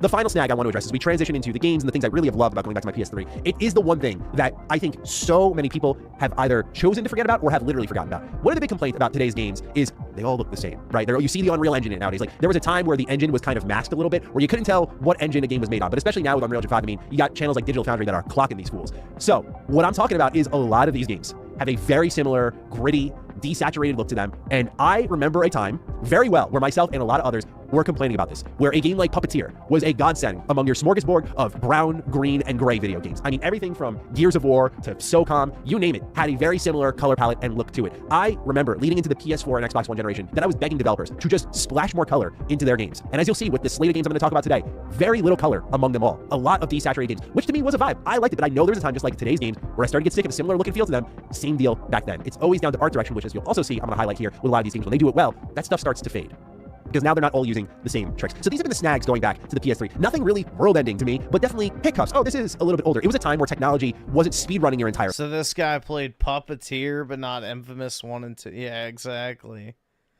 I don't know anyone who played the fucking Puppeteer life. It was when technology was just aiding you to enjoying your life. So with that, let's get into the pros. That's really based around the games themselves. To me, the pro of the PS3, going back to it, is the library, and that's what I'm going to be focusing on. It's certainly not stuff like the PlayStation. Dude, Ghost Recon Future Soldier is a really good game. That shit was fire. I'm not really a big Tom Clancy game fan, but I did like Future Soldier. That was a cool game. Store. We can make a whole separate video about that. In fact, we just might. What I'm talking about are the games here. None of these games waste your time. They just go. Infamous 1 is a perfect example. I was stunned to fire it up, be at the start menu, press start, cutscene begins immediately. No loading, no dramatic set, just like boom, you are in, brother. I loved that feeling, that you were just immediately thrown into that experience. There was a sense of urgency with these games. There was a lack of tutorialization, a trust in the player's intelligence. And that was also very much indicated to me by the lack of UI in a lot of these games, a lack of guidance in the visuals. When I was scaling the buildings in Infamous, I almost toppled out of the seat behind me because I went, oh my God, nothing's marked with like scuffed painting or yellow paint, whatever it may be. I'm just trusted to look at the environment and see, hey, that's a three-dimensional object on a building. I bet I could grab onto that. And it just worked. It was logical because it made sense, and they didn't have to like tell me like, hey, these are climbable, these are not, because the systems were so free. And shout out to Infamous in general. I didn't realize until going back to it, I've been having so much fun with this one, with the karmic actions. I love games of choice and consequence, of course. I love games of morality. That's why Knights of the Republic is my favorite game of all time. Light side, dark side, choice and consequence. Like, I love that stuff. So seeing a game like Infamous, that's one of my favorite series from Sucker Punch. But to just see how many things carried over from like Sly Cooper, like the even you can see in Cole McGrath's run animation, remind me a lot of Sly's sprints. The way he climbed buildings and he would walk along like beams and bars and whatnot was very similar to the Ninja Spire and walking along objects that you found in Sly Cooper. Like it evolved all of those gameplay mechanics in meaningful ways. But going back to kind of my initial point about how these games feel different, it really isn't just your memory. Like sincerely, there is a level of the games are way less tutorialized, but I think this was at the point where gaming was. The games are actual video games, is what he's actually trying to say. But you know, they were actually designed to be played, not experienced. Growing rapidly, where there was still a level of like, okay, we need to have a little bit of an introduction here to kind of reel them into the rest of the experience without taking too long. Another thing I noticed as well with Infamous, as well as other video games that I'll talk about, is the unique presentation, right? As I mentioned earlier, a lot of these games, including Infamous, very desaturated, very gritty look to it. Me, a little bit of an edgelord, like I like my characters edgy, I like my worlds edgy. Yeah, I'm about that sort of stuff. So it took me a while to get fatigued with this type of game. It really was, in a lot of ways, a generation for me. The stylish and unique presentation that you find in, say, an Infamous 1, where you see like those comic book animated cutscenes, were really great because it broke up the otherwise, I guess you could say, samey looking graphical style that you'd find in other games. This was also very apparent in, of course, artistic masterpieces like Puppeteer. First time going through this and was just completely blown away by it. But also games like Folklore. Folklore has like 3 different presentation styles. Like the way the gameplay camera moves is very Silent Hill. Then you'll have text boxes and characters on either side of the screen. And then you'll also have these kind of comic book cut-ins with speech boxes above their head that's very stylized as well. So there's all these different methods of delivery. Why is this important? Because nowadays, again, with all the power we have, you see a lot of games pushing the same technique, the same like motion capture, facial capture detection. You see the same lighting tricks. Like you see all the same tricks. And because the power is there, we no longer have to, because we were working on less power back then, make these kind of creative decisions, the artistic decisions to convey the story. So for example, when Cole runs into Moya, that's a whole drawn out cutscene. But in today's games, I do wonder if that would have just been a fully rendered traditional cutscene because you just have the ability to do that, quote, easier. So it's not just about knowing the bag of tricks and seeing the bag of tricks a bunch of times, but it allows for games on this generation as well, like a Killzone 2, which were just straight up tech showpieces and really awesome and just focused on fidelity. And compared to all the other games I'm showing you today, like really good image quality. Like, it looks beautiful even to this day. That stood out to me because it didn't have to make those creative choices like the others, and now you have a more diverse palette. And keep in mind, I'm talking about big AAA games right now. I'm talking about Infamous versus Killzone. It's not like I'm digging deep into my bag of tricks and being like, this obscure game from this studio over here in this corner that had like 10 people working on it. We're talking about 2 PlayStation juggernauts and the difference in presentation between the two of them. And that's something that I just deeply appreciate and miss with today's games. I love the indie scene. They do a great job presenting things differently because they have to think the same way when they make their video games. They are limited more in manpower rather than actual power. They all have the capability to do a lot of things, but it's about time. It's about creative decisions you have to make with that time. And so that's why we're seeing indie push that old style, that old feeling that we got when we played these games back then nowadays, whereas AAA is completely skyrocketed into this like fidelity only department. Another reason I went back to this generation and started messing around was beyond Infamous. I was just in a shooter campaign mood. I missed the days where... Yeah, I think Folklore should get a remaster. It'd be kind of neat. But Sony doesn't really have an interest in remastering any of their actual good games. They just want to remaster PS4 games. And I guess soon PS5 games. First-person shooter meant first-person shooter. Like, you would have a game such as Killzone 2 or a game such as even Resistance, which would just say to you, hey, this is a shooter. It's not a shooter RPG. It's not an open-world shooter. It is a first-person shooting campaign. And I just missed that. Games like Singularity as well. And so I wanted to go into the first and third-person departments for those. I started off with third-person because I pulled the game off the shelf that was a franchise I knew and loved as a kid, SOCOM. I grew up playing SOCOM with my dad. He was the brains, I was the brawn. I would hold the controller, and he would kind of sit there and guide me through the levels and tell me what to do because he was more tactical than me. I was a dumb kid, so he helped me out a ton. I also remember with SOCOM, you could buy a headset and you could give commands to your squad using that, but I wasn't a big fan of SOCOM 4 here, man. I fired this one up because I was really excited to get back, and it just is so action-packed. It doesn't feel like the SOCOM I knew and loved, and I mean, Zipper Interactive, who made a lot of the SOCOM games, shut down a year later, so maybe they got away from themselves trying to make SOCOM more relevant, but even in like the second level where they start to focus more on stealth, it just didn't feel the same. So I went to another tactical shooter that was not from a Sony first-party studio. I went to Ubisoft, who made, I think, one of the most underrated video games of all time in Ghost Recon Future Soldier. This game... Yeah, this game's really good. With the synchronization shots... has so much swagger, dude. It is so good. It's almost unbelievable. I played this with my cousin on 360 back in the day. Ubisoft made it, right? Because they made a lot of great games, to be fair. But you look at Ubisoft nowadays, as I said at the start of this video, some companies I really like throwing up shells themselves. This game, I remember playing this in co-op with my friends, but the way you could squad coordinate in this, in single player, was unreal. Like telling your teammates who to shoot when and calling in those shots. Ubisoft used to actually be good. That's the crazy thing. Like, Ubisoft actually used to put out some really, really, really good games. Not anymore. Using active camo and just crawling out in the open. If you don't move, like, they can't see you. So it creates these real, legitimate, tense stealth moments. The weapons, the customization. Also, when it does pop off at the action, the way the camera moves, it holds up tremendously. And this is a great example of how games used to use the user interface to improve the user's experience without it being waypoints, waypoints, waypoints. You'll see in the distance of any of the missions I'm doing, like in the sky is like a literal text with an arrow pointing down, like, find this dude here, basically. But it's in world and connected to the rest of the UI, which is designed to represent things that my soldier is seeing. And so you don't need waypoints, like traditional waypoints. It functions in world, and I don't think about it as much. And it's so effective. Like, this game, if you're gonna buy anything from this list I'm giving you today, let it be this game. It's cheap and it's awesome. The only problem that I want to point out to you all is that Ubisoft shut down their servers for this one. And because they shut down their servers, this does mean that you cannot access the game unless you're playing offline on your PS3. So I had to go in and disable my internet, and then I was able to get by from the start menu and actually play the campaign. I found that pretty disappointing. However, PC players are struggling to get around this unless they use community patches, and I believe the Xbox players need to sign out of their live account to access this. So it's really not a win-win, but at least you can say on PlayStation you can get trophies for it still, even if you're disconnected from the internet, which is nice. Well, going back to this was awesome. Funny enough, it came out a year after SOCOM 4, and it, I think, completely stomps that game out. So then going through my list some more here, another game that I fired up was Folklore. This had been sitting on my shelf for a while. You may have seen me get it in an episode of the GameStop Roulette, and I'd always wondered about this game. You know, it just seemed so interesting, so different. Effectively, what's happened in this game is that there is a spirit realm that you can go to, the Netherworld, where people who have died, they go here. The main character of the game, Ellen, has lost her mother, and she's looking for her. I love the cutscenes of this game. I forgot to add one of the other presentation styles in this game is like what I would call an upgraded FMV. Like, you have the PS1 cutscenes from back then, and you could just tell by a certain animation style and character appearance and the way their eyes looked that it was just that era. And what's interesting about Folklore's opening cutscene is I saw that same Final Fantasy-esque cutscene style. Like, it felt very old yet very new, like a next-gen version of a PS1 cutscene. I don't know, just the music, the atmosphere, the characters, the writing quality. This game's just different. It's a weird type of game. And this is another thing that beyond the indie scene and some AA, I feel we're missing. The only AAA developer I can say that really keeps it weird is our man Hideo Kojima. Shout out to him. You know, I used to slander Death Stranding, but nowadays I would kill fuck off for more companies to do something like that, because it would be very different, not just for the sake of being... Oh my god. Stop. Who does something different? Yeah, a walking simulator with a bunch of B-list celebrities. Yeah, nothing says original like that.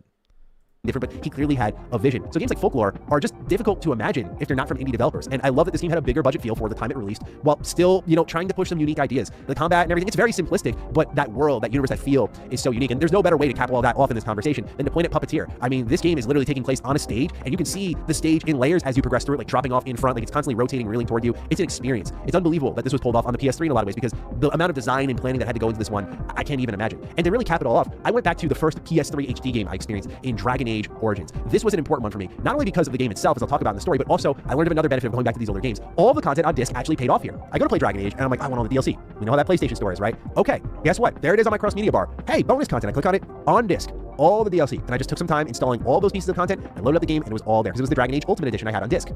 That was just like a huge moment for me of just, there you go. Like when these servers inevitably shut down, the PS Store inevitably shuts down, that's a game that feels preserved to me. And it's great on Xbox 360. Like I just recommend people play the Dragon Age series if they're ever interested on Xbox. But my point being is like, that was a good feeling for me. But I went back to this one because I remember getting my first HD TV and I was an idiot. All I knew was the yellow, red, and white cables. I had no idea about this high definition era. So when my parents got me an HD TV for Christmas as like a big surprise, I never even asked for it. I hook it up. I'm like, oh my God, picture's gonna be nice.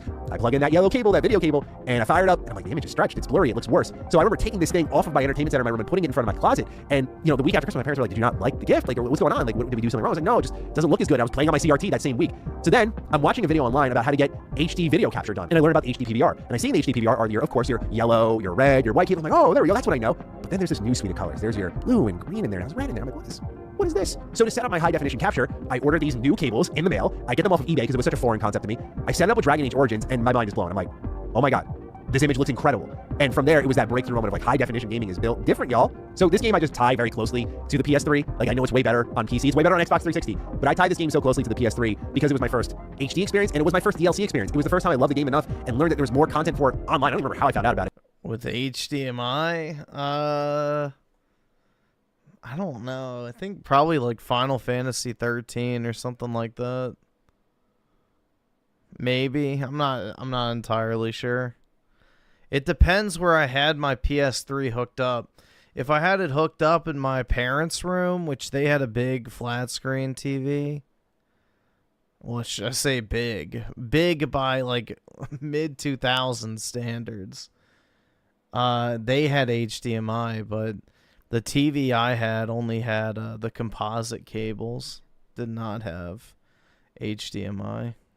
So I didn't have my PS3 set up in there until much, I feel like a year or two after I got it, but I'm not entirely sure. I think Final Fantasy 13 would be a safe bet. That I just kept downloading it and playing more and replaying it. That was an amazing experience. But to know all that's on disc and I can just easily access it now is great. So that was a good way to cap it off. But going back to the PS3 in 2025, it's been interesting, man. These games, I think gaming today is awesome. Like the content quality we're getting is still excellent, I feel. It's just so numerous in how much good stuff you're getting as well as how much bad stuff you're getting. It's overwhelming. And I'm just trying to start to take things a little bit more slow and really start to feed in some games that are not gargantuan. Like 20 hours is considered a long game back then. Now 20 hours is like, dude, you can finish that in like a couple weeks. That's short. It's like, what?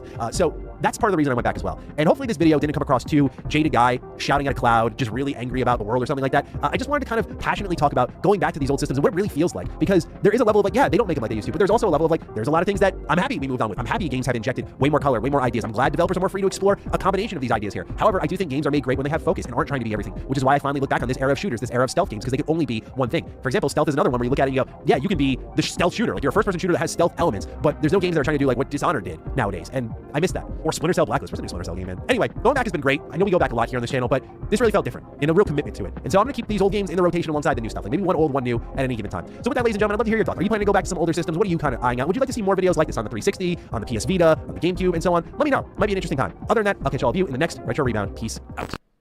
Yeah, old games were more creative. Definitely were.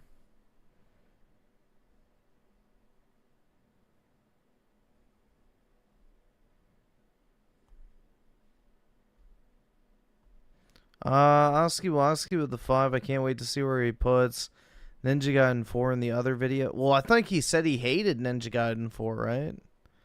Because you know he didn't beat it and he was not a fan. I'm curious to hear his thoughts. Yeah, I don't know if he's going to put it in there or not.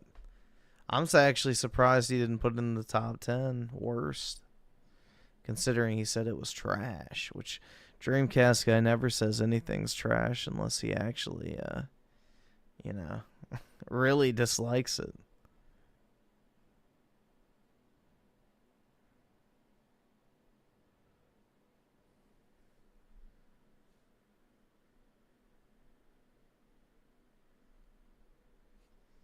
Over 25 games to play during the holidays. How bad are they going to be? Welcome back, everyone. And today, as you can see, we are doing another pickups video. This is the before Black Friday edition because I'm pretty sure I'm going to find a lot more stuff on sale during that time period. But these are games I got like almost a month ago, so hopefully you guys will like what you see here. And we'll have everything. What the fuck are these? That name is hilarious, but this is the collector's edition for the Switch you're seeing here, and I just want to show you guys what it came with. Comes with some cool stuff, but what really stood out to me is the vinyl CD Rick Henderson soundtrack they have here. Also, too, this game has been out for like 3 years now, from what I just found out, so it finally just got a physical edition for it.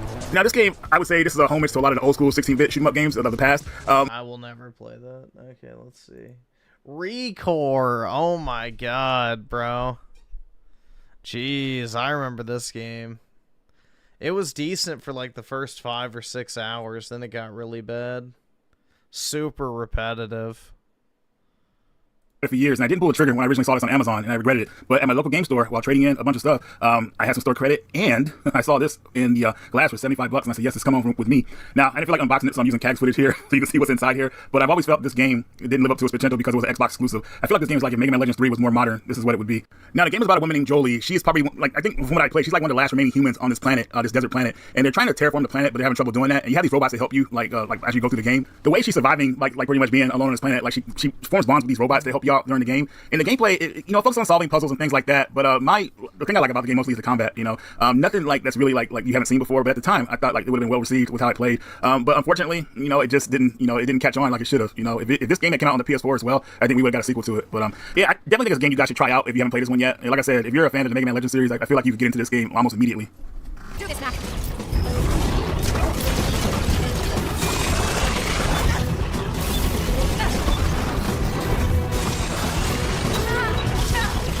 Yeah, it's very expensive on disc.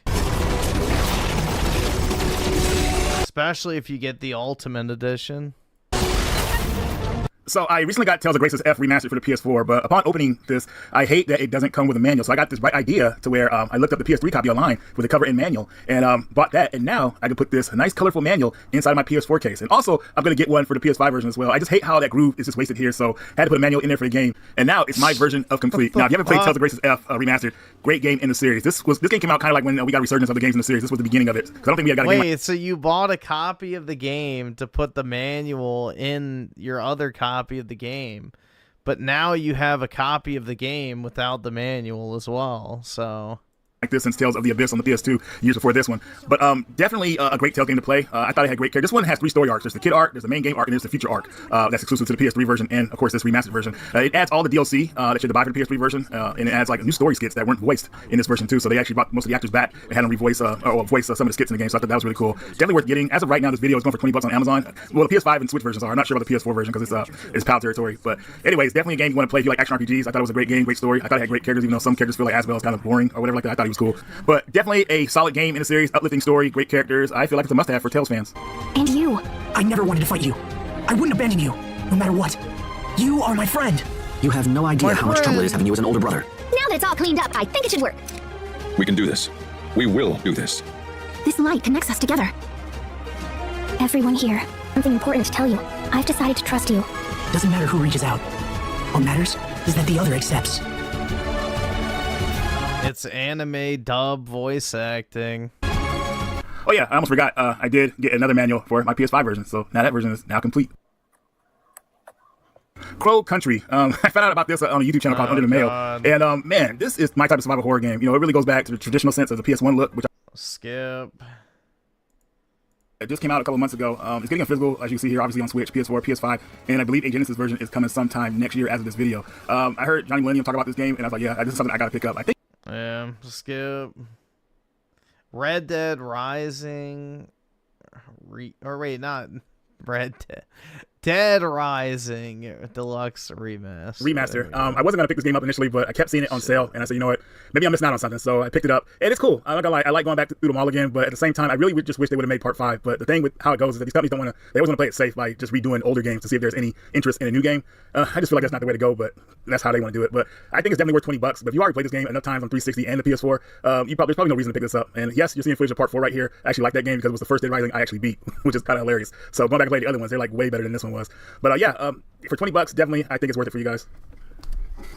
Here's Steel Assault for the PS4. It's kind of crazy. This game comes out, the PS4 version comes out like 2 years later after the Switch copy. But anyways, me and my buddy Joel actually were really pumped up for this game. He actually did a video on it, which I'll try to link in the description. You guys want to check out a review. But this game is very action. Elijah Petty with the 2. Are you going to stream Metroid Prime? Yeah. I'm not getting it on like midnight. I'm going to wait till my physical copy comes. But yeah, I'll stream some of it. I don't know if I'm going to finish it. It just depends on how I like it. Action-oriented. And it's kind of cool that I'm playing this, finally getting through this now, because the company who made this game actually just came out with another game, which I'm pretty sure you guys are familiar with, which is called Neon Inferno, which hopefully I'll be doing some video on that in the future. But this game is really action-heavy, a lot of fun, as you can see here, and it keeps you on your toes. It's just like a great arcade experience, I would say. So definitely keep this one on your radar if you're looking for like old-school retro arcade, running gun action fun.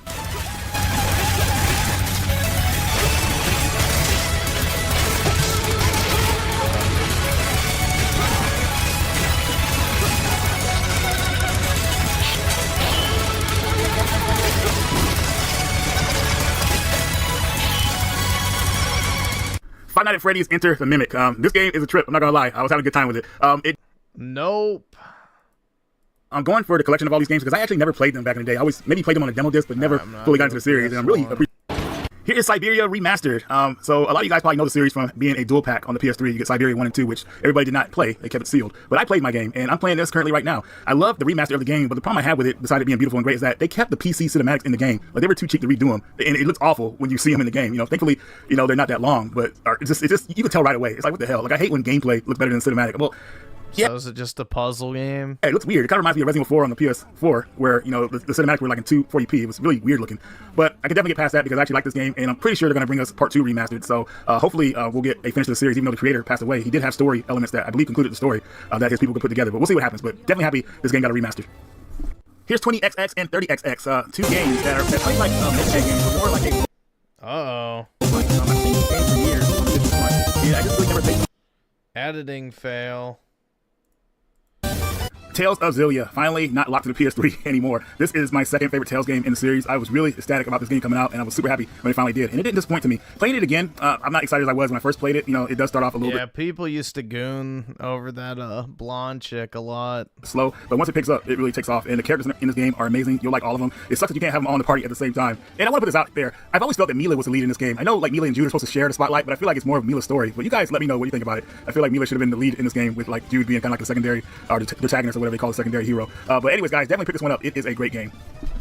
Being a fan of the Horizon series, I saw these action figures on sale on Amazon. Why would you be a fan of the Horizon series? I think they were going for like $10 each. I said, you know what, let me go ahead and pick these up, man. I actually really like this game. I'm really looking forward to the... Oh my god. Gross. Sure, a lot of you guys don't even know about, but I do. I played this game on PC, oh man, back I want to say in the mid-2000s, and man, it was one of the games that pulled me in, like one of the last really strong point-and-click adventure type games I played. Great game, and it spawned off 2 sequels, and this being the 3rd game. I just wanted to get the Xbox. I have it on PS4, but I wanted to get the Xbox version because most of the games from the series I have on the Xbox system, so I just kind of wanted to complete it. But you play as a girl named Zoe, and you know, I can't even really tell you guys much of the story because it'll ruin it for you. You know, I can't, you know, this being the final game of the series, I can't really say too much. I'll just say it concludes everything if you play the first games. It does it pretty good, I would say. This is one of the first games I remember getting kickstarted back in the day. This and Shenmue 3 at the time, but great conclusion to the series, very good narrative game, great voice acting, great story elements, great choices to make. You could get variations of endings. So yeah, if you see this one out there, you might want to pick it up, but just make sure you play the first 2 games first, or at least the one before this one. It'll give you a recap of that game, so you can maybe go right into this game if you want, but I honestly don't recommend it. Here is Fading Afternoon. So I heard a lot of my friends talk about this game, and this is a 2D beat 'em up that kind of takes place over, like, it's hard to kind of describe it. It's like a very narrative game where you take over like territory, you know, take care of certain enemies. You're like a guy for hire, I would say, pretty much, and you use all your means to take out your enemies. It could get pretty brutal, but what's crazy, my original copy of it is lost somewhere. Hopefully I'll find it one day. But this is a good game to play on the go on the Switch. You know, I've always felt this game was pretty solid, the old school survival horror games. I do not like that it's puzzle heavy, but once you figure out these puzzles, I mean, the game, well, I almost said it was a breeze, which it's not. You know, this game can be kind of tough, but the whole gimmick with this series is that you have to stay out of dark areas. Like, make sure you have your lighter on you and just have the areas that you're in well lit, because the dark... Skip. You know, a lot of Game Boy games in box are hard to come by. And I saw this and I said, this looks pretty unique. Let me go ahead and try this one out. So it has Catwoman has her own exclusive story where I believe the main villain, Xenoblade Chronicles 3D and Xenoblade Chronicles 3 finally have the end of this. Yeah, I need to play. Well, I need to finish Xenoblade 2 at some point, and then also I need to play the other ones. Trilogy ready to go, and I'm only like playing the first one as of right now, but I wanted to make sure I had the physical for the last game in the series, so I'll be able to finish it without having to like look for this game. So now I have the games in my library ready to go. I'm liking the first game so far. I heard a lot of good things about the 3rd game, and the 3D game was just more of a novelty in a way, because I got a new 3DS recently, so I want to see how, you know, some of the games looked on there. But I don't know if I'm really gonna play through that version since I already have the Switch one. But if you guys have played the series, which I'm sure most of you have, let me know your opinions about it. Let's get stuck in! Yeah, will do. So you can take that form via a strong desire or emotion.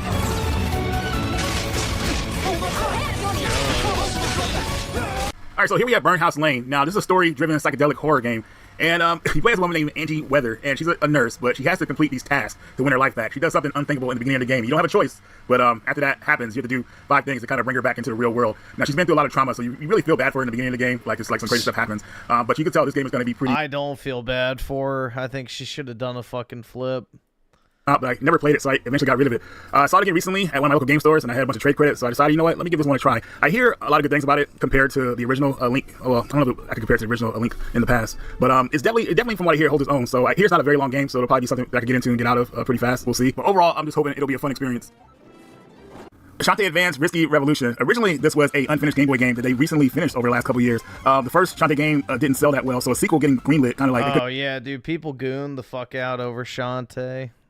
The Switch versions of these games, I think, are extremely expensive. Find a publisher for it, but thankfully they didn't throw the assets away. They kept it, and now they finally finished it. I do plan on getting it for the PS4. That's the initial system I wanted on. I had a friend, my buddy David, went to the Limited Run 10th anniversary recently, and he picked this game up for me with a couple other games for some friends. So, yeah, just one more game to get in the series. I know they're working on a new Shantae game too, so love that the series is still ongoing. Here is Hotel Barcelona. This is a 2.5D action roguelike game, which was made by the same people I think that made the No More Action roguelike. Skip. I hear roguelike, I pass.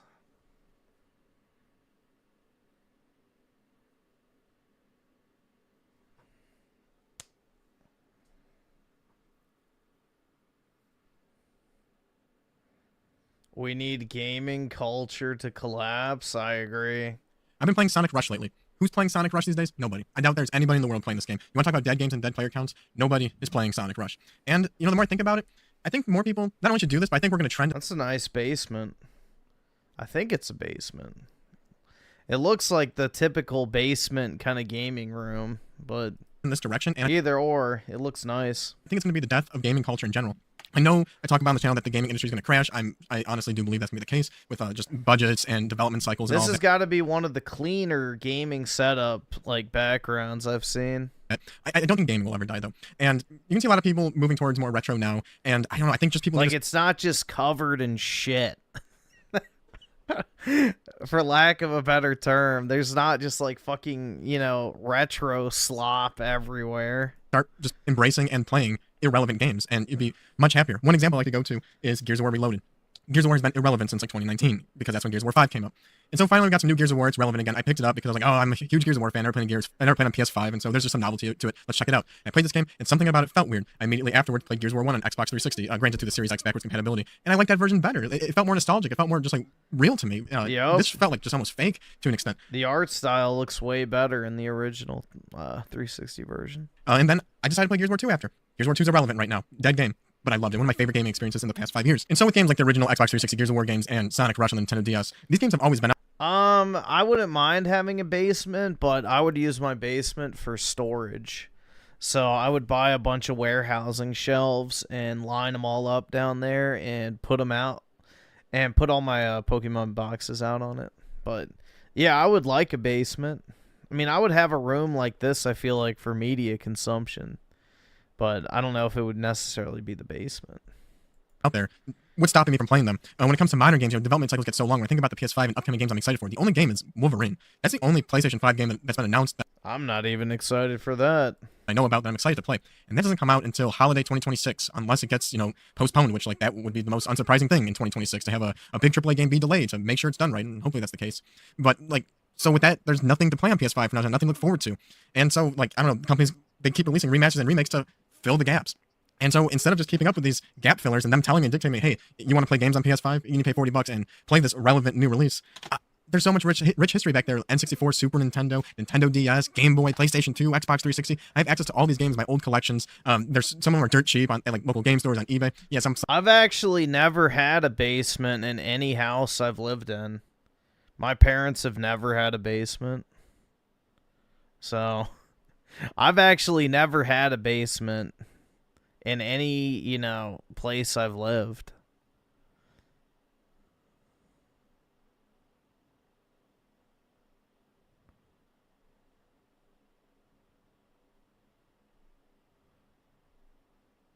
But yeah, I wouldn't mind having one. I would use it mainly for storage, though.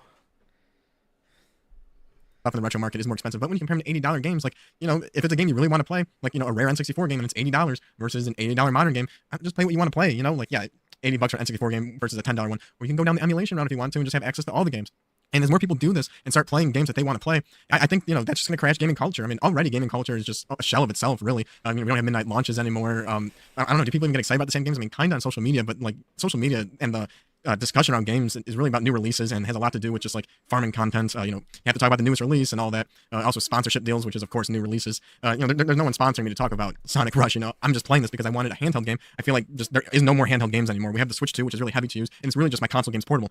Same with a Steam Deck or any portable like PC handheld. Those are console games I can play portable. I want portable games. I want like little 10-minute chunks of just entertainment that just is quick and easy, and not easy. This actually is getting pretty challenging around World 6 or 7.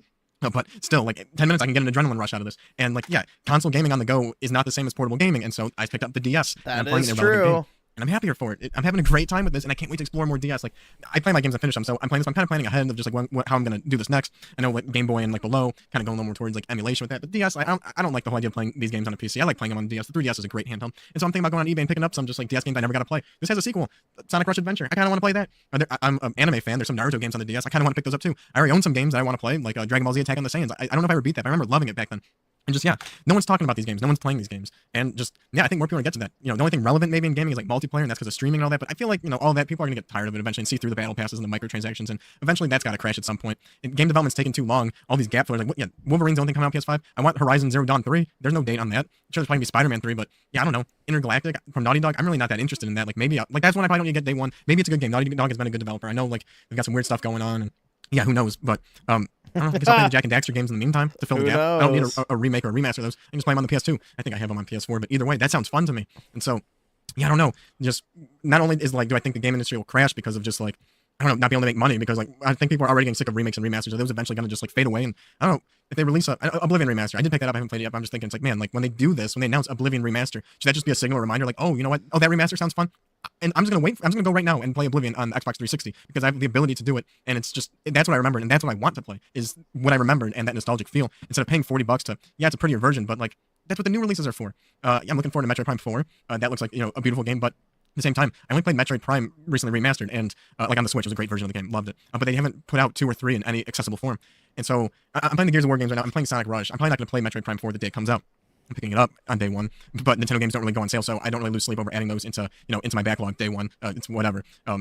But yeah, I don't know. Do I hold off on playing Prime 4? There's gonna be a lot of noise on the internet, a lot of hype from videos of people saying how great the game is or how bad the game is. I've been seeing some of those videos too. But I haven't really been clicking on them because like, I'm gonna play the game and I like going in blind. I don't want my opinion already like just to be like, I don't want to be like muddied down by other people's opinions telling me what I should think going into it. I kind of want to play 2 and 3 because as I'm playing through the Gears of War trilogy, playing them back to back to back really adds a lot to the experience. And also Metroid Prime Hunters on the DS, I'm pretty sure that's canon in the Prime game. So I don't know, maybe I hold off on Prime 4. I've already skipped some other, you know, modern Switch 2 games. I haven't played Hyrule Warriors or Kirby Air Riders, but yeah, even if like, you know, I wait so long for these games, Metroid Prime 4 has been what, like an 8-year wait?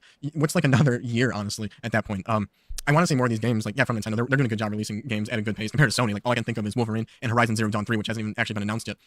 Those are the games that I really want to play. I will probably... Oh, no, damn it. Don't do it, bro. Damn. He lost me. Horizon Zero Dawn 3. I guess people do exist who actually fucking like those games. Pick those up day one and play them. But yeah, like when it comes to even day one games, it kind of sets like a deadline, like, oh, I need to finish like Sonic Rush, I need to finish the Gears of War 4 and 5 before Metroid Prime 4 comes out so I can switch gears and play that. And I've done that kind of scheduling play for just so many years now, like at least the past 5 years where I've had these like deadlines of like, oh, this new release is coming out. Dude, Dude, I don't understand what people see in it. I really don't. I have tried to get into it 3 separate times. I can't. There is just something like mentally blocking me from even remotely being interested in playing that game. Definitely started during 2020 when I wasn't leaving the house much and playing a lot of games. And it's like, oh, this new game's coming out. I think I was playing like Xenoblade Definitive Edition, and like that was like an 80-hour long game. And like I need to finish it before, I don't know what game was coming out, but it's like I gotta finish this game before that comes out, so that I can move on and play the next one and like I don't know, be a part of it. And again, that's just like this relevant mindset. And like I don't know, back in like the GameCube and PS2 and even the Xbox 360 days, like that we're so nostalgic for. There wasn't this like social media presence of YouTube videos and content and just like making you feel like you're missed out or even spoilers. Like I don't know, trying to block more keywords or just not using it as much because I don't want spoilers for these games. But I do kind of want to play them on my own time, and I'm having a great time playing old retro games on my own time. Like this is what I'm feeling right now. I'm gonna ride that wavelength. I'm gonna ride that vibe and play what I'm feeling. yeah, sure, in that case, you can probably save money. And it definitely depends on the game. Like I said, Nintendo games I'll pick up day one because they just don't go down in price. That's just the way it is. Oh, I shouldn't support that. I don't think my single not purchasing is going to make a difference. Too many people are doing it, so it doesn't matter. But yeah, like with third-party stuff, like and with Black Friday, huge Black Friday sales, especially with the game key cards, those are getting really cheap. Great time to pick up games at a cheap price. I'm down to seal deals on games, add them to my backlog, and like yeah, I'm in a retro DS vibe right now. But who knows? Maybe after 3 games, I'm like, okay, like I'm still loving the DS, but maybe I'm craving something a little more modern, you know. And then I can look at my modern backlog and pick up a game, whichever game I'm feeling. And since I'm not doing that release order deadline, which was like Hyrule Warriors on Nintendo Switch, Age of Imprisonment, then Imprisonment or Calamity, who cares? And then Kirby Air Riders, and then Metroid Prime 4. So like, if this was me 2 years ago, I would have been like, I have to beat Hyrule Warriors in 2 weeks because Kirby Air Riders is coming out. I gotta play that, which I get like 2 weeks to play that, and then Metroid Prime 4 is out, and that's the one that, like, Metroid Prime 4 would definitely be the one like I'm gonna play this to completion, even if it takes me 40 hours. But then it would have been like I played 2 weeks of Kirby Air Riders, and then just like never played it again because like I just got my fill for it. It's no longer like this like mystery or like I need to play that. Versus like I just hold off on Kirby Air Riders, play Metroid Prime 4 because that's the one out of those 3 I want to play the most. Play Prime 4 first, and then like maybe Kirby Air Riders afterwards when I just like feel right where I'm like this is what I want to play right now. I'm gonna play this and like exhaust it till like I naturally don't want to play it anymore. Versus like another game releasing forcing me to not want to play it anymore. And then when you go more retro and you add more irrelevant games, you have more things to fill the gap. So let's say I finish a game that I want to play, like I don't know. Let's say my schedule is I finish Gears of War 5 and there's a week left before Metroid Prime 4 comes up. And Metroid Prime 4 is really the game. I would not finish Gears of War 5. Not worth playing. I want to play next. Well, if I'm mixing in some retro games for a week, you know, maybe I can mess around with some DS games or some NES games or Super Nintendo games. Like, you know, just a small little platform like Game Boy Advance. I don't know, I was thinking the Mario Advance games, but those are also Super Nintendo. I really liked like his setup back here, though. It looks very clean. You got the Xbox, the Switch too. I'm guessing the PlayStation's over to the right, but it looks very, very clean. I like it. NES games, you know, Super Mario World. Play that in like a week or something. That sounds like a lot of fun, you know, or just like, yeah, have access to just some organs. Play some like N64, some like Smash 64, where you don't even need to like play it for more than a week, or you know, Mario Kart 64, just something fun to fill in the gap. Like I don't know, those still seem fun. Even playing against the computers, like I feel like a lot of us did that with Smash 64. You rented it from the video store, you come home, and yeah, you're just like playing bots the whole time. But it's fun versus like modern. It's like, oh, I have to do a multiplayer and everything's so meta and broken and like stressful, and you have to download these patches and updates, and there's these stores asking you for money, and just like I don't know, it's ridiculous. And I think more and more people are gonna get sick of it. I think people are already getting sick of it, both like single player wise with like these remakes and remasters filling in the gaps for the brand new single player games, and then probably the multiplayer gamers, you know, are getting sick of it. I think maybe Black Ops 7 is really showing a lot. You know, that's not doing too great. Rip Xbox when it comes to that.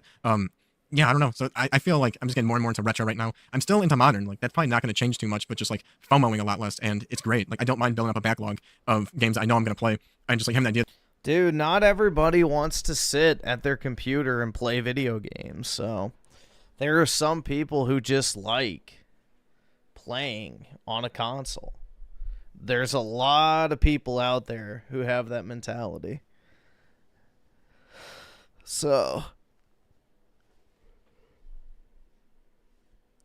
like, there are people who enjoy just the simplicity of turning on the power button and pressing start on a game, and that is it. It's like I can just like whenever I want, I can just like stop buying games and be good for like a very, very long time. When it comes to modern, like some of these modern games can last me a year or two, especially if I'm cutting my game time with like some of the retro games I already have.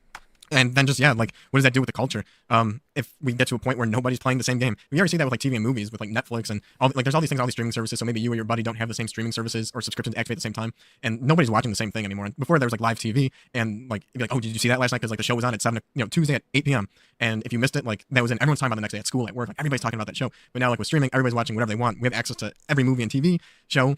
No one's watching the same thing anymore. I know me and my buddies, we never watch like the same thing. Like, yeah, there's the occasional new release or something. Or it's really easy when it's like a Netflix new release or something. Just really, everyone's like watching that. But like week to week, no one's watching the same thing. I think we're gonna start seeing that with gaming. You know, it's just no one's playing the same stuff. And yeah, I can't make a video like this and talk about Sonic Rush. I might do it. I might make a video just about Sonic Rush because I want to. And like, you know, YouTube isn't my career, so I can do whatever I want. But that video's not gonna do good because it's irrelevant. And so you see a lot of YouTubers making videos about just relevant stuff. And so the only way I can talk about Sonic Rush is in a video kind of like this. That, you know, I don't know, play relevant games. Crash the gaming industry, crash gaming culture, and I don't know, that's kind of, yeah, I know, I say crash gaming culture, then maybe it feels more isolated. I mean, like, yeah, nobody in the world's playing Sonic Rush but me. I have nobody really to talk to this about who's like, hey, you playing this right now? But I don't know, I kind of feel like I've been a solo gamer for a while. I don't play multiplayer anymore. I kind of aged out. How much you want to bet there's somebody in his comment section who goes, actually, I just played that the other day?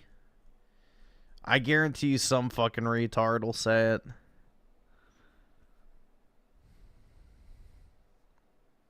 Yep, there it is. There it is, dude. I knew it. I had a fucking, you know, pretty good idea that one of these fucking people would have to lie. They would have to fucking lie. Who's playing Sonic Rush these days? Just beat it like a month ago for the second time, and now playing through Rush Adventure for the second time as well. Oh yeah, dude, I bet you are. totally didn't just make that up for the fucking YouTube comment. Oh my god. Yeah, press X to doubt, bro. I think a lot of people do, like, just multiplayer, especially current multiplayer, with how meta everything is and how, like, esports driven and all that. Like, I'm not watching YouTube videos, and I know they exist. I know this is what you kind of have to do, is watch YouTube videos, the best strategies, the best loadouts, and all that, the best techniques, or tech, as they say. And I don't want to do that. I just want to hop in and play a game. How many views did this video get? 6,000 views. I'm sorry. Fake. For fun, but then you know, just get, like... If it had, like, 70,000, I still would think it's fake. If it had multiple hundreds of thousands, maybe. Destroyed if you don't do that stuff, so it's not as fun, and then you become like a single player gamer and enjoy, like, someone who likes movies, single player games, like, you know, you can get some stories out of that and just interactive entertainment. And yeah, I don't know, maybe more people are just gonna come and join this side of things, but yeah, I think that the first step is you become a single player gamer, but then you're still, like, kind of keeping... Dude, we don't have an actual culture anymore. It's just consumption and advertising. That's it. Up with modern stuff, which I'm still going to, but I'm just gonna play more and more irrelevant games, and it's a better life. It's a better life, and yeah, I do think that long term, maybe short term, that the gaming industry is gonna crash. Especially more and more people go this route and realize I don't need to buy the latest remake. I can just play the normal one. Like, oh, you want me to play Gears of War again? I will. I just don't need to buy the new one. I think more people are gonna start doing that, or especially, like, maybe not play the new one day one. Hopefully this goes down in price. It's just like it's like someone who also, like, collects a little bit. Not the biggest hardcore collector, but I love Gears of War, so like, I wanted a physical version of it. I did. And print runs feel like they're short, so who knows what's gonna happen. That's what sucks about new modern games. You don't know what the print run's gonna be. And it's like, yeah, I don't mind buying an old DS game used, but, like, I don't know, when it's, like, new and accessible and it's, like, easy to get. Like, I kind of want to seal deals on them now. Yeah, I don't know. What do you guys think in the comments? Like, got anything to add to this? You play mostly modern, mostly retro. Are you wanting to get more into retro?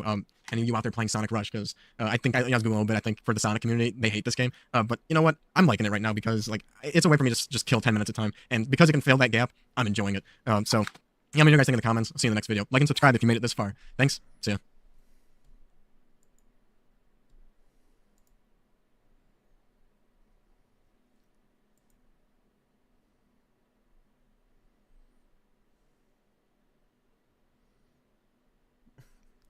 I now hate my video game collection. So here's a video I certainly didn't expect to be making this year, but like the... Bro, just shave. Come on, dude. Just shave. I love the video says, life happens. And you don't always get to control when it does, but this is seriously going to impede... Dude, it's like he put a fucking beard overlay on in Photoshop and put the opacity to, like, fucking 10%. My goal of buying a $10,000 Super Mario Bros. But first, for those who have been watching the series intently, we left off last time with the Super Mario Bros. On eBay. The first time it sold, it was just over $10,000. I got blown out of the water, wasn't even competitive on it, but it got relisted, sitting at a $5,000 starting bid, and the next time it sold, it was only $7,600, which is actually right where I thought it should have been worth the first time around, before it was shill bid, fake bid, whatever, before it got pumped up to $10,000 and didn't actually get paid for. So the big question is, did I end up winning that copy? No, I did not. I did bid on it. My max bid was about $6,400. So this time I absolutely was in contention. I was, like, kind of right there, but that just isn't the copy for me. We're going to get a nice one. And now, due to the new news that I have gotten, I find myself more thankful that I didn't win that copy. So that brings us to the big update of this video. I'm losing my house. Myself and my girlfriend were being evicted. We have about 30...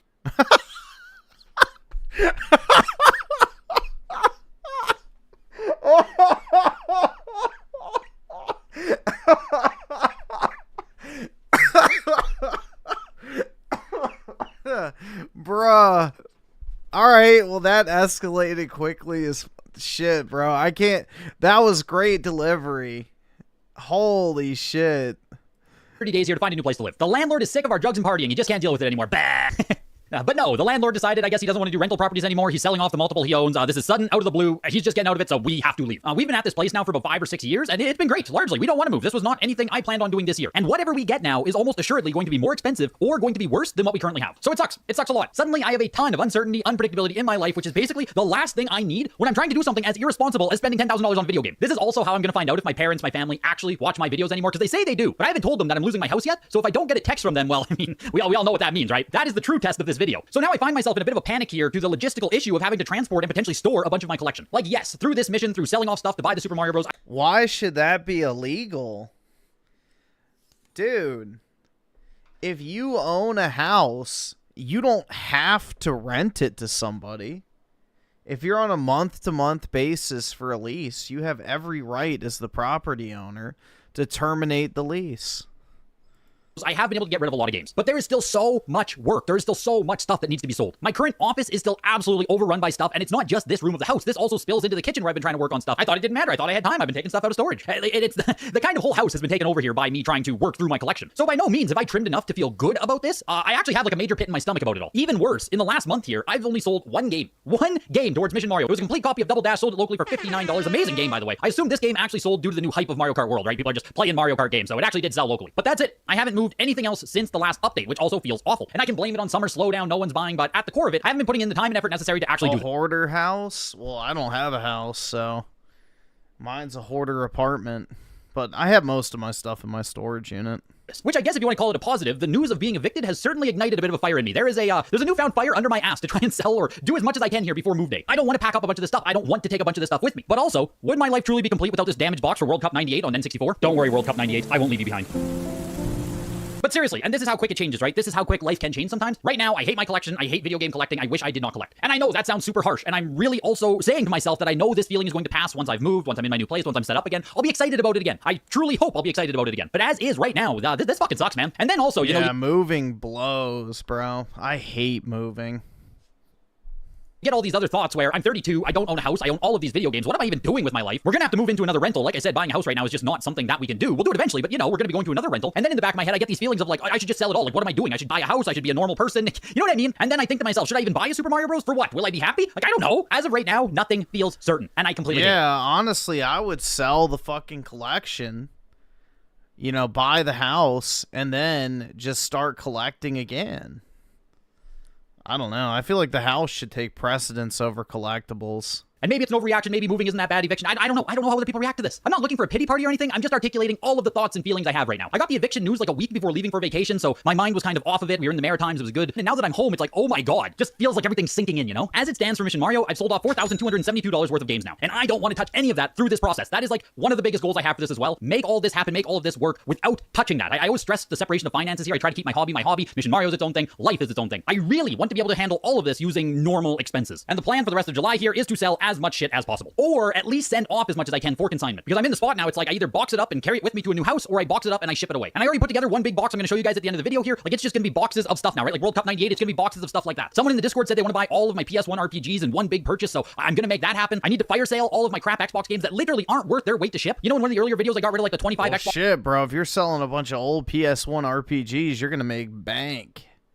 A lot of those old Square Enix games and, you know, other companies that exist, but mainly the Square Enix shit is worth a ton of money if you have like really niche stuff. Xbox games for $20 or whatever it is, I need to just sell like 50 for 50. I just need them gone. But another positive thing through all this is in the moving process here, I'm going to have most of my collection on my graded games, stuff I actually like, the stuff I actually cherish and do want to hold on to.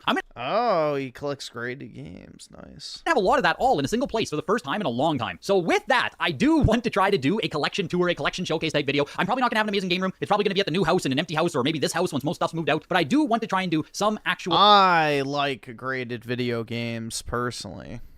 Collection tour. That could be one additional positive out of all of this. But what I'm going to leave you guys with is my first consignment box I did put together. I filmed it before I got the news of eviction, so you know my spirits are up. I'm feeling pretty good about it still. I did originally have a completely different plan for this update video, but here we are. You're going to get more updates here. I want to make more regular updates. They might be a little less edited, but I do want to document the moving process. I want to document how much I'm getting rid of, how much I truly own. This will truly be a brand new chapter of the Get the Greg channel. We'll have a brand new setup in about a month. Like, hopefully it's amazing, right? Hopefully it's good. I can sell. Hopefully I'm just looking for positives here. But say thank you to every single patron who helps support the channel, as well as the YouTube members. I can't do this without you guys. Hit the like button. What does he show? The box? The best. So we are now at the point of consigning, and this will be the first big box getting out of the house. I still need to, I need to pack this still. Like, this has to go into the box as well. This R4, the Ridge Racer Plus Jaw Yoshi's Cookie Con Controller Limited Edition Pack, number 2631. Oh my God. This actually is super cool. Like, I've owned this for years and years and years, but like, I just don't need it, and this is huge, man. Like, this is like, look, there's a Hidden Fates ETB, right? That thing is huge. So this has to go in the box as well. Hidden Fates ETB. You've got my attention. Make that fit, and then the rest of the stuff, it's not even that this is bad stuff, but like I said, my local sales are just, they just don't exist. This year, this International Track and Field 2000 cartridge, right? I've had this posted locally for, I think, genuinely over a year. Got all the great Blockbuster exclusive stuff there on the back. Is it a rental only? I've heard it both ways. Like, I think there's merit to this being Blockbuster exclusive, but I don't know. I don't know if that's actually confirmed or not. I've just heard it a lot with this title. But I've had this posted locally for $20, $25. No one wants it. It's no one will buy my stuff. So it's not even that this is bad stuff or anything. It's just, I can't sell it. These are Marvel Universe 1993 cards. cards. Complete little base set right there. Why I still own this, I have no idea. The Atari games I'm finally gonna get out the door. These are those Coleco ones that I separated out. And you guys, you let me down. Chat, you let me down. When I sold my Atari stuff originally, within that box of stuff, there was a game called, here, this, Beam Rider. There was a Beam Rider cartridge in the lot of Atari games that I sold for like $20, and apparently the cartridge for this game sells regularly for like $60. Why? Why is this game so expensive? What the heck is Beam Rider? Thankfully, I did separate out the manual, so I think I should be able to get like 20, 30 bucks for this too, but I had no idea. No idea. I blew it on that one. These are Game Boy Advance games that I was speculating on. They are awful, right? Like Nicktoons Racing and Boulder Dash EX. What? I bought multiple copies of both of these games. This is like circa 2015, 2016, right? Especially a game like Nicktoons Racing. This was like super hard to find, complete in box. It doesn't sound that long ago. I guess it's 10 years ago now, 2015, but Game Boy Advance collecting, especially CIB Game Boy Advance collecting, it was just not that developed. It was just not that popular. So that's the same with Boulder Dash EX, right? At any given time, there might be 0 complete in-box copies on eBay. So now over time with both of these titles, right, like more copies have been listed, and you learn that there simply aren't enough people interested in buying these games for them to have any kind of substantial value. NES games, these are brutal. He kept them for 10 years. From, you know, when I sold my NES collection back in 2 years ago now or something, hey? There's a couple more over here. These were NES games that I was supposed to sell that I had no intention of keeping, but I just forgot about them. I missed them. They were sitting in a box somewhere else, and I literally just like, again, right, this is why I'm getting rid of so much stuff. I don't want to own these. I didn't mean to own these. I meant to sell off like all of my NES collection outside of favorites, and somehow, some way, these got missed because they were just in a box in a random location. I think they're in this box right here, actually. I think this is random. Yeah, N64's in there and stuff, nice conkers and stuff. Hey, Chrono! There it is. Chrono Trigger's in there. But they were just sitting in a box like that, sitting on a shelf or whatever. So these all are finally getting out of the house and out of the place. These over here are super nice. I do kind of collect for Game Boy, but like not really. But man, this is a sharp Spider-Man 2 box, hey? I should put this in a protector actually before I ship it, but that is a pretty nice Spider-Man 2 box, and same with Donkey Kong Land. These are nice copies of these games. And if I had a dedicated sell that to PWR spot to put Game Boy games or have a Game Boy collection, like Game Boy is just super low priority for me, right? It is what it is. I collect for so many different consoles. Some of them just had to get put to the side. Game Boy was one of the consoles that I just couldn't really dive deep into. Weirdly enough, this guide here is like 50 to 100 bucks. Super expensive guidebook, and I don't know why, because the game itself is pretty niche. This stuff here, like this is Jeremy's, the Grand Theft Auto. That's a beautiful copy on GBA. Same with this Castlevania. Oh, I wish this was mine. It does have a super small crack on it. Where is it? Right there. There is a really small crack, but man, nice little black label, Symphony of the Night, hey? The best item in the box here, and it's not even mine, I tell you. This random thing right here, Asterix and Obelisk 2-in-1 PAL copy of the game. I don't know why I have this. I don't know where I got this. This isn't something that you find in Canada. It is a European exclusive game. It's not even CIB. It's just a box manual. I don't know where I got this, why I have it, but apparently this is worth like 50 bucks as well. So out the door it goes, and hopefully we can sell that. One more NES game here, the Clue Clue. Oh gosh. Canadian copy and the whole entire top of the box. Why do I even have this in a box protector, hey? What am I protecting? There's nothing here. But no money on any of this stuff yet, so I'll update it as it slowly sells off on eBay. I don't want any of this stuff other than the Hidden Fates ETV. Maybe a consignment. Right now it's actually just like minus 25 bucks because I have to ship it out of the house. Look at that. Easy peasy, everything packaged. I'm not a retro gamer, dude. So I don't really have nostalgia for any of this shit. The huge R4 controller, the expensive stuff, no worries, no issues at all. That's a clean pack job. Get a little bit of bubbles in here for the empty space. Good to go. Video game collecting is one of those hobbies where if you aren't careful, many people may think that you're a hoarder. You spend all the... What does this collection look like? We got another person selling their collection.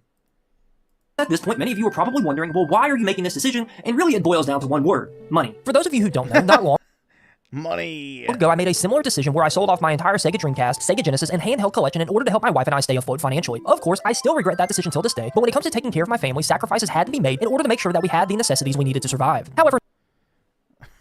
What? Not long after I made that sale, my wife and I were let go from that job. Trust me when I say this, we were not mad in the slightest that we were let go, but we also knew that there were going to be struggles along the way when we moved. The great thing is, my wife and I were fortunate to find a 3-bedroom, 2-bathroom house for a decent price in a good area where we currently live. On top of that, I went back to my old job where I was working in the warehouse. The good news is, I was just promoted to an IT position within that same company. The bad news, however, the pay raise I got wasn't enough to really cover all of our expenses, even with my wife going back to work, so we are still struggling financially as a whole. One of our solutions that we have is that we are going to find a cheaper place to live, which means we are about to downsize from a 3-bedroom house to a 2-bedroom, which means I'll also no longer have a dedicated gaming space. So on top of financially struggling, I won't really have anywhere to put this stuff when we do move, which is going to be sooner rather than later. Ultimately, the money is the main reason as to why I am making this decision. As a father and a husband, you just have to put your wants or desires on the back burner in order to take care of your family. If I may be honest here, deep down inside, I kind of knew this day was coming for the past few months, but at the end of the day, difficult decisions have to be made in order to care for my family. While I absolutely love collecting... Yeah, the retro market right now is in a dip.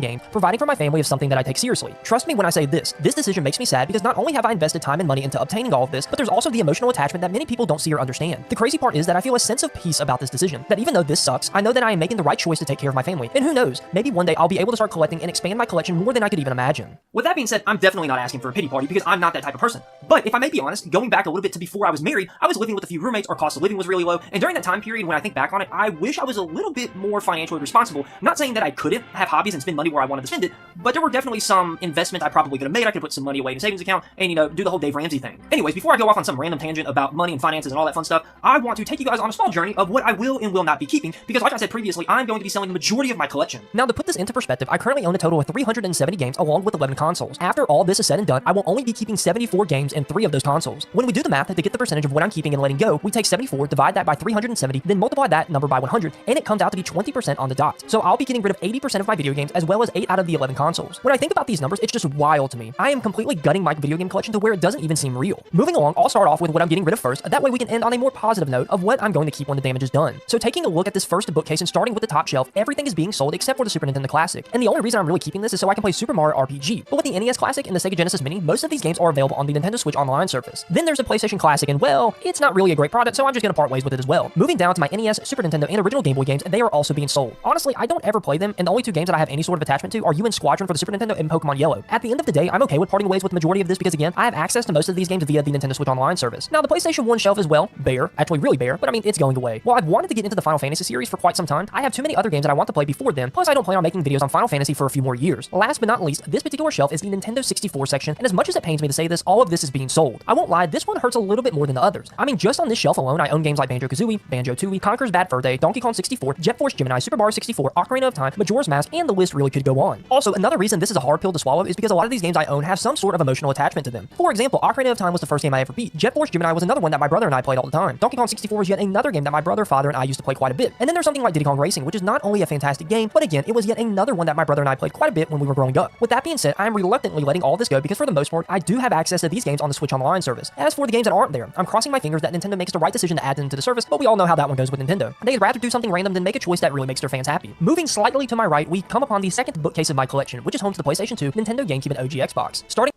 GameCube stuff has good value, but PS2 I don't really think holds much value, right? Only like the super niche Japanese stuff. At the top, we have my small PS2 collection, and well, it's gone. I'll be honest here, I didn't really grow up with the PlayStation 2, as my household was the GameCube house out of my friend group, so I don't really have an attachment to it in general. It probably also helps that I don't own any super high dollar games for the system either. And quite honestly, the majority of these games were going to be used for later videos. For example, I only have these iToy games because I had a video in mind to do a retrospective on the iToy and the games that were released in the US. But at the end of the day, if I really wanted to buy another PS2 and all these games, I could get the majority of them for less than $10. But then comes the holy grail of my entire video game collection, which would be none other than the Nintendo GameCube itself. This particular collection has been curated I would keep that personally. ever so carefully, with me somehow managing to pick up the heavy hitters such as Chibi Robo, Mario Superstar Baseball, Skies of Arcadia, Super Smash Bros. Melee, and The Legend of Zelda Wind Waker. I kid you not, as I was downsizing, I paced back and forth in my game room debating on what to get rid of and what to keep, and well, I was finally able to make my decision. So out of my GameCube games, I am getting rid of this one I can't pronounce, Donkey Kong Jungle Beat, Eternal Darkness, Final Fantasy Crystal Chronicles, Geist, Harvest Moon, Mario Golf Toadstool Tour, Mario Party 4, Mario Party 5, Mario Party 7, Metroid Prime 2, Monsters Inc., Resident Evil, Skies of Arcadia, Soul Calibur 2, Star Fox Assault, Star Wars Rebel Strike, Tales of Symphony, and then this one is The Legend of Zelda Ocarina of Time case. Dude, Star Fox Assault was pretty good. I had that back in the day. But on the inside, for some odd reason, someone sold me the Legend of Zelda Collector's Edition. So the reason I'm getting rid of these as well, Mario Party is not fun when you play it by yourself. The other Mario sports games are more enjoyable than Mario Golf. Brutal. Eternal Darkness absolutely scares me to death. Geist is just an okay game, and then the rest I just don't see myself getting to anytime soon. I hate to see them go, but at the end of the day, the GameCube collection is definitely the one that was worth the most money out of everything else. Moving along to the OG Xbox, this is all going as well. To be honest, a lot of these games there's just no point in keeping that. I haven't even gotten around to playing over the past few years. For example, I've been meaning to get around to playing games like Crimson Skies, Fable, Fusion Frenzy, and Nightcaster, but just have not had the time. However, there were a few games that I did want to keep on the OG Xbox, like Blinks 2, Brute Force, Conquer, Live and Reloaded, Halo, and Halo 2, but since I'm trying to downsize as well as make as much money as I possibly could from this deal, I had to make some really deep cuts. The original plan was to keep my 360, a few 360 games, and would fucking Halo 1 even be worth anything? I don't really know how expensive that would even be, like $5 or $10. And then these OG Xbox games, but when you look at the compatibility page on Wikipedia, pretty much every game I was wanting to keep for the original Xbox had issues on the 360, so I decided to scratch that idea altogether. Also, I wanted to keep as much of my GameCube, Wii, and Wii U collections over everything else, so anything outside of those few consoles was pretty much getting sold. Now the third shelf is home to the 360, PlayStation 3, and Wii games. I'll just go ahead and be the bearer of bad news. I'm parting ways with all of my 360 and PlayStation 3 stuff. The Wii, on the other hand, is getting gutted almost to the bone with only a handful of games making the cut. Again, originally I wanted to keep some of my Xbox 360 games like Gears and Halo, but since I'm trying to downsize before we move, again, deep cuts had to be made. And then with the PlayStation 3, dude, those games are worth like $3. Just keep them.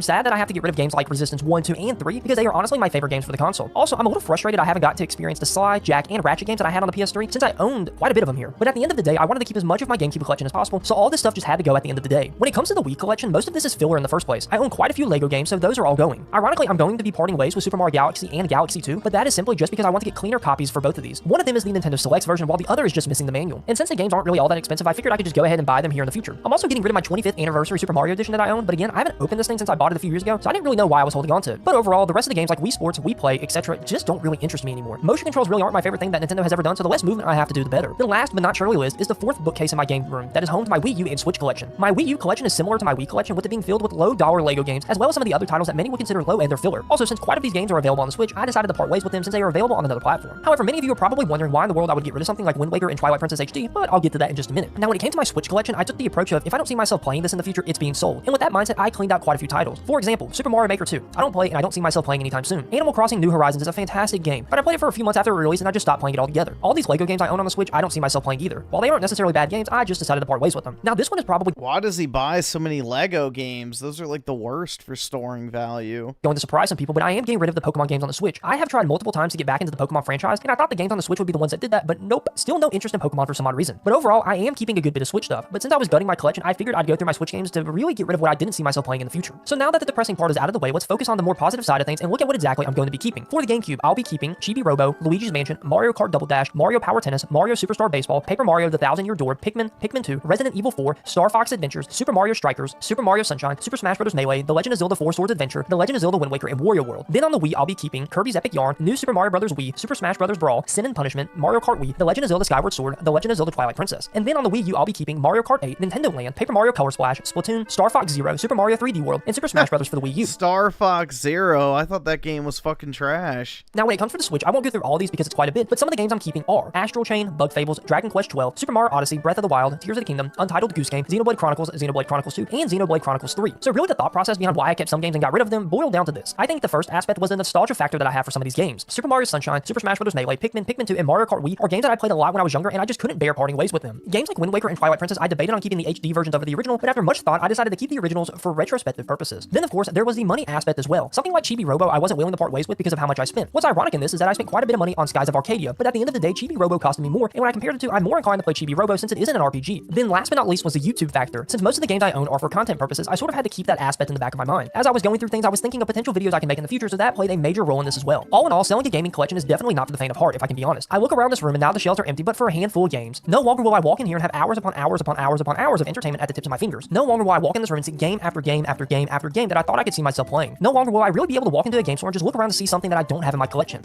How much is he even going to get from selling all this stuff? I don't think it's going to be that much.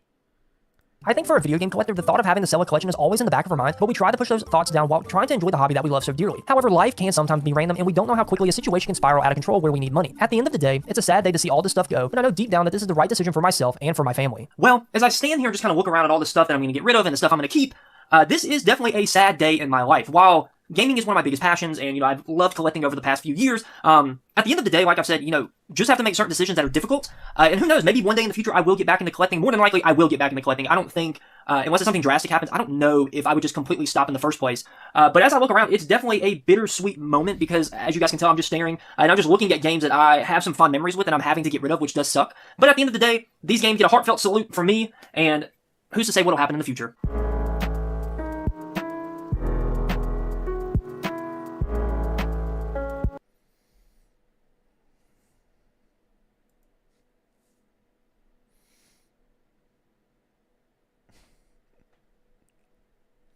Selling my entire PlayStation. Everybody's selling their collections. No wonder why retro gaming prices are down.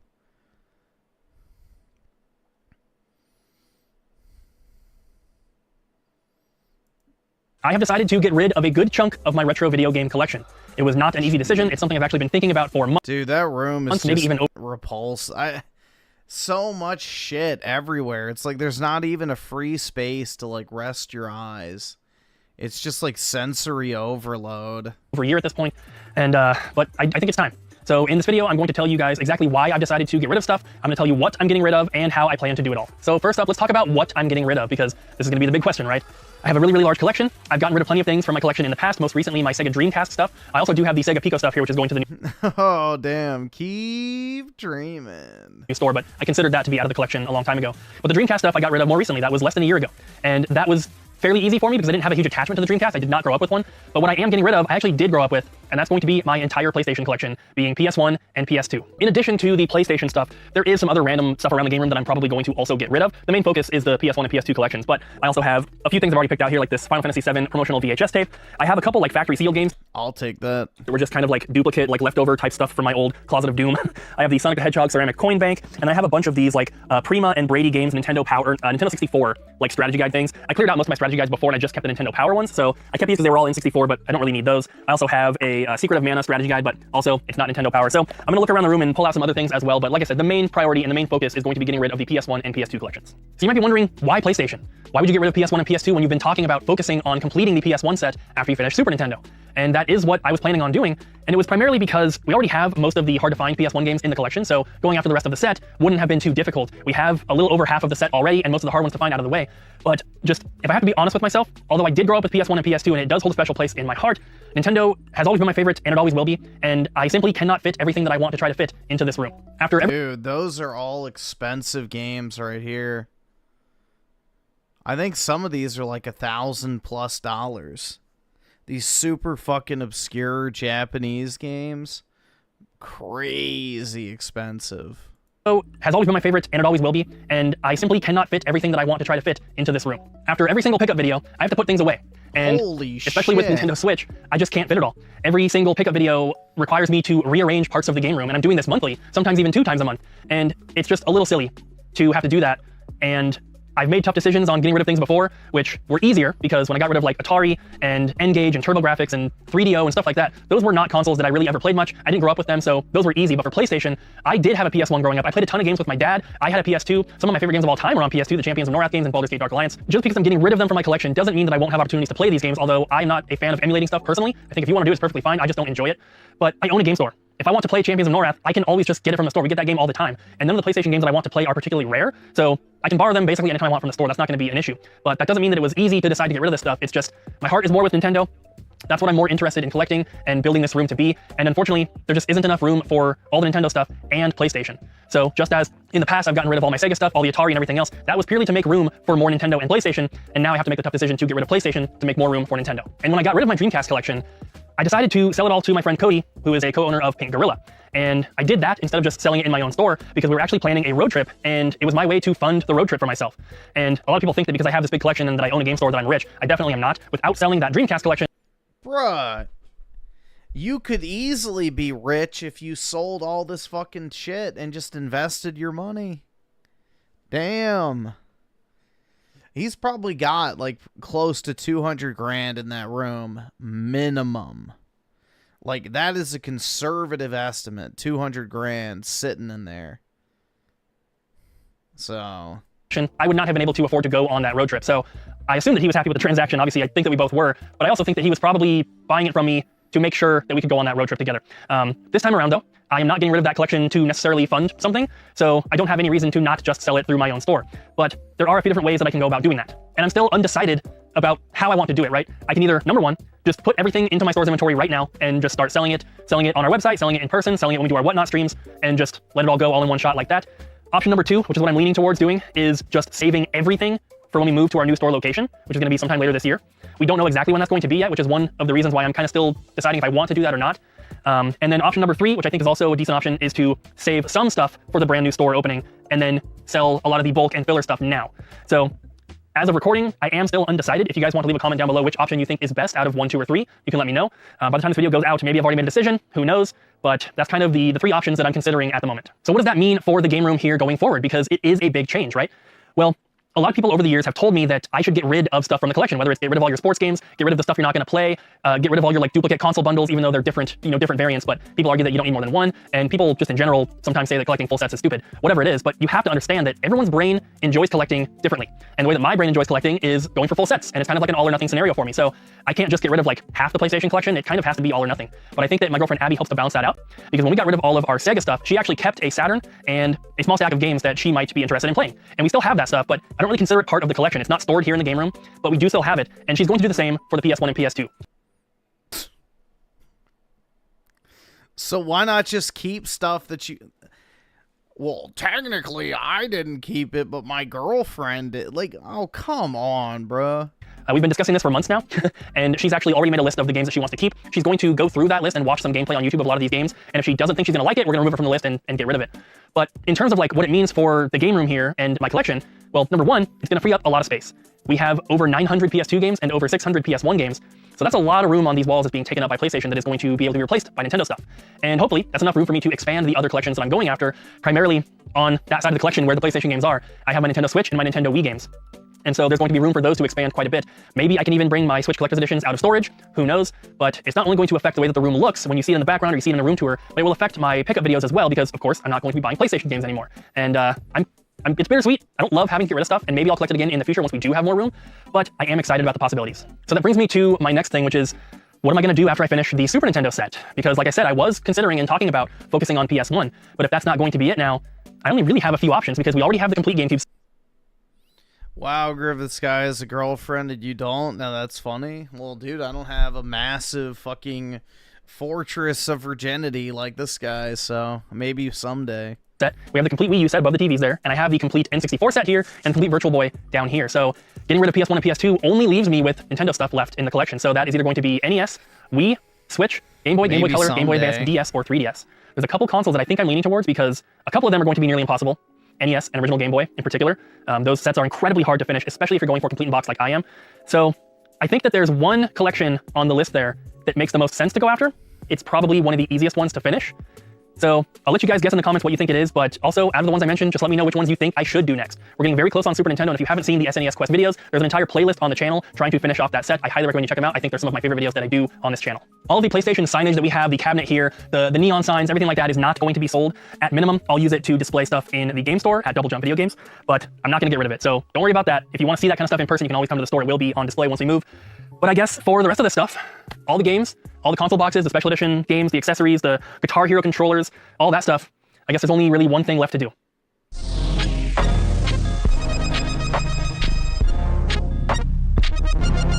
No!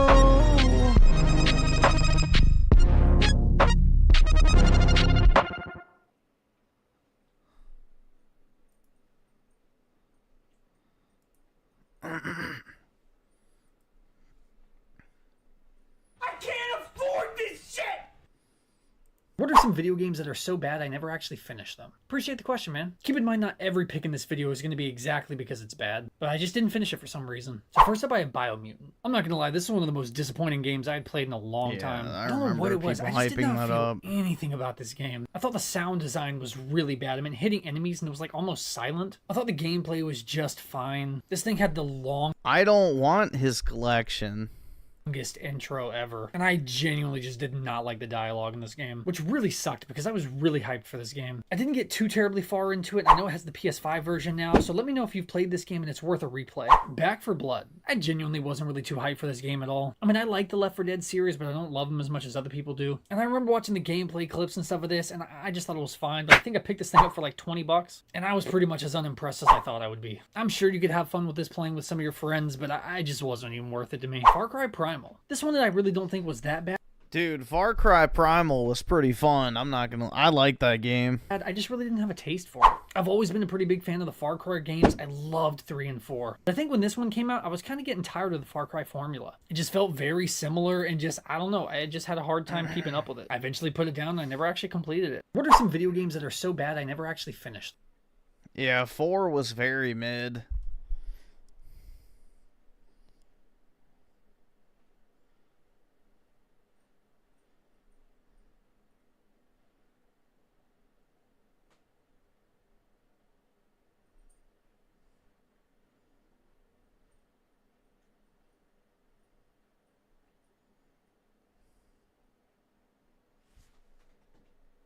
Hey! What are you doing over there? Leave that paw alone. Dude, why are you licking that paw? No.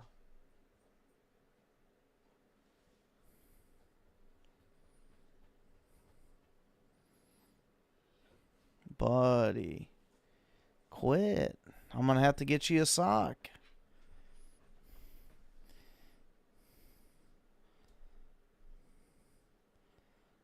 My entire retro game collection.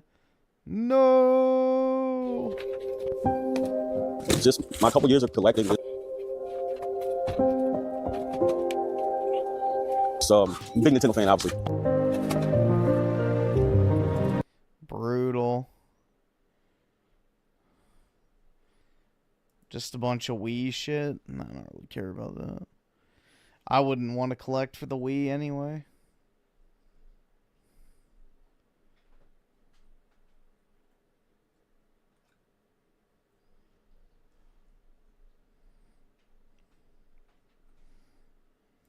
I have been game collecting almost 20 years, and I have a pretty flippin' big collection. Several content creators have come to my game room to film it and have posted it on YouTube. And I've done it myself, and hundreds of thousands of people have been down in this game room virtually to check it out. It's awesome to have like such a cool space, and it's been an incredible journey to gather all of these awesome games. It's been extremely rewarding. I've met so many cool people along the way. I've met a lot of you out there. I've met people at yard sales. I've met people at conventions, and I absolutely love it. But there are some freaking things about game collecting that drive me up the wall. I mean, I hate it. I hate it so much. Hey guys, I'm RNG Gamer. I play all my games randomly, and let's talk about the worst parts of being a game collector. Now, the biggest issue with game collecting is also kind of a blessing. It just depends on where you land and the time period at which you acquire a game. And what is it? Reprints and re-releases. Now, it's really cool. Well, if you're collecting, why do you care about re-releases? I mean, if you're investing, then I get it. But if you're just collecting, why would it matter? Well, if there's a game you want to get and it's really expensive and they announce like a reprint or a re-release of it, and you're like, thank God, I have to spend all this money on this game. I can just buy the new one for $40 or whatever and enjoy it that way. And I love when that happens. I really do. But when you're on the other side of the coin and you've already spent the money, like sometimes a lot of money, and they announce the re-release, it's like so.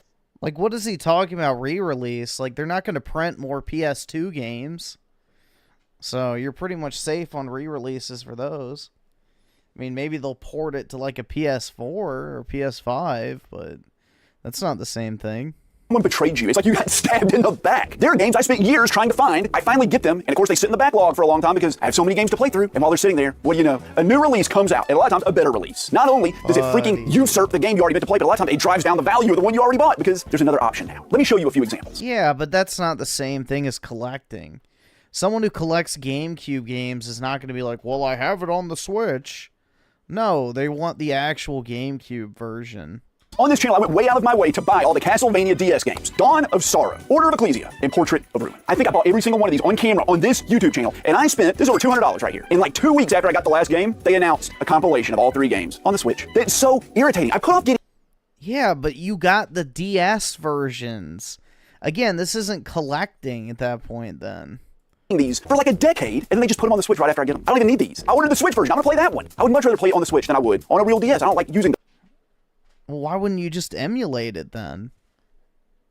The real DS. It's, you know, they're getting older. The hinges on mine are kind of flimsy, but playing the Switch is just a better experience. Plus, there's extra features in the Switch version, so these are like redundant now. Some Holy Grails in the PS1, Suikoden 2 and Suikoden 1. This, for years, was on every top 10 list of the most rare and expensive PlayStation 1 games. That being true or not, it was very expensive. Guess what? They just released a compilation of the 2 of them. You can go order it right now. Even newer games that came out. Here's a homebrew release by Limited Run Games. On the NES, it's Always Awakening. This is an NES game in the box. This is still sealed. I paid $80 for this. Just a few months later, this pops up on Amazon. The Always collection. It has Always Awakening on it, but it's on the PS4 with like trophies. They also put this on the Evercade. $80 spent. Don't need it. Or what about when like a new retro style game comes out from a company and they really hype it up, like Xenocrisis. Xenocrisis has been released on every single console out there. Neo Geo, N64, Super Nintendo, Sega Genesis, PS5, just everything. I passed on it like 50 times. I was like, I'll find a copy somewhere else. They put it on a compilation on PS5 for like $20, along with 2 other games I had already bought, Battle Axe and Final Vendetta. Think of all the people that rushed out to buy those games for like $60 or $300 for the Neo Geo version of this, and they just throw it on a compilation. That's so irritating. But it's not the... Dude, it's like he's missing the point of, like, collecting. Collecting has nothing to do with playing the game, necessarily. Collecting means you're just buying it to have. Like, if your only focus is playability, then yeah, I guess that sucks, but that's not a collector. A collector is somebody who like is specifically buying stuff for a very specific reason, not just to like play it. But the worst is when you spend a lot of money on a game. Here's Musha Hime-sama. I bought a Japanese PlayStation 2 so I could play this game. And then I paid over $150 for this to have it shipped all the way from Japan. And it took me years to find a copy of it. And the definitive edition on the Nintendo Switch came out right after. I had like $300 invested in this game. Collector's edition of this cost like $50. Okay, well, is the PS2 version any cheaper now? Probably not. That's so irritating. It's so bad that I like wait years when a new game comes out sometimes because I'm like, I feel like it's gonna get another release. It's like putting me off from game collecting. It's slowing me down. Dude, this is like being mad that you just bought a first edition Charizard from base set, and then you're upset because in the 25th anniversary set of Pokemon, they reprint the same art. It's like, yeah, but the original is still way more valuable, and it's the original. It's not the re-release. Like, if you're a collector, you would much rather have the original one than the re-release. So that's like the whole point of collecting. If you're a player of video games, then yes. But a collector implies that you're buying them to keep. You're not necessarily buying them to play. And I don't know any other solution. These companies have to put the games out. They got to re-release them. They got to get that money off those IPs. But like, I probably spent thousands of dollars I didn't need to spend because another version of the game came out. What do we do? The next part of game collecting that drives me crazy is the one that most people are going to mention: finding games. It's not like it used to be way back in the before times. Even the before times. I used to just pull up to a yard sale and be like, hey, you got any video games? Like, yeah, we got like... I'm sure people collect Steam games. 8 boxes of them. You grab like a truckload full, and like, that'll be $50. That stuff used to happen. It used to happen all the time. Not anymore. You might find stuff going out and about. It's gonna be like old PS4 stuff, PS3 stuff, and that's fine. That's, you know, the same distance in the past as 20 years ago for people. Yeah, I don't even have a wall to put my physical collection on. So, it's just boxed up. For the most part. PS3 stuff, crazy, right? 19 years ago, the Nintendo stuff was when I started collecting. It's been the same span of time. But here's the thing, I don't need that stuff. I've already got it. I bought it as it was coming back. I wasn't reaching back to grab on to these old memories I had. I just built the memories along the way. So going out hunting, not only do I have to compete with resellers and flippers, and that's fine. Even if I find something, it's not gonna be something that I need. If I buy it, well, that means I just have to flip it. And I don't really want to do that. I don't want to flip anything. I don't care to do it. But I feel guilty leaving it there because it's a good deal. But I'm also just taking it away from someone who might need it for whatever reason. Now these days, the best way to find a deal and find a game that you really want is to just go to a convention. There's a problem with that. Conventions don't last all year. They're basically just in the spring and the summer. So what do? You end up stockpiling all your money to go to a convention. And then you have like a 3-day knockdown, drag out spending spree where you're hanging out with your 50 closest friends and talking with people and wearing yourself out. It's a friends? What the fuck are those? Lot. Every time I go to a convention, I get sick because all my energy just goes into having a good I get sick. Time at the convention. It's a lot of fun, but it takes a lot out of you. And that's a lot of effort to drive a long... It takes a lot of effort to spend money on video games? way away sometimes. Sometimes I drive like 8 hours to go to a convention to buy some games. Now, I love it. I wouldn't trade it for anything in the world. I'm very fortunate that I get to go to these conventions. But the amount of effort that goes into it, it's not like it used to be. In my old apartment, I was driving by and a guy was just dumping video games by the dumpster. I got a box Sega Genesis and a bunch of games that a guy was leaving by a dumpster back in like 2012. Those days are over. I'm sorry. We're all sorry about it. Another issue is space. Space. The final roadblock in your journey to build a giant game collection. This room is trash. Let me show it to you. Look at this. Do you see this? You see this? Wall-to-wall games. Everywhere. Everywhere. You can't get away with it. There's not a space. There's not a freaking game or something game related in this entire game room. I have a big house. I'm fortunate. I didn't always have this. I've had 4 other game rooms. One was a closet. It was a closet. That's what I originally started with, was a closet. Having this kind of space to put all this stuff is not something most people are afforded. I have seen collectors that have game rooms much bigger than mine. I know collectors and their whole house is a game room. Every surface is gaming stuff. They bought a house to have more room for games. I know other collectors that have all their games just stuffed in boxes. They keep them in storage. They have multiple storage units. They stuff stuff in the closet. They put it under their bed. They can't have access to it. They can't look at it. They can't enjoy it because they can't get to it. It stresses almost all of us out. The organizing the game room, the finding places to put stuff, alphabetizing things. Just moving a collection, like moving this Nintendo set like across the room and moving the Sega Genesis stuff over here would take hours. Hours and hours and hours. And you don't realize how much of a burden that can be. Time you can be spent playing the games. When I get a new batch of games in that I've bought, or like a shipment comes to me, I have to like catalog them in a database. I have to add them to my random game backlog. I have to make a note of how much I spent on them to send to the insurance company. I have to find spaces on the shelves. About one Saturday a month, I spend a few hours organizing those games and doing all that stuff. Probably a quarter of my gaming time is spent organizing the games. Why? Because I'm meticulous. I think most game collectors are. I know a lot of you out there are in the same boat. It's hard to keep it under control. When you have empty space, you want to fill it in. And when the space fills up, you want to make room for more. Now this next point is going to be a little controversial, okay? But I'm going to do it. I'm going to rip the band-aid off. I have collected many things in my life. I've collected guitars, coins, books, video games, watches, art, all kinds of things. Stamps. I collected stamps at one point. The video game collecting community is different. Nah, Pokemon cards, though. L. than any other community I have ever experienced in my life. And I've known people that have collected cars and clothes and Americana and all kinds of stuff. The video game collector community is young. It did not really exist until YouTube. I'm sure those video game collectors... Dude, the video game collecting community is not young. Almost every single one of those fuckers is like 50. out there, most people watching probably are. You started this hobby because you saw someone like me or someone else back in the day on YouTube. And chances are they were talking about getting great... Dude, I've been watching like some of the reselling videos and shit like in my free time. And like the only people buying this stuff are like 40-year-old men. It's not a young hobby. It's an old man's hobby. Deals and going out and finding games really cheap. It's a great hobby you can get into. You can relive these memories for like no money. And then the prices start going up. And then everybody gets sad. It's so expensive. The hobby's so expensive. It's ruining it for everybody. You can't get stuff, let me tell you. Video game collecting, as expensive as it is, it's still the cheapest hobby I have ever seen in my life. If every game that you ever saw was $100, it would still be the cheapest hobby I've ever experienced in my life. It's because we have been conditioned by YouTube to think that the big point of the hobby is about finding a deal. That's what made the hobby popular, was finding deals. And that's why it has shifted so much to resellers and people flipping games. That's like the majority of retro content I see now. It's about the deal. Whereas in other communities, the cost is just a thing. Yeah. Well, that's what fuels your collection, right? Buying and selling shit. You deal with. That's not the focus. Even now I talk about games, you can get this game for $60. You gotta go buy it right now before it gets too expensive. Doesn't really happen that much in other communities. You just pay for it. That's what it costs. It's finding it that's the challenge. I found this old 1967 Shelby Cobra Mustang. Everybody's like, oh my lord, you put in so much time. That's incredible. No one talks about the price. Because you pay what you gotta do to get what you love. I understand that we all think we need these huge game rooms. And all these games, we want every game. But you have to understand the prices of things go up. I hate that. I wish every game was $1. Wish there was an unlimited supply of every game. We all have everything we wanted. I would still have a huge game room. It's not about the money. But because a game is like 15% over market value, and you've been looking for it forever, and you're like, I refuse to pay that. I don't understand that. People will go into a restaurant and spend $120 on a meal for them and their family when they could just... Wait, you don't understand that? Then why are you upset over reprints? Drive down the street and get a similar meal for like half the price, yet they don't. Because in that world, the money isn't the issue. It's getting the family fit. When you buy a video game, you're feeding your mind and your heart and your soul with nostalgia and enjoyment and entertainment. Wait! You're feeding your heart and soul with nostalgia? So why do you care about reprints then? You shouldn't be nostalgic for reprints. That's like completely antithetical to being fucking, you know, upset over reprints. Because why would you be nostalgic for a Switch port when you played the GameCube version? The fact that we put not just a price on it, but such a specific price, the price charting price, or the most recently sold on eBay price. If you got the money, don't worry price on it, but such a specific price. This is definitely an old video. Do you know how I know? Price charting price, or the most recent... Yeah, dude, these EV boxes right here, I bought a shit ton of these back in the day, but they were like, literally, they had to give them away at, I think, buy two, get one free for $40 a piece. These are worth over $250 now. Like, each of these boxes goes for close to, I think, $300. So, yeah. Dude, anytime you... This, I think the Fusion Strike ETB is like $100-something now. Brilliant Stars is $100. Yeah. Dude, I would love to go back in time and buy up this supply. Shit. That'd be nice. Synchromax with the You 10. shut the fuck! Don't you fucking tell me to my face to shut the fuck up! Back in 07, I sold my older systems, SNES, Genesis, N64, GameCube, GBA, and Game Boy to get a 360. None of the funds went towards a 360, bought PS2 and Wii games instead.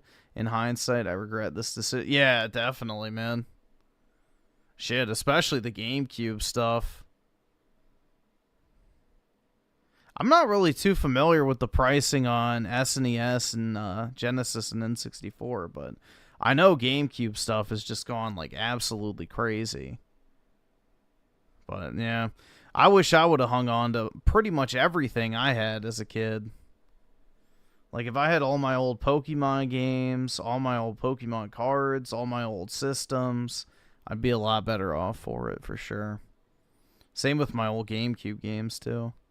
Sold on eBay price. If you got the money, don't worry about the nickels and dimes. Don't even worry about the dollars that much. Don't pay double, but if you got the money to buy a $50 game and you pay for $100, you pay $100 for it, don't sweat it. It'll all come out in the wash later. We spend so much time focusing on money and the value of this stuff instead of doing what we should do. Enjoy the experience of having it and playing it. That being said, what is this bullet point? Don't let the money be the deciding factor in a game. If you want that $800 game, get that $800 game if you can afford it. You're not throwing your money away. You're just putting an $800 game on the shelf. You can always get your money back out of it later. Now, all of this doesn't mean anything if you don't have any money. If you're broke, don't go into debt for a game. Do not go into debt for a game. But if this is a hobby that's just a thing you do on the side, don't sweat the money that much. Can you put a price on all the hours of entertainment you got out of this stuff? To me, the Yes. Last of Us is a $1,000 game. It's worth $1,000. What? For the experience I had out of that game. So finding it for $20 is a deal. Even $20 is double the going rate. And the last talk. Hell nah. Point is really just putting all these together. Don't let the things you own you. There are many other things out here in this world. Going outside, taking a walk, spending time with loved ones, spending time with your family, working on your house, doing the dishes. I know we have a tendency to just try to go all in on something we love and we're passionate about. And I get that. Believe me, I get it, understand. But your love for this hobby will wax and wane over time. It will go in and out. You'll fall out of love a little bit, you'll fall more in love. You'll play games that frustrate you. You'll play games that you want to play so much, you never want to play another game again. Don't be beholden to your video game collection. And when you get upset with it. Dude, that's like games you love so much you don't want to play anything else ever again. I've been there. Don't make a rash decision and sell it all off. I get that feeling a lot of times after I beat a game that I really like. It's like, dude, I just don't want to fucking touch another game for a while. Musashi with the 5. Grandpa collected farming and mechanic tools as their childhood consisted in learning how to do everything around the house. That is good nostalgia. Yeah, definitely, man. That's pretty cool. A lot of those old, like, farming and, like, I guess mechanical tools and stuff are pretty neat. You know, older stuff has a certain aesthetic. All right, awesome. Thanks, Digga. All right. Very, very pleasing. I don't know. And plus, I love, like, you know, I do like retro tech. I don't buy it because I don't have space for it, but, like, I would love to get, like, an old-ass, like, mechanical keyboard from, like, the fucking 80s or something. I don't know if you can hook those up to, like, modern computers or not, but I think that'd be pretty cool. I don't know. There's just, like, old stuff, to me, I just really like the tactile and mechanical nature of a lot of older stuff. Like, deliberate devices is something I really miss. Even a more recent thing. Like, you know, you used to have, you know, your iPod, your game console, your cell phone. Like, everything was separate. Not anymore.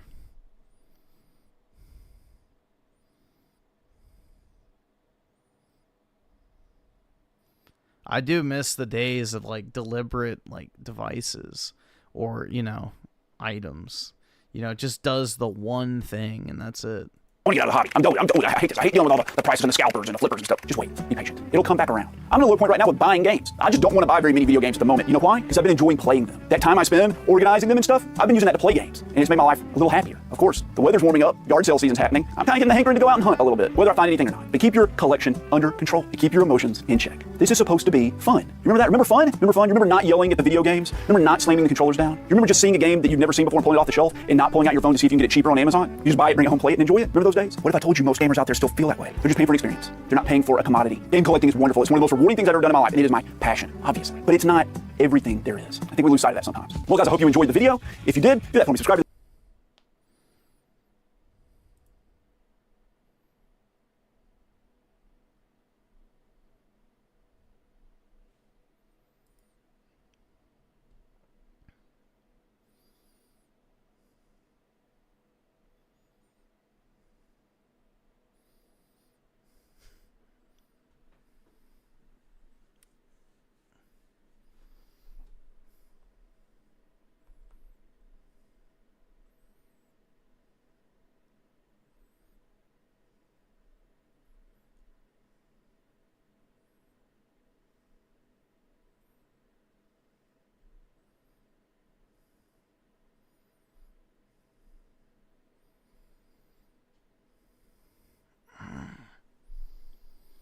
I spent months autistically designing my own mechanical keyboard, PCB, soldering, etc. because I had no idea what I was doing and still don't. And it still works years later. Nice, man.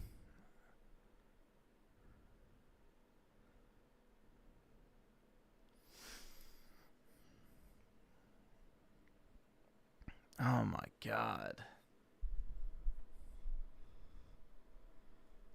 Dude, my throat is getting wrecked.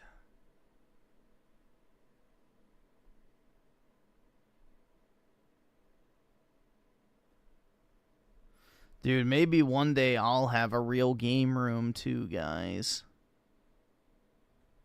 Another person selling. Lots of people selling their game collections, man. Game room that we've built together kind of over the past 10 to 12 years. We're all Holy shit. going to miss that game room. We're going to miss the Nintendo Nook. I'm going to miss all the memories that I created both in there with you guys and the boys. And yeah, I went through a divorce, so I had to move, and I ended up losing that game room. And I'm Oh, brutal. Damn. His fucking bitch ex-wife took all of his video games. selling off my collection, or at least a good portion to maybe even the majority of the collection. And today I wanted to discuss that, the process of doing that, how I've been feeling about that. And yeah, it's no secret that on this channel, I didn't have a whole lot of money into that collection. It's something that I've always kind of bragged about, I guess, of like, I may not have the greatest collection on YouTube, but I may have the cheapest, right? So my entire collection is completely free. And I know that's still hard for some people to hear, but almost 15 years of buying a box of games, keeping what I need, and flipping that box of Another fatherless child. games to create more funds to put back in the collection has snowballed into 6,500 games and like 100 different variations of systems, and the records you see behind me. So I guess my point is, I didn't have a whole lot of money into it. Of course I had time, effort, and that can be equated to money, but it's not like Griffin's wifeless. But do you know what I do have? Gaming.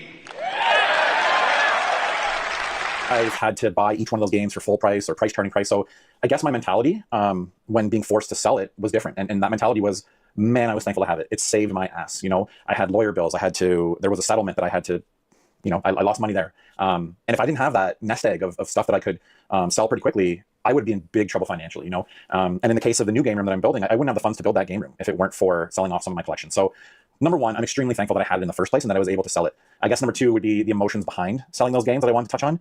So far, it's been okay. Like I said, I've been pretty grateful that I had that. Yeah, women would rather tear apart a happy household and screw over their own child than be temporarily bored. It sucks that I had to lose it. It never should have happened. It was something that was out of my hands. And I do, it does hurt that, this collection that we built and the boys built and have been enjoying for years, I'm losing, and not for something that I did, right? So that part's been hard. But when it comes to actually physically selling the games, there's been a few games that I've sold that have been tough to let go of. I sold my Box and Complete Chrono Trigger that we found 2 of them at one garage sale, if you guys will remember. Earthbound I had to sell off. I will say right now, so the goal with my collection now is basically I'm picking the 30, 25 to 50 games for each system that I really want to keep and have for the collection that I'll actually play. You guys know that over the years I've just collected everything that I didn't have, which means I have a whole lot of Snickle Fritz, which is fine, right? Like I had the space. It wasn't costing me anything to collect these Snickle Fritz games. So if I needed, I'd buy it and throw it on the shelf, right? And then I always said that, if I ever ran out of room. Yeah, the only winner in divorce is the fucking lawyer. That's the reality. And then I would start paring my collection down. And this has forced me to do that, right? It's forced me to sell off my collection. The third thing I want to touch. And I'm not going to say what race the lawyer is, but it was a Jewish lawyer. Is it's inevitable, right? Like at some point, we all will be forced to sell our collections. It's just the way it is, right? And, going through this process has made me just really understand what a burden this collection could be, right? So, if I were to just hand this down to one of my boys, a collection of this size is not easily manageable. You need to have space to store it, display it. If you don't, you've got to pay for storage units and you got to worry about insurance on it. And it honestly just can become a headache. I'm not saying it was for me, but in the future for one of my boys or whoever I was going to pass that down to. So yeah, that's something that really hit home when going through the process of actually selling this stuff and moving, and it's just how difficult it is to have a collection like this. So yeah, I just think that at some point we're all forced to sell. But like I said, it's not like I'm getting rid of my collection or selling it all. Phase 1 was to pare everything down to about 30 games. I will say that the NES collection, the Dreamcast collection, those are going nowhere. I've mentioned that previously. Those are staying in the collection for sure. And then yeah, I'll have one of each console. Typically I'll have a EverDrive with that console or some sort of GDMU solution to play games, just kind of easily pulled off the shelf. So that's the plan going forward, right? There's certain consoles where I won't be keeping any games. I think I'm gonna sell off all my Game Boy stuff, get rid of all that, and just focus on using EverDrives. Maybe there's a few games that I would hold on to, but those are ones that I'm just gonna have to unfortunately let go of. The Sega Pico is still in the collection for those wondering, until I find somebody that actually wants that thing. Yeah, and I guess I should mention that I've been going to retro video game swaps, setting up 2 tables, often Matt's with me or Mariana, and been selling off my games. I price them at price charting. I typically will do 80% of price charting. I'm pretty flexible with my prices, and as most people know who've been to these things, you can really get some good deals from me. I've sold to a bunch of stores, Retro Game Bros, Mom's Basement, I think is this channel, Mom's Basement. Matt has bought a substantial amount of games from me. Yeah, so it's okay. I feel like I'm getting the value that I want out of it. It's not like there was some things I needed to move pretty quickly, but it's not like I need to fire sale it all at 50% of value. So I am getting a decent value out of it. Unfortunately, I know that I'll be going to these swaps for probably the next 10 years. And look how happy his kid is, dude. She destroyed that. When that game room's done and I see how much room I have and I assess where I am financially, maybe that might change, right? Maybe I'll end up keeping what's left and rebuilding. So this may change. But again, like I said, at some point I have to sell all that. So yeah, so I guess, to sum it up, right, I'm just thankful that I had that stuff when I needed it. It hasn't been fun selling it, that's for sure, but it's been okay. It's been, some of it's like a weight lifting off my chest. I had a lot of stuff, and getting rid of some of that stuff has been, I don't know, it's been a relief, I guess I would say.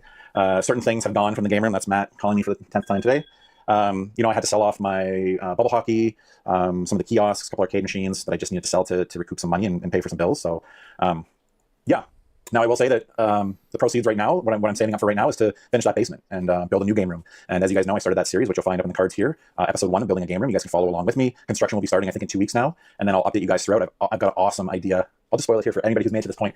I think what I'm going to do is build the game room by decades. I've never seen anyone do this. So essentially what I'll do is I'll have my main gaming area.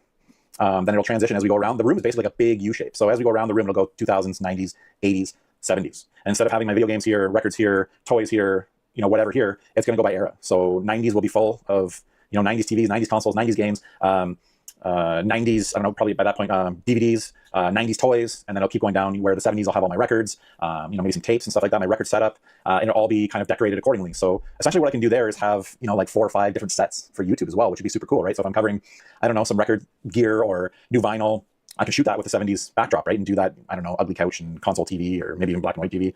I don't know. That's probably more 60s, but you guys get the idea. So I'm excited to build out the new game room. Dude, a foreign woman will still divorce you if you bring her to the West. Like, this is what the passport bros don't realize, is women adapt to their environment.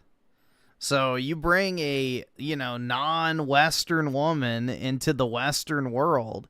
She interacts with a bunch of other Western women. She becomes just like them.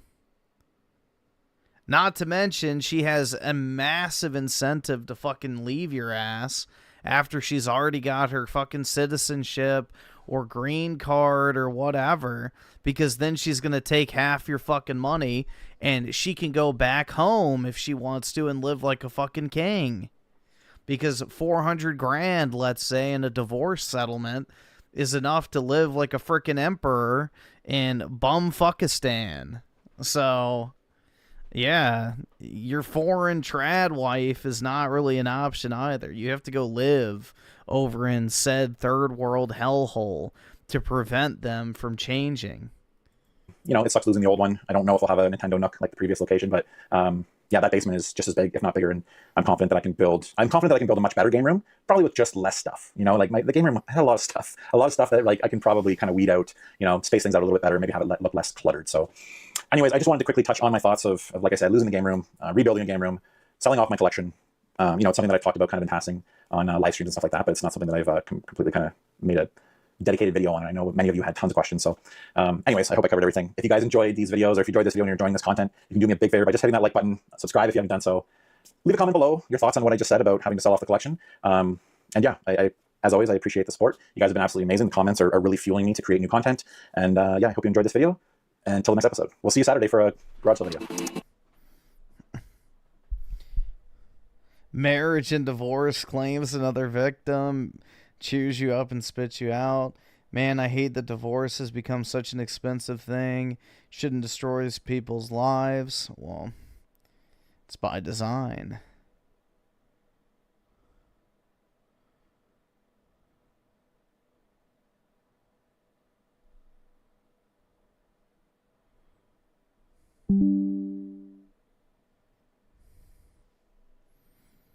They're desperately trying to get people to buy Borderlands 4, I guess.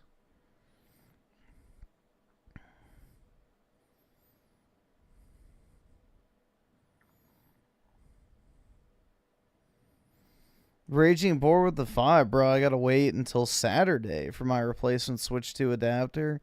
I just want to play on my 27-inch one. That sucks. Yeah.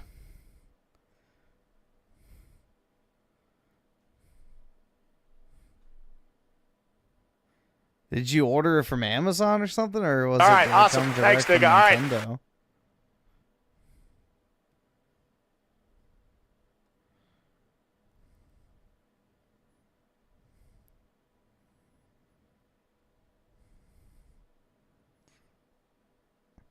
Get an offshore bank account? That's right, man.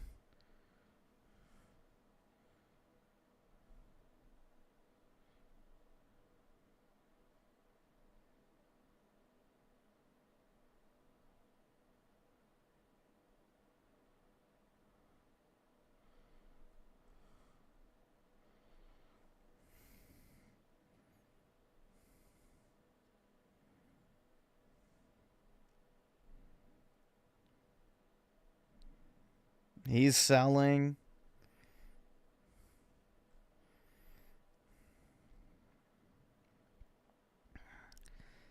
Oh my God.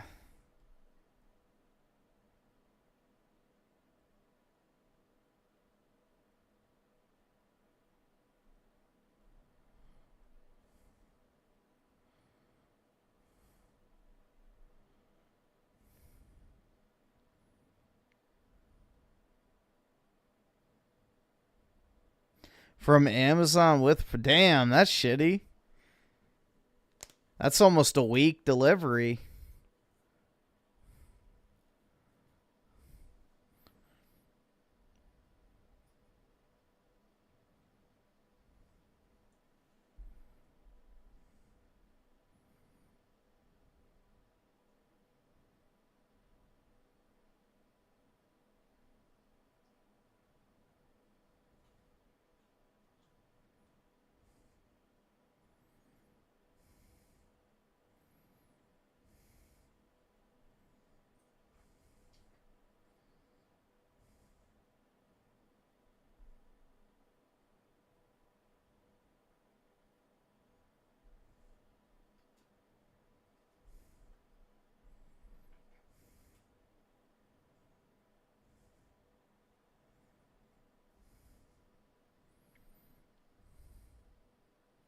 Do I think gaming will ever be great again? The only way I think gaming is ever going to be great again, which we kind of talked about earlier, is if the industry crashes and it becomes a more niche, like cottage industry where it caters only to the actual like hardcore audience and casuals move on to something else to get their social dopamine hit. So... yeah, I think the industry has to completely collapse, though.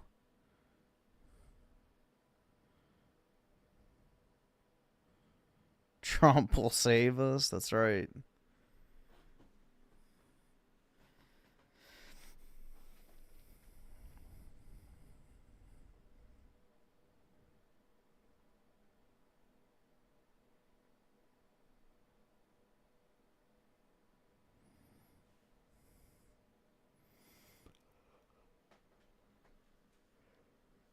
The problem is like the gaming industry has kind of been given a lifeline because, you know, Microsoft's gaming division is too big for them to want it to fail. So they'll keep buying up a bunch of random companies, keeping them alive artificially until eventually coming to the conclusion that it's no longer worth it.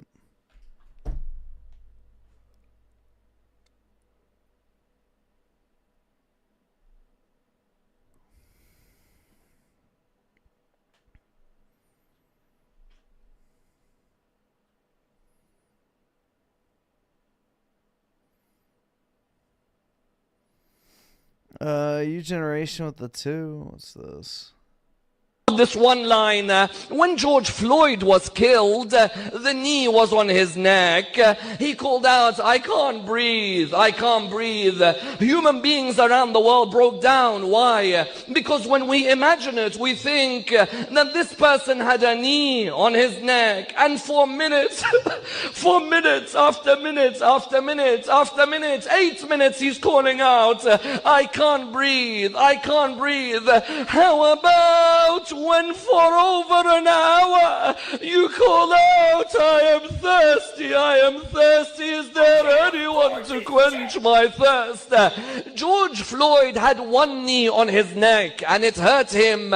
He was not able to recover. I ask all of you, my dear brothers and sisters, a knee on the neck, a knee on the chest, a knee on the feet. What the hell?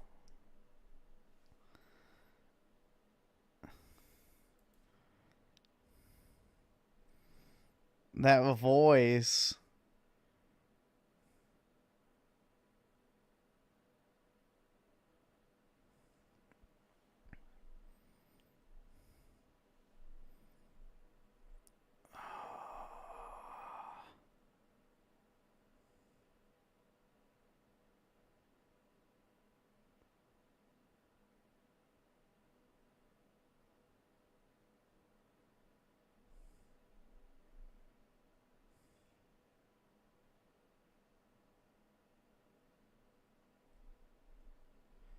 Dude, my throat is like fucked.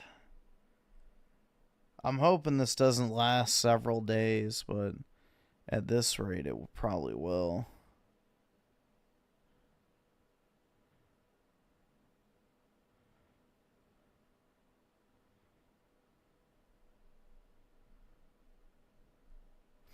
Yeah, I got kneed on.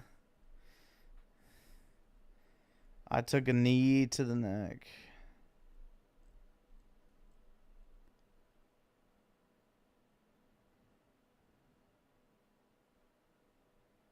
Bro, what the fuck is this slop?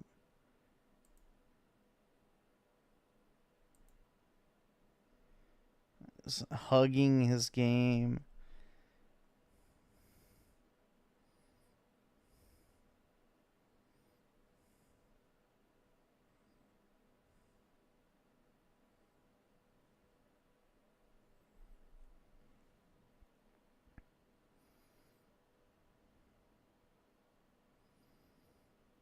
Slurp some of that honey straight from the bee's mouth. Yeah, really.